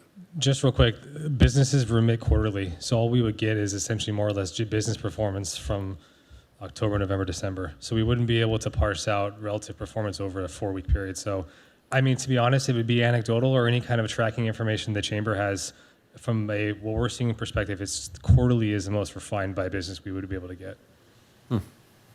Okay. The chamber can assist us in getting other numbers. You've asked. Yeah. Well, it's difficult to make a decision on that without something more substantial. Yeah, we're not doing that tonight. Beg your pardon? We're not making that decision tonight. No, I know that. Yeah. But I'm saying when we do, we're giving council direction on what to bring back and what to study and so on. And I'm suggesting that the holiday parking program would be great if we could get some more information so that we can make a decent decision on it. Okay, that's all I have. Thank you. Thank you. I would just ask, desperate times calls for desperate measures. And the consultant talked about the survey and not putting 2 items on there. I think if there's a reason LA County and so many other cities in the area are looking to raise their TOT. With the Olympics coming up, with World Cup coming up, that is a lot of revenue, and that's revenue that's borne by the visitors. So that is a huge amount of, and particularly as we look to figure out our short-term rental program and what we're going to be moving forward, I mean, that's a lot of potential revenue that we're leaving on the table for another date. So I think the people residents are smart. They understand a sales tax that will impact everything outside of groceries and medicine, and then a TOT that is borne by visitors, 100%. So we are losing, particularly if we're going to start charging, we're going to come up with a solid short-term rental program. And there is TOT dollars associated with that. So that's a lot of money that we're leaving on the table effectively by punting this one. And again, desperate time calls for desperate measures, and I think we should look at doing both. I agree with my colleague at the other end there. There's a lot of revenue we can take up combining the TOT with those other things. We've tried sales tax twice. There's no indication that people trust us any more now than in the past, and elections always create new elected officials. So, this, and 56%, that's hardly passes on a probably yes vote. And the council's split. Some of us want TOT, some of us want sales. I think at this point, as a compromise, we ought to bring both of those back, study them more, figure out the details of what that's really going to generate and how we can do that, and then make better informed decisions on which one or both we're going to go with on those taxes. So, you know, I don't know, is it time to make a motion? Should I go ahead and structure that, or? There are no motions to receive Well, and file. we have to give direction to staff. I do think What we're just doing right now. it does sound like there's this, I mean, no matter what, we have to have it back in August. I mean, it sounds like there is a split on getting the ballot language for TOT and the sales to discuss in August. We'll make that decision then. You know, if we can get the consultant back to reiterate, you know, the issues with having multiple ballots, multiple ballot questions would be important. And I think we gave plenty of direction elsewhere. And I just want to end, like, I don't want to end conversation on this, but I think what Brandon said tonight really stuck with me is, you know, what the, I think it was you, Hermosa residents don't want to lose what we have. We have something special here. And, you know, unfortunately, our road conditions do not reflect what we have. I think we all want better roads in town and everything else, and our park amenities, et cetera. But we have a very special community with great parks, great small businesses, and how do we support them? And that is, you know, we don't want to lose our identity on that, but we need to protect what we have, and with that, it's going to cost some money, so. Do you need any other direction, or are we pretty clear? Your Honor, I think we have enough direction to bring back more information on the items that were discussed. The other ones will remain for consideration, but, you know, I'm just thinking we've got 2 meetings in June, 1 in July. You know, if need be, we might have to call a special meeting if that's required, but we'll try and get it done through June. Perfect. So there's enough room between now and August. And I don't think this needs to be you know, the last possible day. No. Our residents are smart. We We're don't not want going to to do that. pull anything over the wool of their eyes, and so. Mr. Mayor, could I I'll make just- a motion to receive and file this report. Second. I'm just wondering Motion and second. if there's any of these here that we can just exclude so staff doesn't have to We did. take the time of going through them. For example, expanded metering on residential streets. That's going to be a big one if we're expecting an analysis back on how much it costs to implement, put new meters up.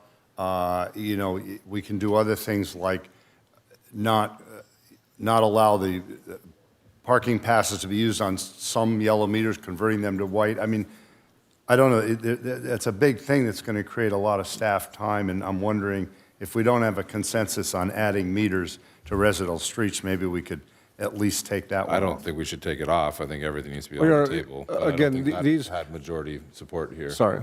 This is one of the things that's understood, is that revenue enhancements are not immediate. You know, we've got a couple of things set up that we're going to go after, but it's understood that either it's going to take a ballot measure in November, or it's going to take a big community conversation like additional meters. I mean, the idea of metering Monterey or Manhattan, we know that's going to be a long conversation. We know that there'll be more detail. That is not something that has to be decided before August. You know, it's the ballot issues that need to be decided before then. The parking we can bring back at a later date. It's not an issue. We've done a lot of the homework already on that. Perfect. All right, thank you. We have a, So it sounds like the 2 ballot issues are the TOT and the sales tax. yes. Okay, just to make sure we're clear. Thank you. All right. Thank All you. those in favor with the receive and file, say aye. Aye. Opposed? Motion passes 5-0. Thank you, Brandon. Thank you, team.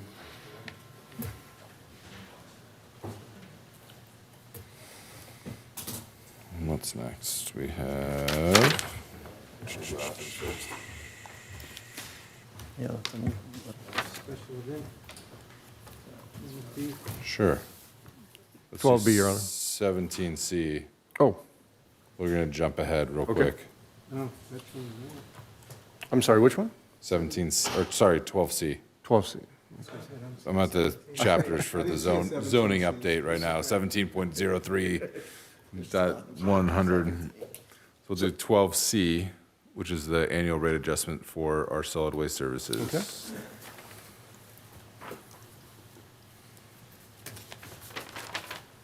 Good evening, Council. So yeah, this is the annual rate adjustment for Athens in the not only solid waste, but street sweeping services. Next slide, please. So city has contracted with Athens since 2013. We extended the agreement in 2022 for 10 additional years. Per the contract, Athens gets a annual rate adjustment, which is the trash CPI plus 1%. Athens submits request letters in February, and we bring it to you around this time every year for an adjustment that kicks in on July 1st. Next slide, please. So the trash CPI is one of the many CPI indices. It goes from March to March. It goes into effect July 1st. As I said, Athens will provide notice on their bills immediately after this meeting, preceding July 1st. Separately, and specifically, we're talking about solid waste for most of this. Separately, street sweeping just gets a fixed annual 3% increase. And for your information, as a reminder, street sweeping is something we pay for. Obviously, trash service is something that the residents and businesses pay for. Next slide, please. So here's a chart showing what the typical, most common rate categories or service categories, what the adjustment would look like. So currently for commercial, which is a 3-yard bin, service once a week, you see that increase about, $16. And on the residential side, about $2 for a 64-gallon trash and then your typical 35-gallon organics cart. Next slide. The adjustment, of course, increases overall fees, which means the city's franchise fees go up a little bit, about $30,000. And with that, staff recommends endorsing the rate adjustment and then adopting the accompanying resolution. And with that, I'm here for any questions. And we have members of Athens as well who have diligently hung on to answer any questions. Do my colleagues have any questions? I didn't see, did I miss the original contract in the attachments tonight? Sorry. The original, I mean the 13 the or extension, sorry, the 10-year. Oh, okay. The extension. Just because, again, tonight is, I don't want to say somewhat routine, but it's laid out in that contract term. True. Yeah. Sorry for that, but no worries. It is available. Any other questions? I have a question from Athens. All right. Sharon, can you come up?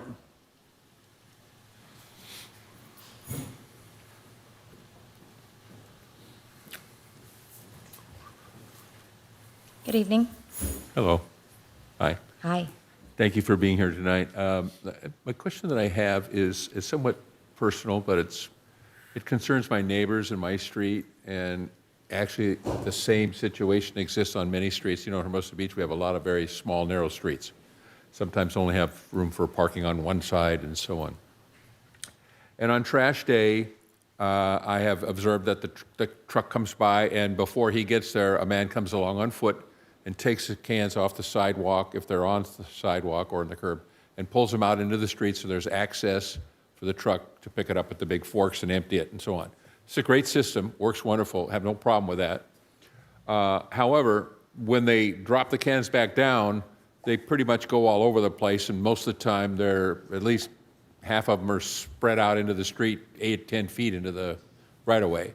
So once they empty one side and come back down into the other side, the street is littered with trash cans that are clearly several feet away from the curb. Is there any way that you could put the cans back, at least against the curb, or push them out of the way into the rows of what would be parked cars, or back on the sidewalk somehow? Now, I know that means that someone has to go by, and then one man goes ahead of the truck, preps the thing for the truck to pick them up. Somebody else has to come along behind the truck and push them back.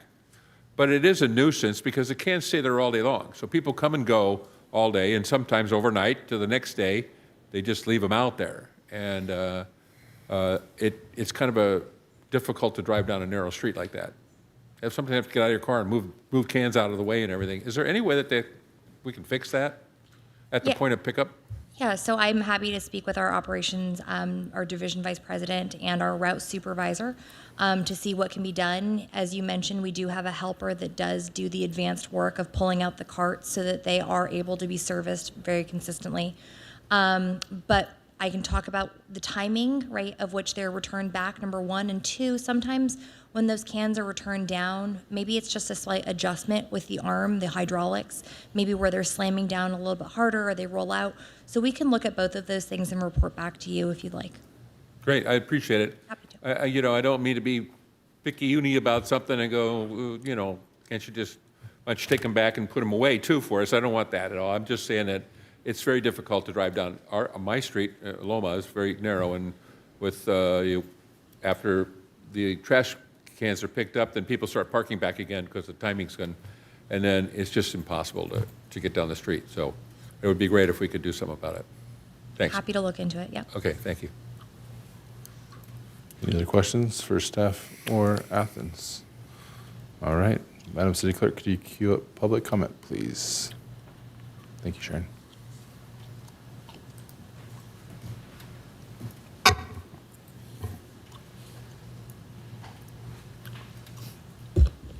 In the spirit of revenue generation, when I first moved here, and I've never heard anyone else getting this ticket, I got a ticket on my trash can because it was left out beyond trash day. Since then, I have never heard of a single one of my neighbors, and I've spoken to a lot of them, receiving such a ticket. There's another revenue generation opportunity. As I understand, I looked into this 5 years ago and initially got that ticket. The fine increases each time you are left out, so that'd be a great revenue generation opportunity. I believe there's also rules against where you can store your trash cans. A lot of us that live on these alleys have homeowners that seem to think that they get to, that it's the back of their house, seem to think they get to store their trash cans in the alley unrestricted. I believe the rules state that they have to be in an enclosure. It's important to note that those alleys are a lot of our front doors. That is not for split lots.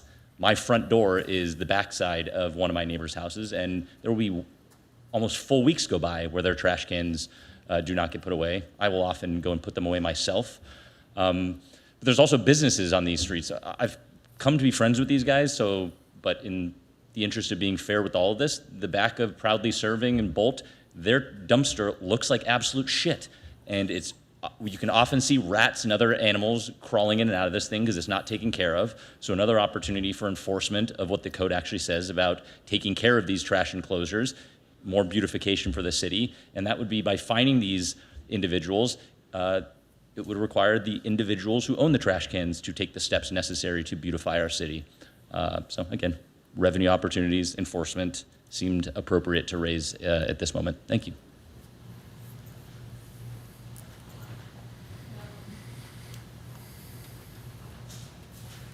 Hi, Nancy Schwabak again. I am so grateful that Alan brought that up because I wasn't going to, but now I'm going to double down. I have been working with code enforcement on these trash cans for 2 years, 3 or 4 years because my neighbor decided it was okay to store their trash cans permanently in their driveway in front of my house on the curb at one of the busiest pedestrian intersections in North Hermosa Beach. I was told that they're working on it. Great. Anything that they can do to work on it would be encouraged. I was told they had a problem because the bins don't always have the property address, and someone would deny that the bin sitting in their driveway was actually their bin. Well, then let's have a rule that the address needs to be painted on the bins like the new ones are. These are easy problems to solve, revenue generation, cleaning up the city, and just improving the quality of life. This is like the broken windows issues. If we can fix a few of these things, it'll make it better for everyone. They're working on it, but work harder, maybe. Thank you. Anyone online? I don't have any speakers online. Perfect. We'll close public comment, bring it back. One question for staff is who dictates the pickups in the parks and around town? It's a coordinated effort between I believe our landscaping contractor and Athens. So, I mean, I can certainly talk to Athens and work with Public Works on the other things if you have any specific issues. Yeah. Talk offline. Yeah. Is there a motion? Any other discussion? Right. Sure, I'm happy to make a motion to approve staff recommendation, but I just want to comment that Athens has been a great partner to our city. I mean, I talked to a lot of other city electeds, and I think we lucked out in terms of getting the right partners who not only provide services, but they show up to our community events. They roll up their sleeves and paint and pull weeds and all those things as well. So that does not go unnoticed. So we appreciate Athens' community support. I just wanted to... Hold on.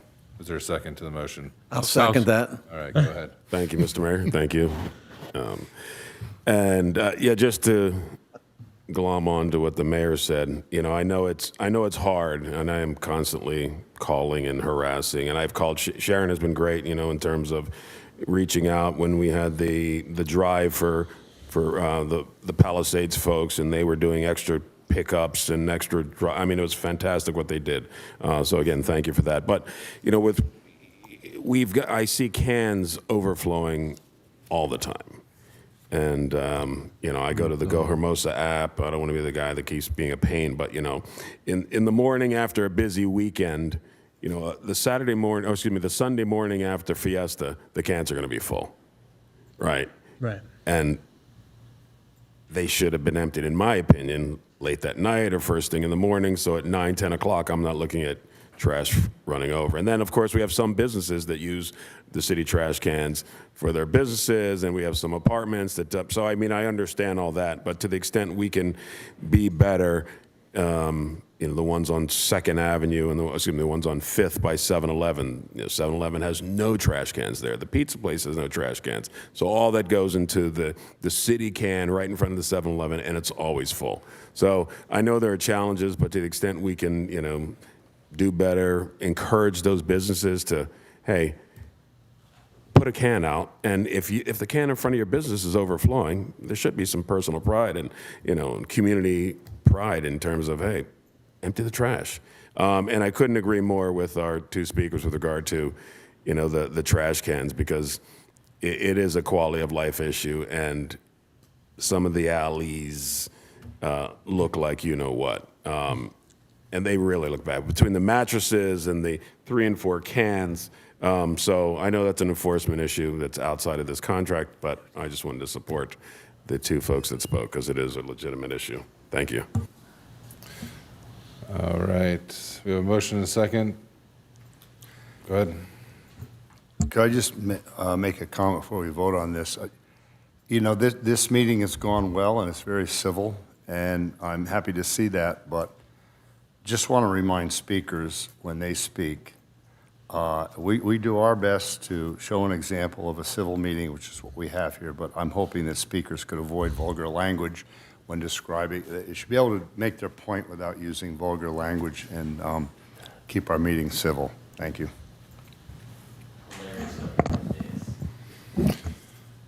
All right. Motion and a second. All those in favor say aye. Aye. Aye. Opposed? Motion passes 5-0. All right, back to 12B. Kaylin, or? Thank you very much, staff and Athens, for hanging in there.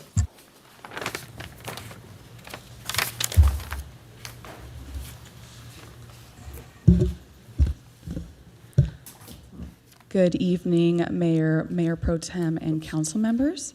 This item is for City Council to consider special event policy guide and fee updates following the review and proposed amendments by the Parks and Recreation Advisory Commission, all which have been incorporated unless otherwise noted in my verbal report tonight and the written report. The first update pertains to the special event approval guidelines. Under the current policy, application timelines and approval requirements vary depending on whether an event is new or returning and its assigned impact level. For example, new impact level 1 and 2 events must apply at least 90 days in advance, while new impact level 3 events must apply by July 30th for the following calendar year. Additionally, all new events currently require both commission and city council public hearings regardless of the impact of the event. Returning events also follow different timelines and review processes depending on their classification. Staff is proposing a more streamlined and consistent approach. Under the proposed policy, all new events would follow a single 90-day application deadline regardless of impact level. New events would still be reviewed by both the commission and city council, but through matters for commission consideration and municipal matters rather than automatic public hearings. The proposed policy would provide the Parks and Recreation Director discretion to elevate an event to a public hearing process when warranted based on factors such as anticipated community impact or policy sensitivity. For returning events, staff is proposing an annual coordinated process in which outreach would occur each June and requested event dates for the following calendar year would be due July 31st. The commission would then review a consolidated special events calendar each September rather than individually reviewing each returning event. However, returning events with significant proposed event changes would be elevated for separate review and consideration. Under the proposal, returning impact level 3 events would no longer automatically require annual city council approval unless directed by council or elevated by staff due to proposed significant changes. Overall, the proposed changes are intended to simplify the process, improve consistency and administrative efficiency for both staff and the event producer. It also provides us with the ability to better accommodate new event requests. The next update pertains to the special event locations. Under the current policy, it lists specific locations as shown on page 3 of your staff report. Staff recommends adding language that special considerations for location not listed above may be considered upon request. Staff is aware of the number of long-standing beach volleyball tournaments with historic roots spanning 20 to 60 years that occur outside of the currently permitted commercial zone.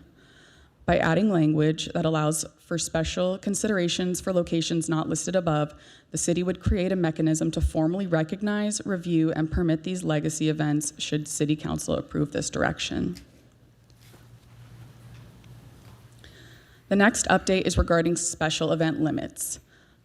Under the current policy, peak season event day limitations apply only to coastal locations such as the beach, Strand, and Pier Plaza, with maximums of 45 impact level 3 event days and 25 impact level 1 and 2 event days between Memorial Day and Labor Day. Outside of peak season, the policy limits the city to 15 event days per month citywide and no more than 2 events per day. Staff is proposing applying these event day limitations citywide rather than only to coastal locations and increasing the maximum number of impact level 3 event days to 45 to 50 while maintaining the existing 25-day limit for impact level 1 and 2 events during the peak season. Adjusting the total maximum number of impact level 3 events during the peak season would accommodate all returning events citywide. Staff also recommends aligning the peak season timeframe with the municipal code by beginning it on the Saturday preceding Memorial Day. This approach supports more strategic allocation of events and helps reduce the potential for resources to be overextended regardless of where the events occur. Regarding the proposed fee waiver grant program eligibility criteria, staff is proposing that events offering prize pools, cash awards, or other forms of participant compensation not be eligible for fee waiver consideration, as these types of events may function more as a competitive or revenue-generating activities that provide direct financial benefit to participants, teams, or affiliated organization rather than the community as a whole. The Parks and Recreation Advisory Commission discussed this proposal and did not support this recommendation.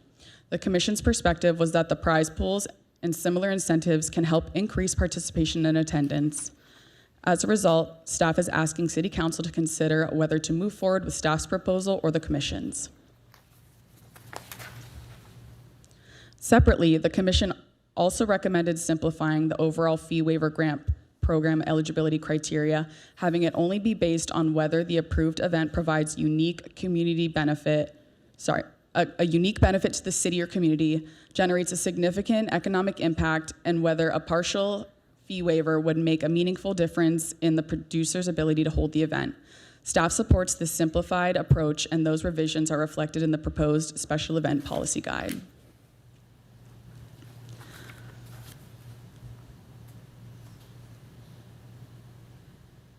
The current long-term agreement policy requires multiple approval steps before an agreement can be utilized.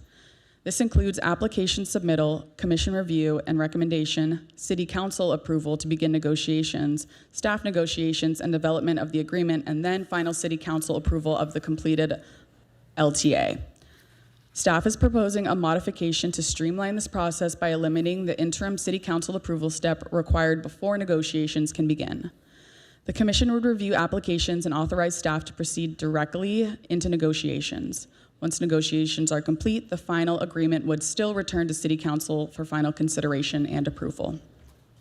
The intent of this change is to reduce redundancy, improve administration efficiency, and maintain appropriate oversight by both the Commission and City Council, while preserving the City Council's ultimate authority over approval of all long-term agreements. Also regarding the long-term agreement program, current policy requires organizations operating under an LTA to provide both a pre-event and post-event presentation to the Parks and Recreation Advisory Commission. Staff is proposing modifying this requirement by eliminating the pre-event presentation and retaining only a post-event presentation to the Commission within 60 days following the event. The post-event presentation would focus on actual attendance, community impacts, and event successes and operational challenges. The intent of this change is to reduce administrative burden on both staff and event producers while allowing commission discussions to focus on actual event performance and outcomes rather than projections, while still managing accountability and oversight of events operating under long-term agreements.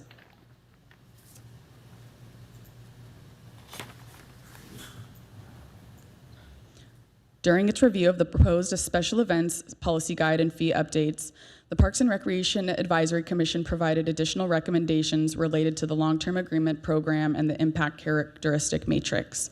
First, the Commission recommended simplifying the long-term agreement eligibility criteria by removing all existing eligibility requirements except for the requirement that an event must have been held in Hermosa Beach for a minimum of 3 consecutive years to be eligible for consideration for an LTA. Staff supports this recommendation. Additionally, the Commission recommended removing the returning or new event classification from the impact characteristic matrix. The Commission's rationale was that whether an event is new or returning does not inherently change the operational impact of the event itself. Staff also supports this recommendation.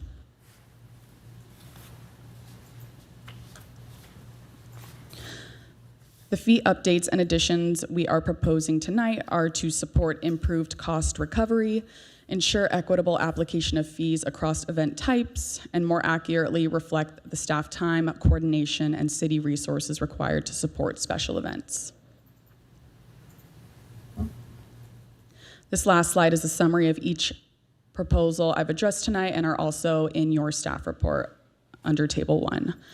I'd like to conclude that these policy and fee updates are a time-sensitive matter, as new applications for 2027 events will be due July 30th. In order to have the updated fees and policies reflected on the 2027 events, we would need City Council to consider approval at tonight's meeting. A delay in the approval of these updates would impact the overall implementations for 2027 special events. This does conclude my verbal report, and staff are here to answer questions.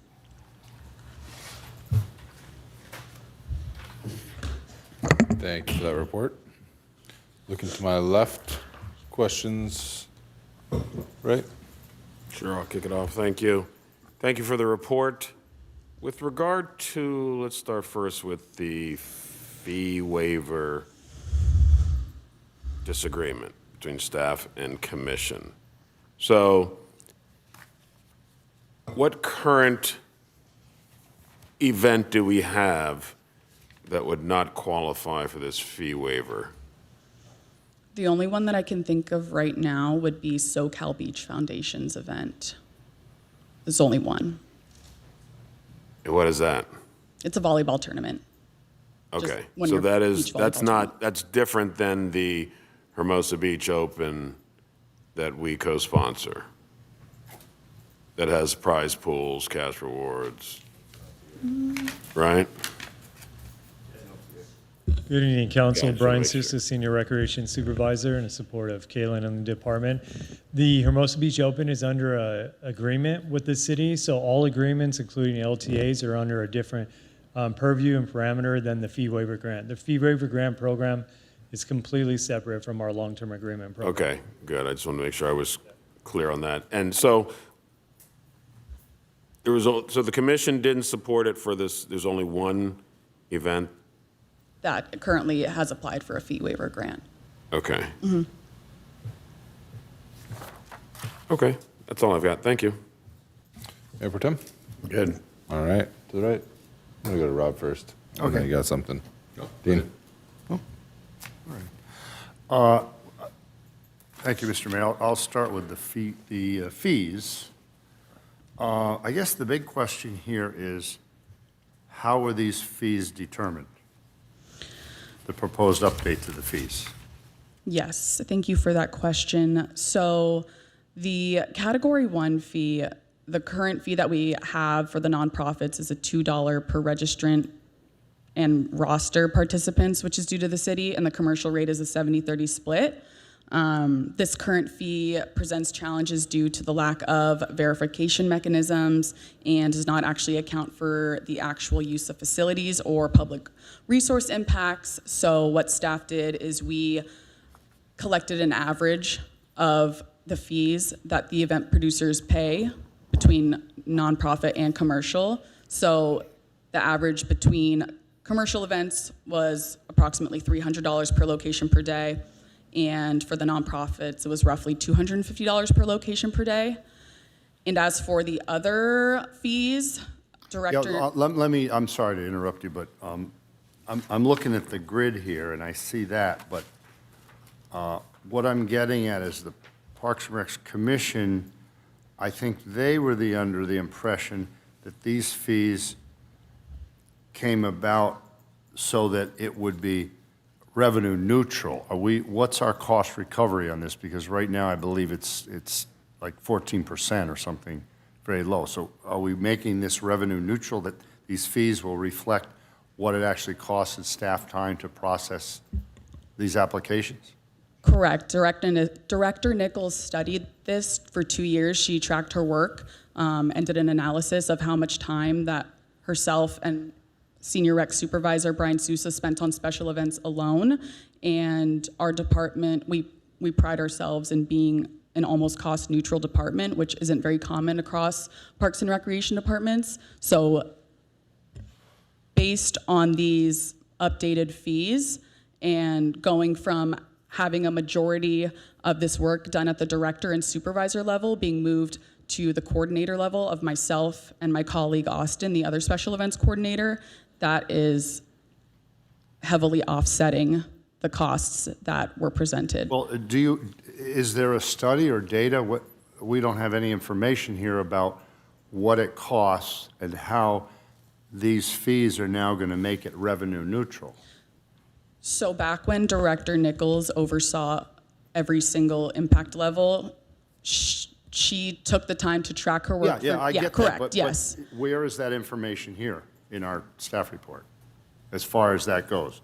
What was spent on what, and how did we determine what our expected revenue is going to be? Because I thought there were numbers that showed we were still in the red quite a bit, and we don't have the fee study attached to us tonight. And I guess the Parks and Rec Commission didn't have that fee study either. So I'm just wondering what we're using for analysis on that. Yeah, so from my understanding, in terms of the special events fees that are proposed, I know you don't have the exact analysis in front of you, but it was the average amount of time it took to complete each task based on Director Nichols and Senior Recreation Supervisor's salary. Based on the hours they spent to complete each task, this was the average based on their work for the work analysis they did over the past 2 years. We bring up Brandon too, because he can speak to the fee study and how this fit into it. Yeah, Councilmember Francois, I think you're referencing is the amount you saw in the RCS fee study, which showed a pretty significant subsidization of special event fees. Just two big caveats. I don't know, it was kind of a minor point that Caitlin made that's really important is that study was a cost of service study done in late 2024. One major change happened. They changed the model of review. I'll give you an example. If you pull and reference that study, which I can send to you, she equated 30 to 40% of director time going towards special events. The model is completely different now. So I guess the long story short is their detailed cost model of their own actual analysis is more at a more detailed and granular activity tracking mechanism than what our cost of service study did. So you may see a large subsidization number in our cost of service study. That number is actually a lot lower. So we're more confident in their analysis of the actual task tracking at the special event level, which is easier to detail because it's a kind of a consolidated process than the way our methodology worked on our bigger cost of service study. And with these fee increases, we're going to have more cost recovery, not full cost recovery, but more cost recovery. Correct. So is this becoming revenue neutral? How much are we bringing in new revenue with these new fees? I think the estimate is about 60 grand in additional revenue. The question of whether it's 85% subsidization or 100% subsidization, which I think is kind of what you're getting at, is we're not allowed to speak to that now, but what they're doing is realizing we were subsidizing these services. Right, but I thought it was 405,000 is what. So a couple of things in special events, sorry to interrupt. Did RCS include our decision up here to subsidize police for Fiesta or St. Patrick's Day or whatever? That's a good point. Study? So what the caveat, what RCS did a gross analysis of what essentially they allocated all the Parks and Rec overhead to programs. All they identified in that study is there's subsidization going on. They did not recommend full cost recovery. That's an important caveat. So I think the misconception with the fee study is that they're showing a subsidy and they recommend no changes. What the study is saying is that Parks and Rec fees are very unique in the sense that they're more market sensitive and market based. So to your point, Mayor Dutoy, it's a policy decision. Is there subsidization going off special events? There has in the past. At what level is acceptable to council and the community based on the secondary non-monetary, variables of economic development, business-friendly city, an event that brings people in. So I think we're trying to quantify a number, but I think we couch it more as a policy decision of how much cost recovery would you like to see at the council level when it comes to special events. And the analysis they're doing is a more detailed level that, as Steve mentioned, there will be more cost recovery than there currently is.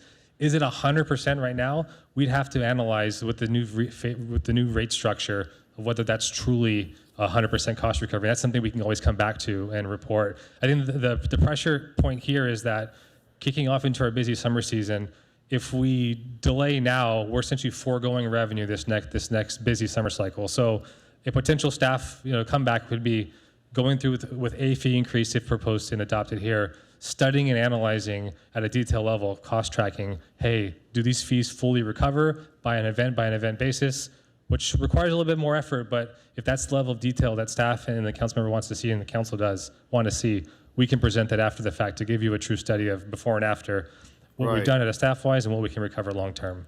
I guess it's concerning we don't have the fee study attached, which means we can't really use that information tonight because it's not part of our agenda. So, I don't know if we combine that with the fact that we need more detailed information, whether this needs to be delayed, but. Mr. City Attorney, it's public record, so can we reference the number?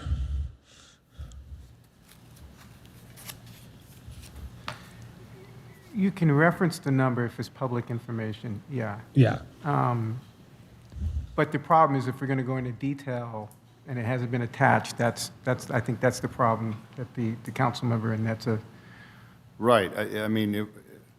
Unfortunately, studies and things like this should be attached to an agenda so that the public is aware that we're using that to help come up with these fees, so. Well, they didn't use it. We did not use it. They used actual staff time divided by, multiplied by. Well, okay, but we don't have that either, so.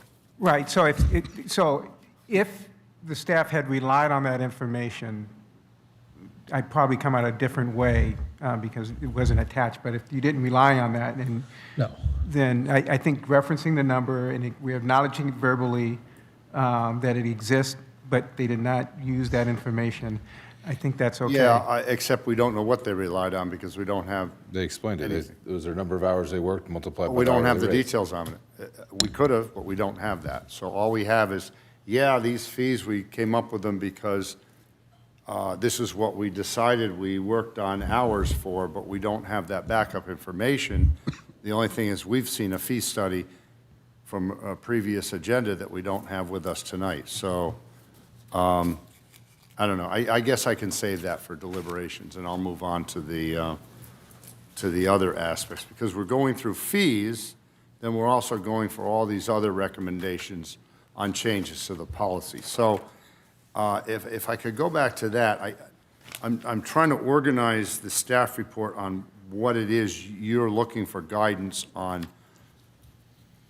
what you want us to recommend on changes. Is it fair to go to page 10 of the staff report, and you've got like 15 bullet points, or 16 or 7? Are those the bullet points that you specifically are recommending that we adopt or give guidance to, and that's what you're looking for tonight? Is that how I understand that?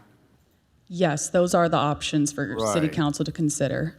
Okay, so, so we got one, that's easy, you make the dates all the same for 90 days. The second in bullet point, Q&A right now. excuse me? We're in Q&A right now.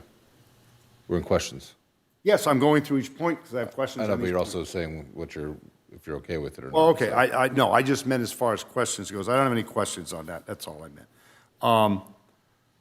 So the second bullet point, you're recommending eliminating public hearings with director discretion based on anticipated impacts or other considerations. What does that mean? So let's take the After Dark Tour LA, for example. It's a significant impact to the city and, residents and whatnot, and that took staff time and overtime to create the public hearing, to come to the commission, to come to the city council meeting, versus, let's say, Hope Chapel picnic, where they're just, having a picnic in the Right. park. Yeah. Do we have criteria set up so that the director can decide what events would require a public hearing or not? Is that what we need to come up with, or? Yes, it's the character matrix in the special events policy guide. But we need to come up with that recommendation tonight? Or are there criteria already set up? We have criteria already set up. That's You not do? something that city council needs to Okay, discuss.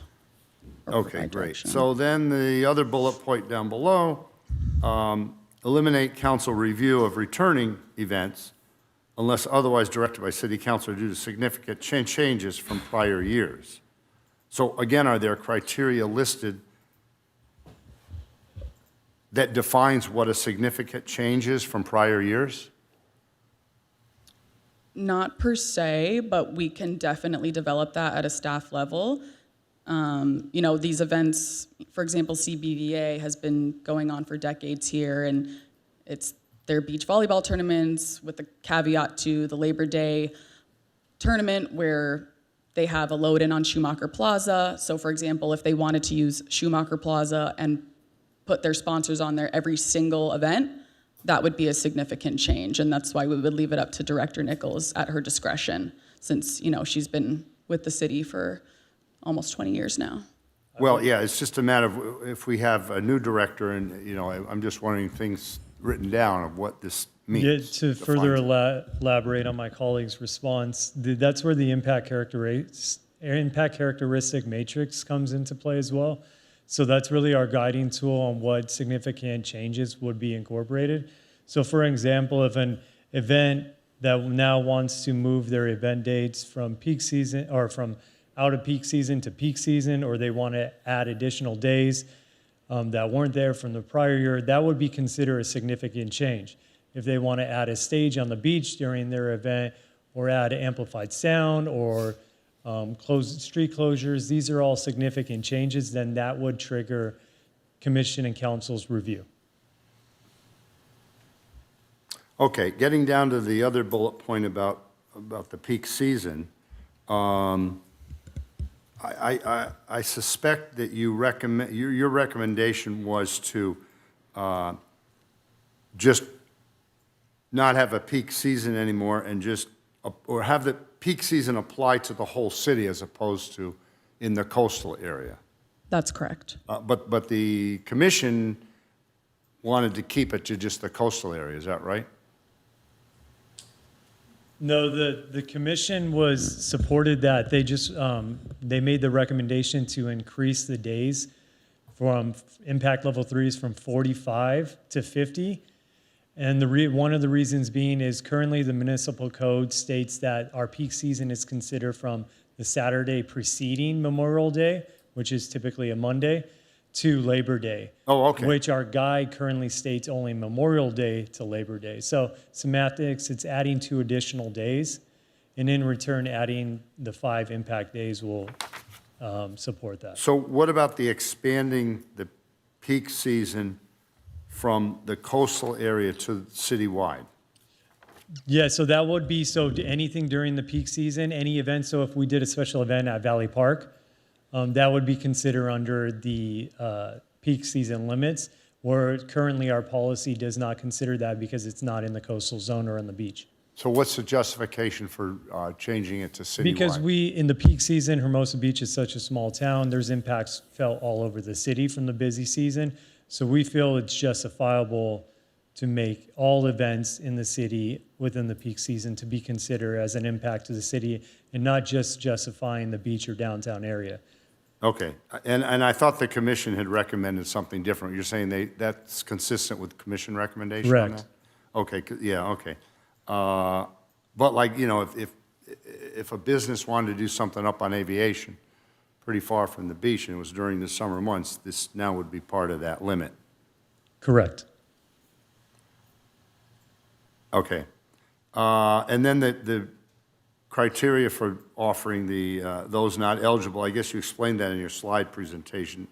It wasn't in the staff report, that's something that you and the commission voted to not do that, but you're recommending that we not make them eligible. And you're saying any event, no matter what, if it has any prize pool, cash award, or other forms of compensation, they're not eligible for any fee waiver. Is that what you're recommending?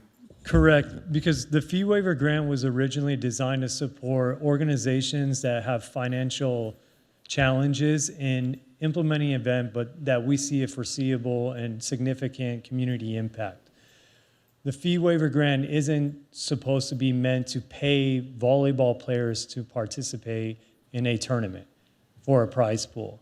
That's one example. So our recommendation is to remove any events with a prize pool or cash prize from being eligible just for the fee waiver grant, because that's city general fund dollars that we're designating to participants. So our professional otherwise. volleyball tournaments would be clearly at stake. No, they would not, because they don't apply to the fee waiver grant program. All of our professional tournaments are under LTAs. Those are not applied to fee waiver grant programs. Okay, now they are. They didn't used to be. But if a new professional league wanted to come in, what would happen then? If they did not have a long-term agreement, they Yes. would be subjected to all the normal fees. They could apply for a fee waiver grant, but if they had a cash prize or prize pool, they would not, under this new policy, they would not be eligible for a fee waiver grant. Wouldn't mean they couldn't host the event. They would still be eligible to host a special event in the city. They just could not be considered for a fee waiver. Okay, well, that would have applied to the Hermosa Open before they came under the long-term agreement. When they- Hermosa Beach Open never applied for a fee waiver grant. Oh, they didn't? They did not. Not this program. It is separate from the long-term agreement program. Well, okay, that's because they were part of the long-term. Also, a fee waiver grant needs to be a returning event, so it was on the one void. Okay, the next bullet point deals with reviewing and approval to initiate long-term agreements. So what's the reasoning for eliminating the city council approval to initiate long-term agreement negotiations? So it's redundant because they submit the application and commission reviews it and makes a recommendation, and then you as city council approve our department to begin negotiations with the applicant. And once we start those negotiations and develop the agreement, then we have to bring it back to city council for final approval. So it's cutting out that, and one of those steps, bringing it to the city council, taking it back to staff and the event producers, and then bringing it back to city council. Just like the zoning amendments, it's an effort to streamline the process. Well, whether the commission does it or the city council does it, it takes the same staff time to put together a staff report and do all that, right? The point, I think, being made is that the city council is going to approve an LTA. They don't need to initiate it also. True, but if the city council had no idea that, had no interest in negotiating a long-term agreement on something, then staff was going to be, and commission's going to be going off on this with, and there's no desire from the city council to do it, so. Council can always reject it. But they'd have to wait until you went all the way through that process. So, okay, streamlining. Okay, one more. The other bullet point down here says requirement to only include an event that must have been held in the last 3 consecutive years. So we went right into a long-term agreement on Hermosa Open, and that one did not occur here for the minimum of 3 consecutive years. So is it true that this is going to, again, eliminate the possibility of that happening in the future if a league comes in, or they need to be serving here for 3 years before they can be part of a long-term agreement? The city council has the authority to enter into an agreement or a contract or an MOU at any time with an organization, as far as they have majority approval from that vote. So as far as I know, and Mr. City Attorney could further elaborate, but the LTA is not the only program within our department, within the city, that allows for agreements. We could have any basic joint use agreement or any MOU with organizations outside of that program. So why are we adding this requirement, that they be? We're eliminating, there's a lot of verbiage and a lot of constraints currently with the LTA program for justifications and being eligible. This streamlines the eligibility criteria to allow anybody an opportunity as long as they're a returning event. And we said 3 years because 3 consecutive years, because that allows council and staff to observe the event and understand its efficiency and effectiveness to providing a community and financial benefit to the city. Makes it easier for event producers and ourselves. Well, you're excluding them now. That would be the opposite. You're excluding them from the LTA program unless they've been here for 3 years. Correct. Because that allows staff and city council ideally time to evaluate the effectiveness and efficiency of the event from a community benefit and financial standpoint. Economic benefit. All right. Thank you. Thank you, Mr. Mayor. Madam City Clerk, could you open up public comment, please?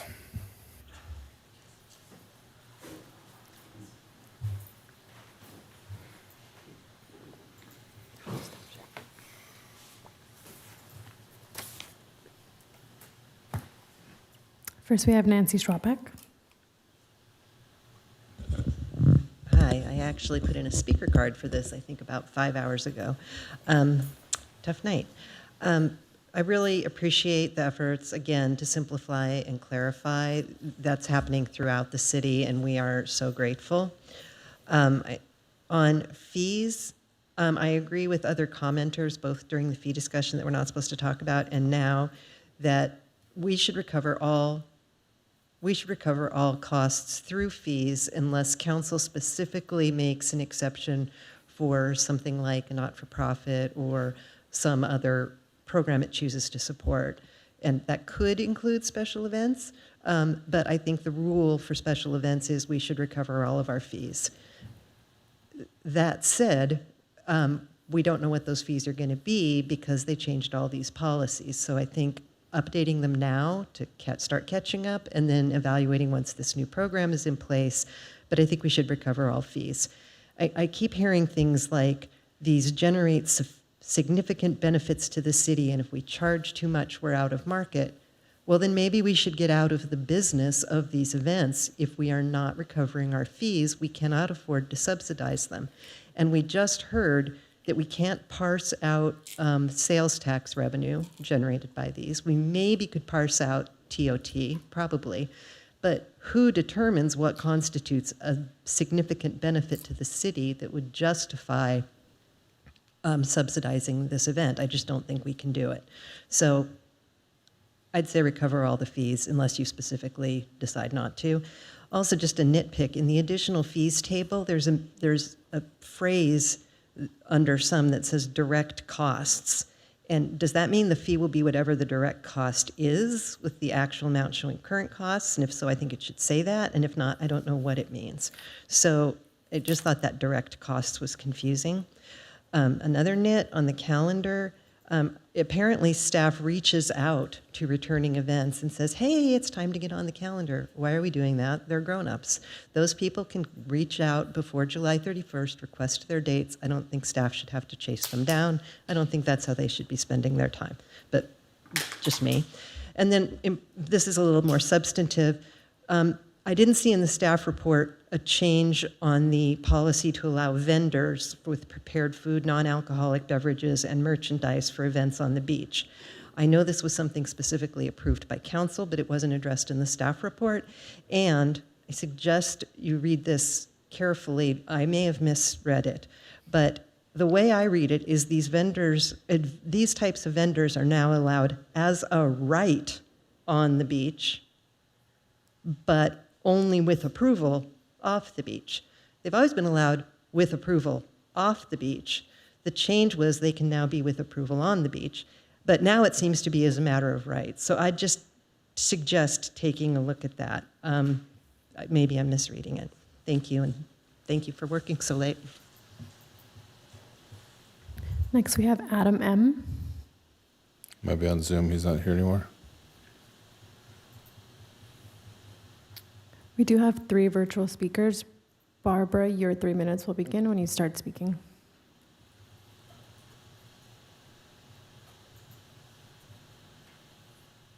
Good evening. Couple of things here. Parks and Rec Commissioner.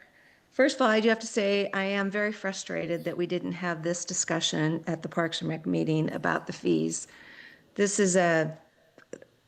You're talking about things that we could have given you more information on. So not much I can do about that right now, but it is extremely disappointing.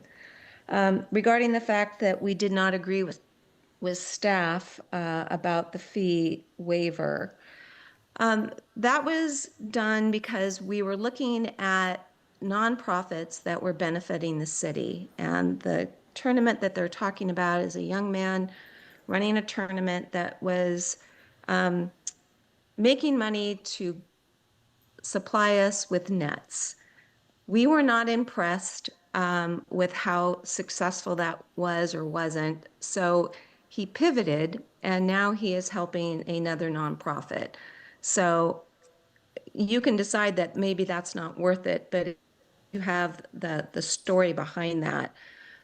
I do think that people shouldn't be paid off to do the right thing, but we should be able to help them when we can. And these are local nonprofits that we try to help. Regarding the streamlining of the LTA, the whole idea is we're trying to make the city easier to deal with. And the fact that we might add on another step that they would have to go before the council to be approved to start talking was exactly what we were trying to stop. You will have the final vote of whether or not an LTA is agreed upon, but we can do the footwork. So for Council Member Francois, that was the reason. And the 3 years was the best way to tell if a group should be considered for an LTA. Everything else was just, there were just little things to look at. The success of anything for 3 years gave us a sense that we were on the right track. So I think that's enough for what it is you're looking at. Thank you very much.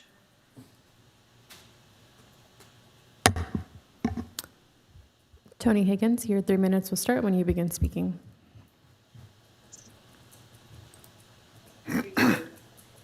Gave us a sense that we were on the right.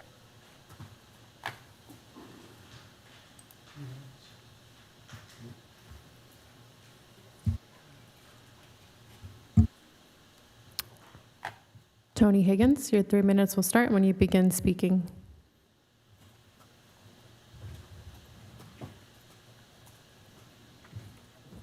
We'll go to Laura Pena. Your 3 minutes will start when you begin speaking.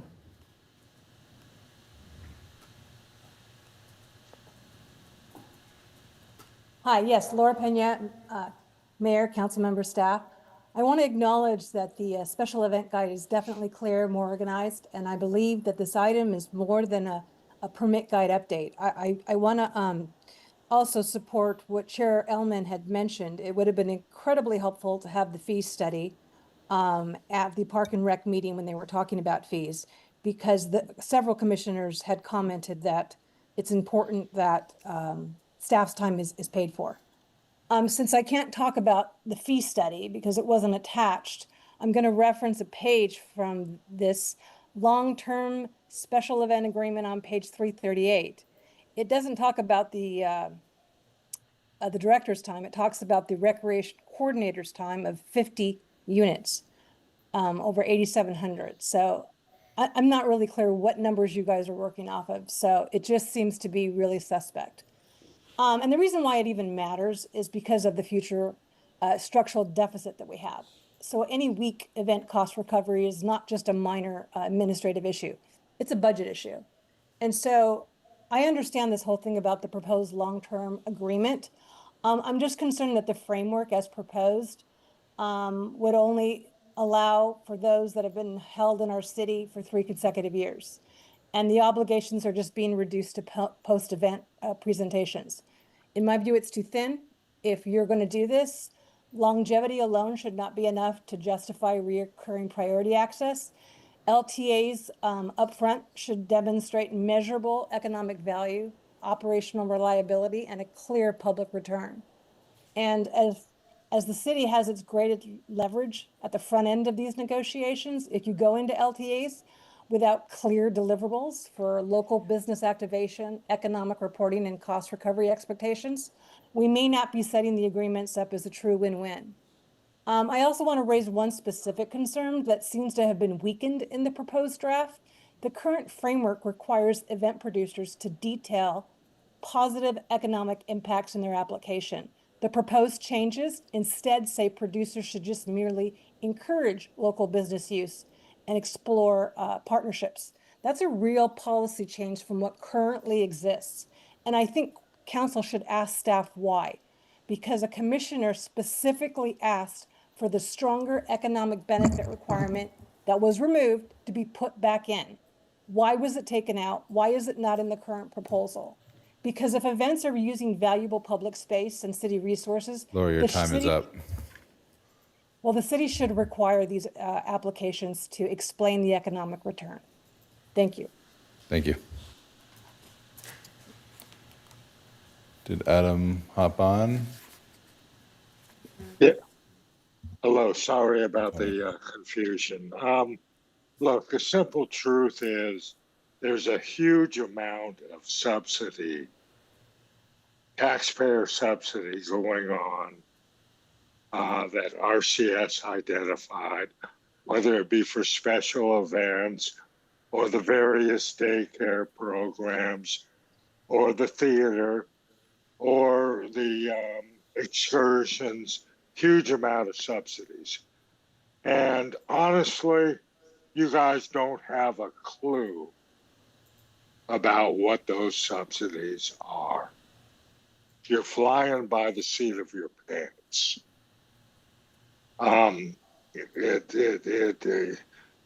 it's just beyond me how we can get to this point, and you don't. We have a budget crisis, and you're not getting the details of these subsidies from staff, and you don't know, and you're just going to march ahead and approve. Give you an example of another quick thing where you're not getting the truth. When they increased the special events from 45 to 50, actually, they did that because it added events outside of the plaza. Well, guess what? They only added, the event that they added only added 2 or 3 days. But they didn't tell you that. They just increased it to 50. You're not getting, you need to do your homework. You need to get to the bottom of the subsidies, and you need to establish policy. How much subsidy do we want to give for excursions? How much do we want to give for daycare? How much do we want to give for theater? How much do we want to give for special events? Subsidies can be justified, but that should not be done at the director level. That should be done at the council level. And if you want anyone's vote for a sales tax increase, you really need to start looking at these costs and not willy-nilly approving. Thank you, and I apologize for being up in arms about this, but I am. Thanks. Any other public commenters online? We have no more virtual hands raised. Anyone else in chambers? Closing public comment. Bring it back to the dais for a motion or deliberation. Just a quick question, direct costs regarding the noticing. That's in our master fee schedule for 300-foot radius. It is just over $1,000. 500 is about $1,600 for the noticing. Is that correct? For public noticing? That's a fee that the city used to fully absorb. Correct. I for these believe that's events. correct. Yep. Okay.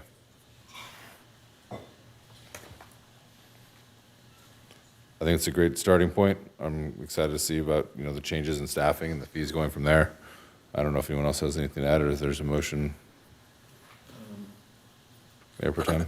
Make a motion to use the options outlined in the document at the end of page 10, going through page 11. That starts under options for council consideration. I'd like to make the motion to implement all of those items.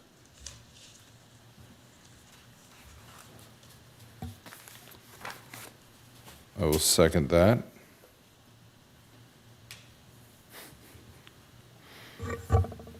Any conversation on that, Ray? Just a comment. Yeah, I was somewhat disheartened to hear it didn't go to Parks and Rec Commission. I don't know what happened with that.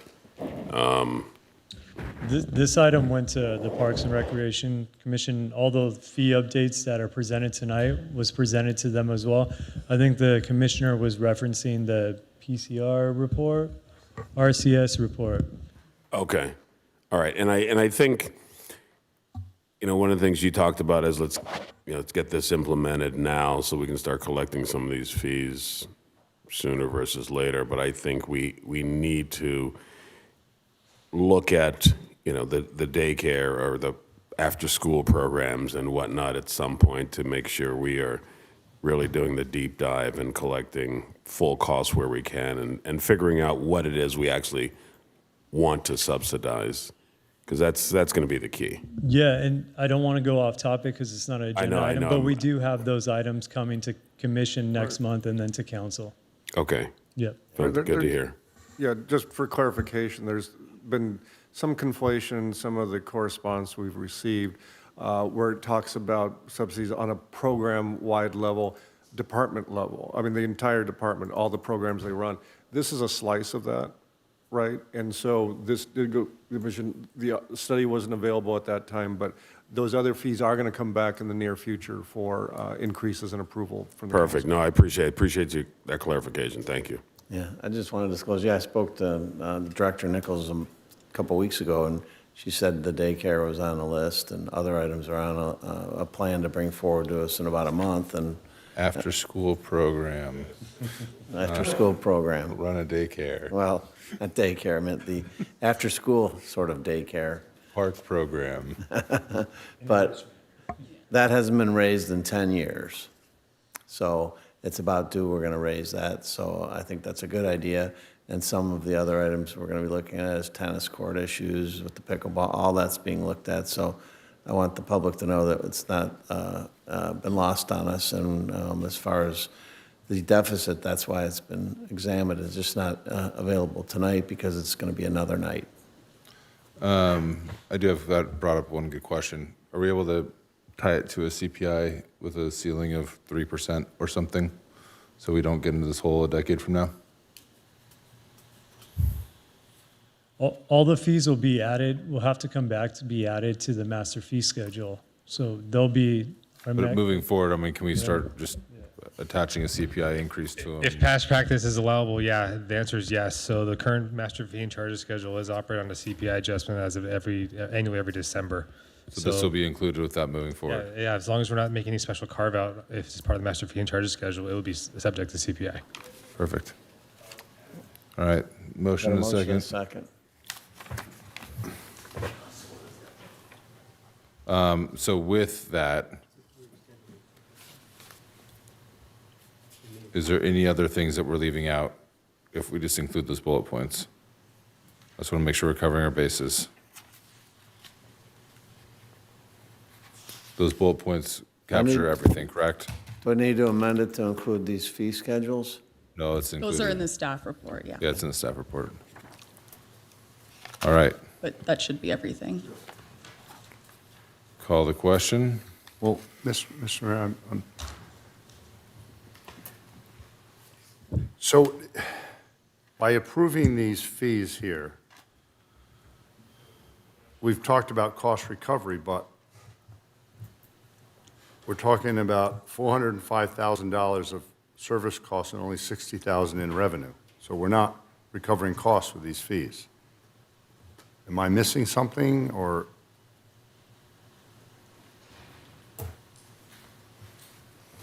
Without referencing the other document, the 405 I think is a pretty aggressive estimate, and I think what the staff is here saying is that the analysis that they've done warrants the fees that they're charging now. I think the question we can't answer on the floor right now is this truly 100% or is this 85% cost recovery? I think the short answer is it's more than we're doing currently right now. So I think we'd have to get back to you on what the actual exact percentage is estimated to be, but my professional opinion on the finance side is that the $405,000 subsidy was quite aggressive. They threw a lot of overhead rates, and it was an estimate of staff time whose model has changed. So I'm confident going with the proposed fee increases here. If council wants us to come back at a future meeting to do an analysis of real-time cost recovery with these new fees implemented, staff is happy to do that. And what I would further elaborate on is just a reminder that only one fee is being suggested as a modification. The rest of the fees that are proposed are new additions. So that's otherwise revenue that's not being captured. And all those numbers are based on the staff allocated time to perform that specific task. Okay, thank you. Would the maker of the motion be amenable to removing this recommendation in there? I assume your motion was to approve all those recommendations that were listed. That's correct. But I'm having problems with having the peak season limits apply to citywide as opposed to keeping it in the coastal locations. I just think that events up on Aviation or in Valley Park, why should they be excluded? because it's summer month and it's not near the coastal areas, which is the way it has been for years. So would you be willing to change that? No. Any reasons? Nope. So you make me make a substitute motion, are you? You can do what you like. Right. If someone wants to, go ahead, but I'm not going to do it on my own, so. Were you brave enough to do a voice vote here? All those in favor say aye. Aye. Opposed? Abstain? I said aye. Oh, okay, I didn't hear you. Motion passes 5-0. Thank you. Thank you. All right, that'll take us to 12D. Award of a contract to Moffett and Nickel for preparation of a vulnerability assessment and SEA CRC level rise adaptation plan. It is getting late. Welcome, Doug. Hey, how's it going? Welcome, council.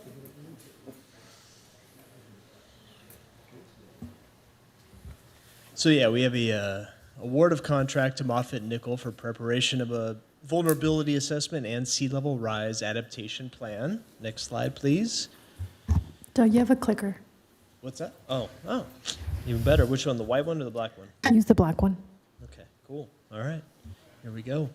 So Senate Bill 1 from 2021 directed the state to provide funds to local governments to develop these plans, and Senate Bill 272 requires local governments to develop the plans. So together, the state is asking us to develop this plan as a coastal city, and we were lucky enough to apply for a grant for $583,307 to make this happen. So staff issued a request for proposals. We received 4 of them from qualified proposers. They were evaluated based on approach and methods, experience, cost, and administration. Moffett and Nichols were chosen based on their familiarity with Hermosa Beach and also the fact that they are developing a number of similar projects for other agencies in the region. The proposed cost of $473,875 will be funded from those grant funds, and the balance will go towards staff time. The consultant will begin work immediately. This is about a 2 to 3 year process. Can I have some? And work will involve analysis of all the coastal conditions, sea level rise, et cetera, historical data, future predictions. It will include very robust stakeholder meetings and community engagement, as is required and also appropriate for such a plan. And in the process, this will chip away at our long-lasting attempts to develop a local coastal plan, as we are required to do. And with that, I'm here for any questions. Thank you. A couple questions. Sure. Required by state law, Yes. grant funded, Yes. part of the LCP in the future. Yes. Mayor Pro Tem? Any chance we can use some of that money to figure out how to develop a way to sell sand and that we're accumulating that? That will be certainly discussed in the process, and these consultants are actually, we've already talked to them off record for that, so we're going to encompass as much as we can with this. I mean, we're directing it to benefit the community, so we want to address all the relevant issues and make this count, Yeah. Copy. Madam City Clerk, could you open up public comment, please? Great report, Doug. We did not receive any speaker cards, and I do not have any virtual hands raised. Close public comment and bring it back for a motion. I'll make a motion for staff recommendation to approve this. Seconded. Motion by Mayor Pro Tem, second by Councilmember Jackson. All in favor, say aye. Aye. Opposed? Motion passes 5-0. Thank you. Thank you. 12E. Joey.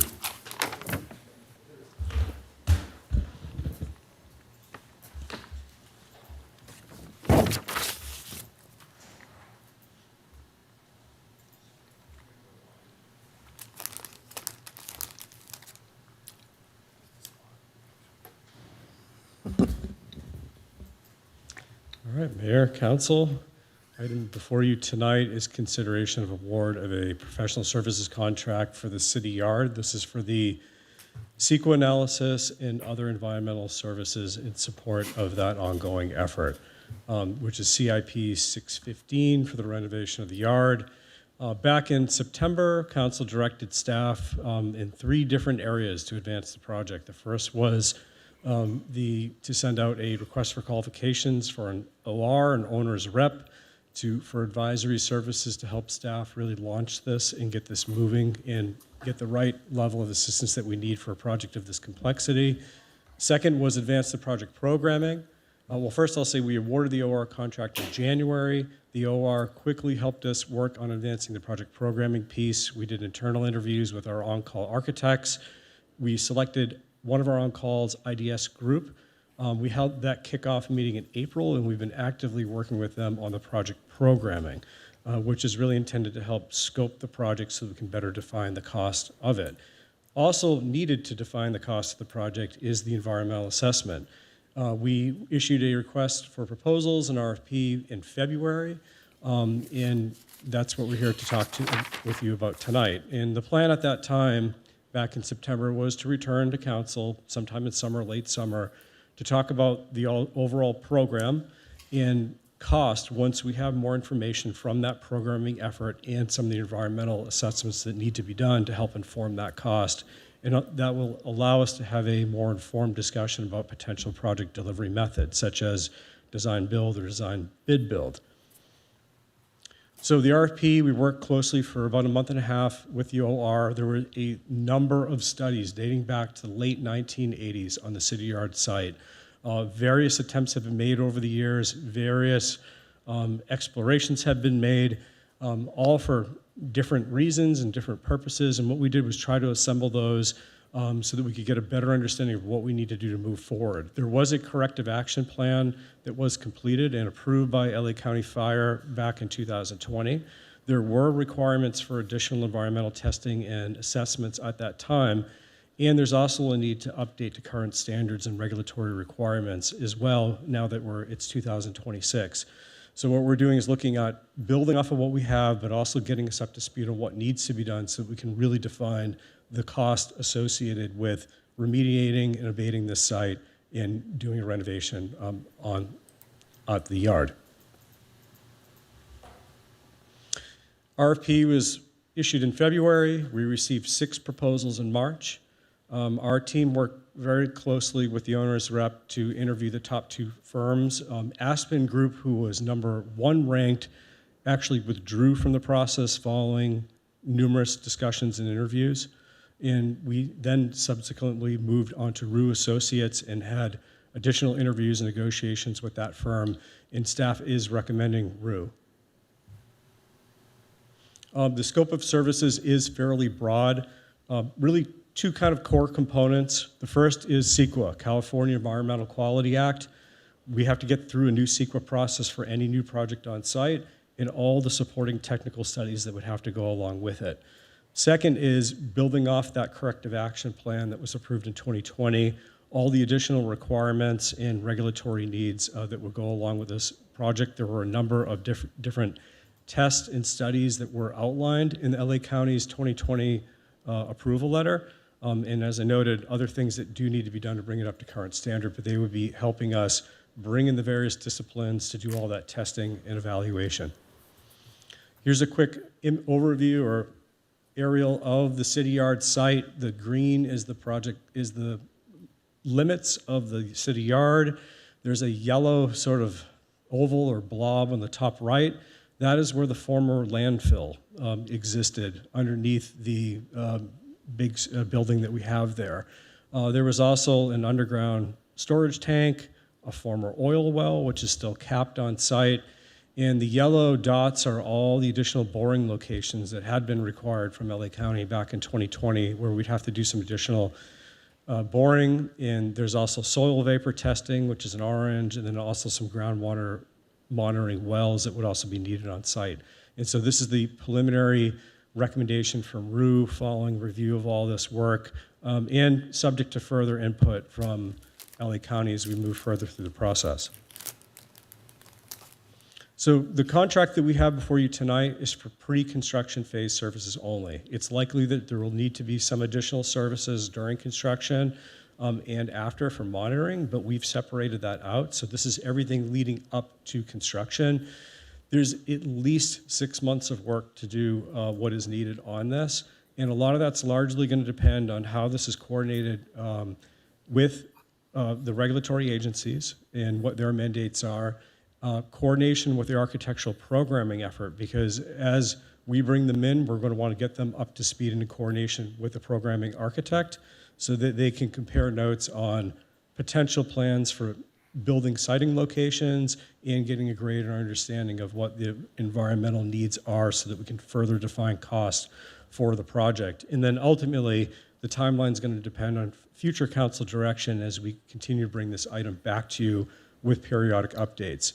The contract that we're looking for is a not to exceed, so money not spent will not be, not billed will not be paid, but we're looking at upwards of $500,000 for this pre-construction phase, as well as a $75,000 contingency as we need some flexibility for any potential studies or additional testing that may be required by the regulatory agencies as we go through the process. The recommended action for you tonight is to consider award of the contract to RU and the project contingency that we talked about. That concludes my presentation. I'm happy to answer any questions. Questions for staff? Rob? Hi, Joe. Thank you for your presentation. It's exciting to see this project get started. Quick question on page 5 of the presentation. Down in the lower right side, geotechnical investigations and recommendations for the proposed building. By proposed building, do we have an idea about what building would be proposed on the property? And is there any sort of a drawing for that? Thank you for that question. We don't yet, but that's something that we want to bring to you. So what the programming architect is doing right now is we're building the program. So we're going through all the different needs. They've conducted detailed interviews with all public works staff. They're doing inventory of all our equipment, our vehicles, and trying to understand how big different components of the yard need to be. They're in early stages of doing some schematic drawings, or really just laying boxes on the site to see test fit models of what they call it. And we are concluding some of the evaluations of the existing facilities to confirm what can stay, what can go, and what we might need to work around. So I think what we're working towards is a square footage, and then some test fit options for potential layouts that we would bring to City Council for further consideration. And none of those proposed ideas would be subject to this work. In other words, once we test the soil and everything, that looks to me like it's a pretty nice grid you got going there for soil samples and so on. Regardless of the results of those tests, it would all have to be cleaned up to a certain level, I assume. And then the building could go where the building goes. I mean, this doesn't really influence where the buildings would go. Is that correct? Potentially, maybe not. I think the good news is we have a fair amount of information.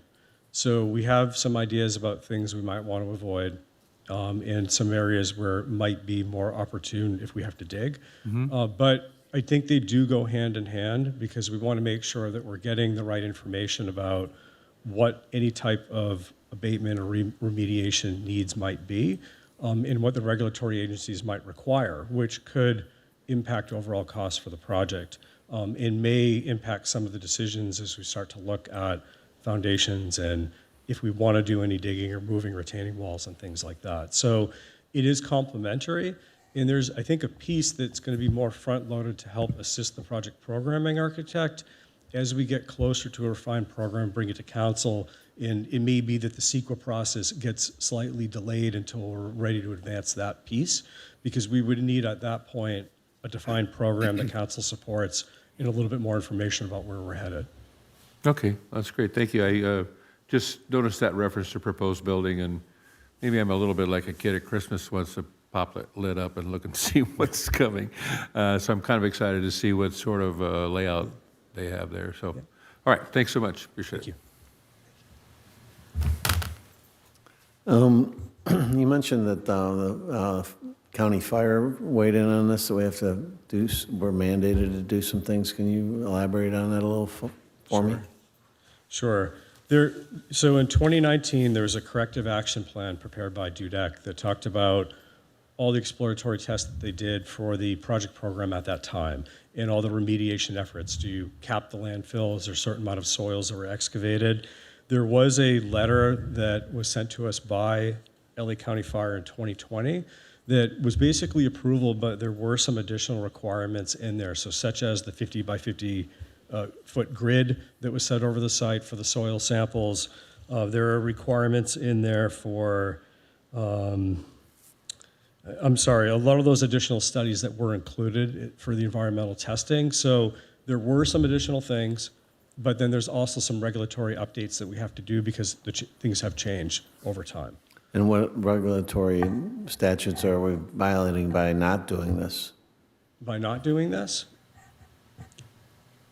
if we want to get permits, we would need to have this information. Okay. We're not able to dispose of anything or build on this without the necessary permits. So no modifications or? It would be required if we're disturbing soil. Okay. Thank you. Yep. Any other questions? Madam City Clerk, could you open up public comment, please? Yeah. I did not receive any speaker cards, and I have no one online. Bring it back to the dais for any questions, discussion, or a motion. Ray. Thank you, Mr. Mayor. Thank you, Joe, for the presentation. I can't support this moving forward for a couple of reasons. We paid, right now we're looking at $1 million+ going into the city yard. Understanding this is a high priority issue, it is at the top of our priority list, but we're going to spend $1 million, and as Director San Clemente mentioned, there's a history of moving forward and plans sitting on the desk. And I think there are at least 4 or 5 plans that are sitting on the desk. And if we go forward with this $1 million expenditure, there's the so what.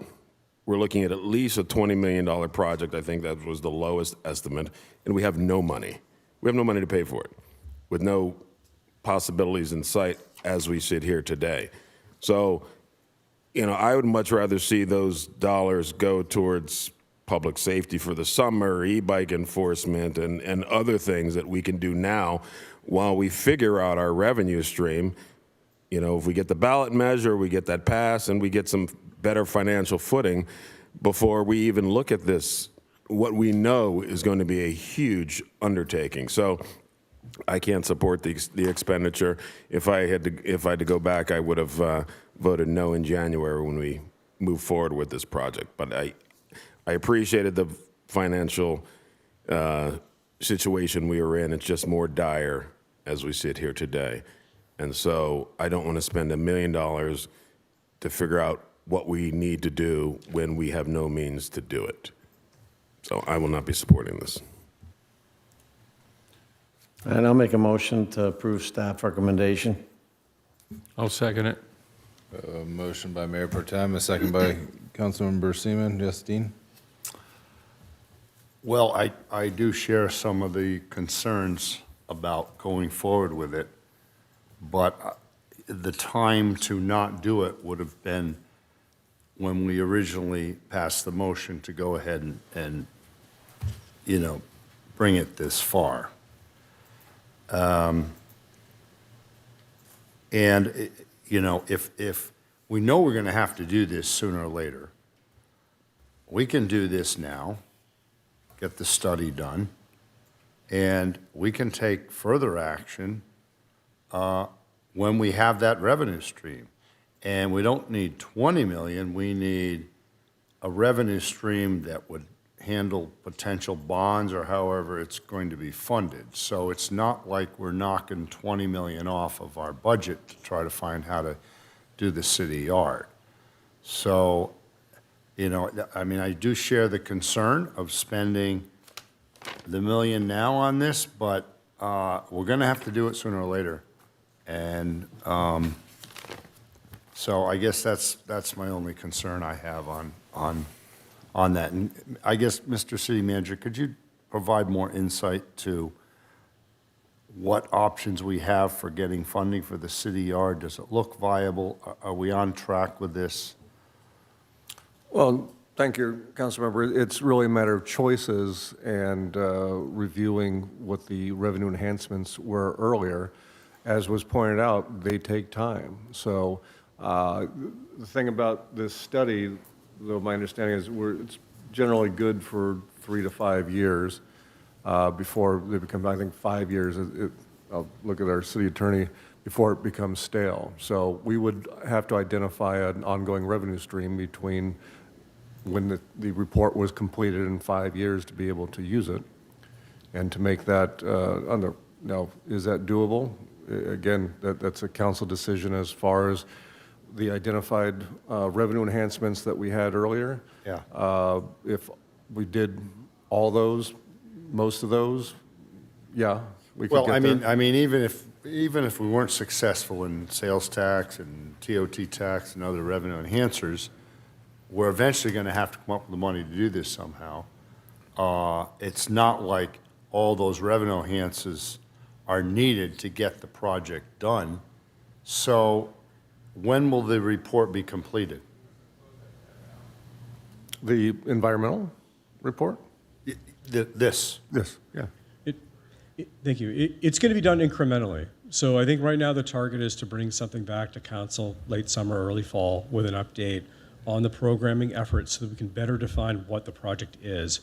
At that time, as much environmental info as we have, we can share that to help further inform the costs, but we can do it in an incremental fashion so that we can come to you with some key decision points about size of the project, what environmental requirements we're going to need to tackle, so we can get a better sense of what the costs and the funding need will be for this project.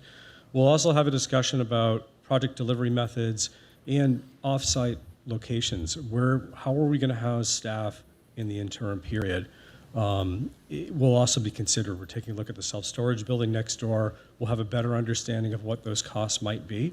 And, to be truthful, I think that information is going to be helpful as I'm going to be very clear, we are getting to the end of the road at the city yard. Yeah.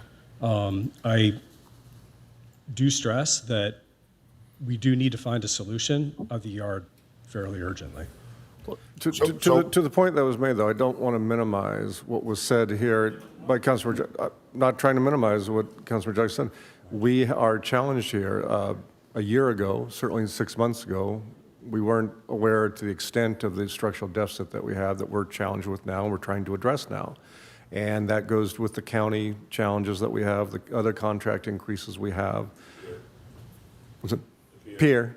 Right. And so, again, it's going to be decisions over time to chip away at all these things. Yeah. And they will need added revenue as well. We can't cut our way out. We can't try and pass every tax possible to get our way out of it. It's going to be a mix of those things.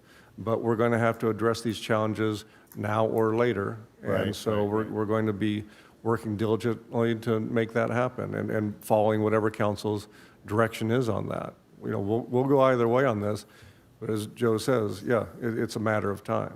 Okay, no, that's fair, but like in 6 months, we're going to come back with some report. Is that when that 5-year ticker begins where it becomes stale after 5 years, or what? That's what I'm a little concerned about when it becomes stale. That would go into an EIR after that. Right. Or whatever is decided to do. I think that we would come back to you before we file any CEQA documentation, but there is some initial work that we have to do. It started off with as an initial study, and we have to determine whether or not this needs to be an EIR, or whether we could do it as a negative declaration, which is what we anticipate could be accomplished, a mitigated negative declaration, that is. That is what the scope of work currently assumes possible. So if anything, we might do the initial study. Like I said, we're going to take an incremental approach to how we advance these services so that we can bring information to you before continuing with everything all at once. Okay, all right, thank you. Mr. Mayor? Yes, sir. Thank you. I appreciate Councilman Jackson's idea that we we're in trouble financially, and why are we talking about this? And but I think the need to do the city yard sooner rather than later is right in front of us. It's in terrible shapes, parts of it, and we need to get this work started. We can't. It's like walking one step in front of the other. You have to do one thing before you can plan where the buildings go. You can't plan where the buildings go. You can't do it. You can do a needs assessment, but how do you satisfy those needs without knowing what configuration you can use and so on and so forth? I mean, it's a process, and it's going to take years to do it. It's not like remodeling your house where it's a couple of weeks or months until you get your plan together. And I think that it's important that we do this now. We have an owner's representative who's leading the charge on all of this, and we got the department ready to go, and it needs to be done. So let's not put our heads in the sand and pretend that we can't afford it, so let's not even look at it. We need to do something about it now, and it just seems critical to me that we get started as soon as we can. Thank you.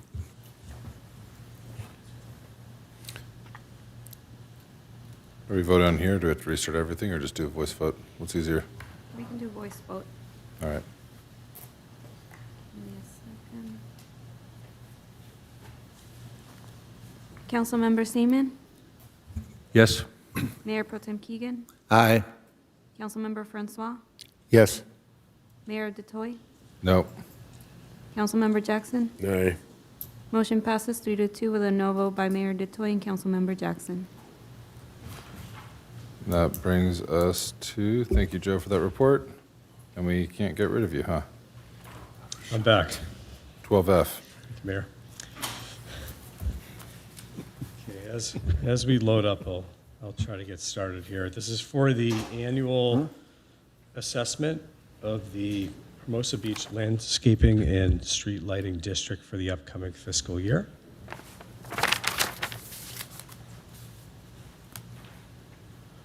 It's a very short presentation to go through. So our district, it's updated every year, dates back to the late 80s, early 90s. The fee hasn't changed since 1996, since the passage of Prop 218, which froze the rate that we're allowed to charge each dwelling unit. There is a three-step process that has to be done every year. We had brought an item on the consent calendar back in March requesting the ordering of the engineer's report. I'm here tonight. This is step 2.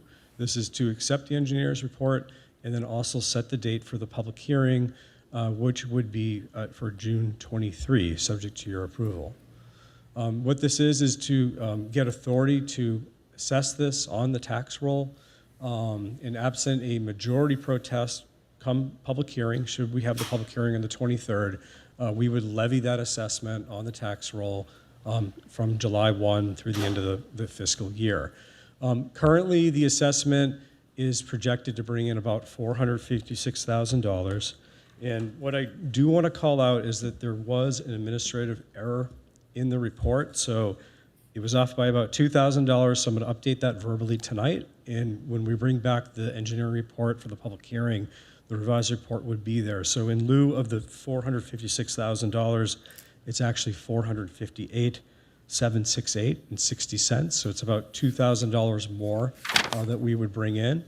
Meanwhile, the district costs about $881,000 to operate, which requires each year a transfer from the general fund. We had anticipated $425,630.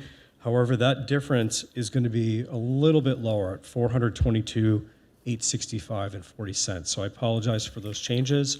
That will impact one of the resolutions for the general fund transfer and the engineer's report, but once again, a small adjustment to what we had published.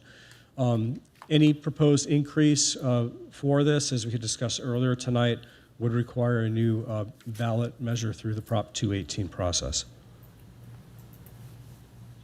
So recommended action tonight would be to, again, approve the engineer's report, subject to those changes that I had mentioned verbally, as well as adopt a resolution which would have that one change for the slight reduction in the general fund transfer amount, and also setting the date for the public hearing on June 23rd. I'm happy to answer any questions. Any questions for staff? Madam City Clerk, can you queue up public comment, please? Did not receive any speaker cards, and I have no one online. We'll close public comment and look for a motion with the modifications that Director San Clemente mentioned, if that is a desire.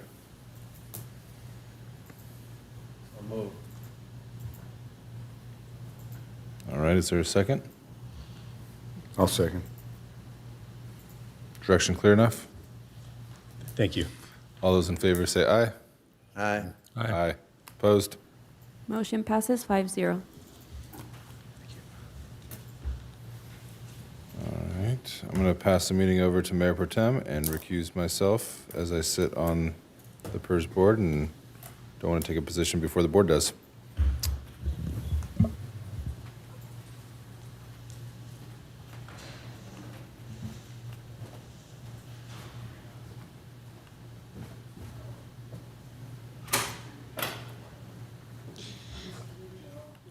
Good evening, Mayor, members of the city, or Mayor Pro Tem and members of the City Council. My name is Sarah Russo, and I'm a Senior Management Analyst in the City Manager's Office. And tonight, I will be providing information on AB 1383. Introduced on February 21st, 2025, Assembly Bill 1383 proposes to alter the Public Employees Pension Reform Act to grant security for public safety workers. Under the current proposed bill, it seeks to reduce the retirement age for public safety employees from 57 to 55. It would establish new higher retirement formulas, including up to 3% at age 55, and authorize employers and recognized employee associations to collectively bargain over prospective increases. It proposes raising the pensionable compensation limit to the federal IRS ceiling to align with the standard national practices. Lastly, it would allow employers and employees to negotiate terms where the employer pays a portion of the required employee pension contributions. While the intent of the bill is to support recruitment and retention of essential public safety professionals, the bill would increase mandated costs without funding. The potential cost of this bill comes at a time of uncertainty. The fiscal unpredictability in the market, compounded with the increase in benefit costs from the bill, could lead to serious cost increases for local government. This concludes staff's presentation, and I'm available for any questions that you may have. Thank you. Any questions from my colleagues?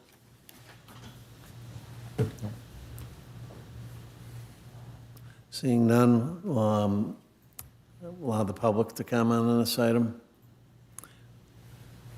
Since no one's in the chambers, there'll be no comments from the lack of chamber occupancy. I do not have anyone online.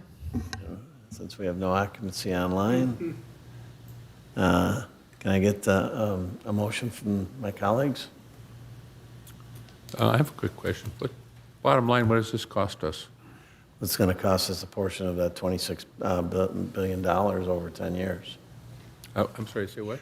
We'll pay a portion of the $26 billion proportioned over all the cities in the state. So directly, I can't give you that number, but We don't have a number on exactly what that would be, or even ballpark what that would be.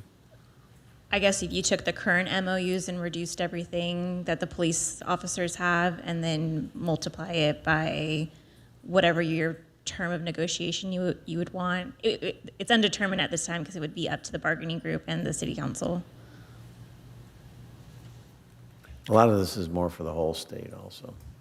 Yeah. We give a lot of those benefits already, but do you really want the state dictating all your terms? It's a grab. Councilman Jackson? Thank you, Mayor Pro Tem. So the reason we have this for consideration is at the request of Cal Cities, Correct.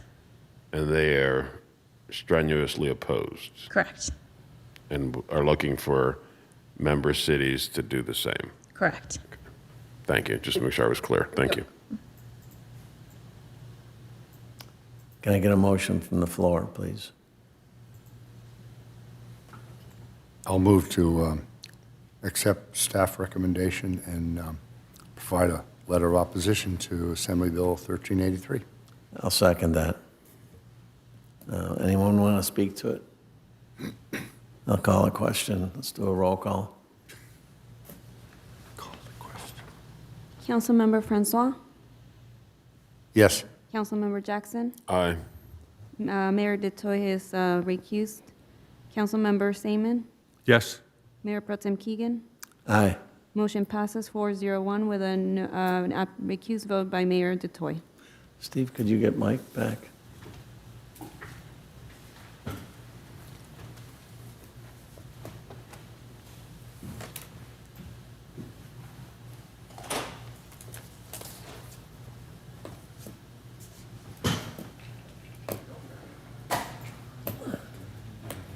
Didn't want to come back in when I forced I better go home. Almost there. Turn the meeting back over to the mayor. Next up is 13, future agenda items. And tentative future agenda items. Anyone have any items to add? If you do, you can save them to the next meeting. I'm just kidding. Anything? All right, we'll move on to city manager's report. Nothing back, Greg. Info items are there for your reading and knowledge benefits. And that will take us to adjournment. This meeting adjourns to Thursday, May 28th. I can't say tomorrow, at 6 p.m. in City Council chambers for fiscal year 26-27 Capital Improvement Program Study Session. We'll see you all Thursday. Thank you.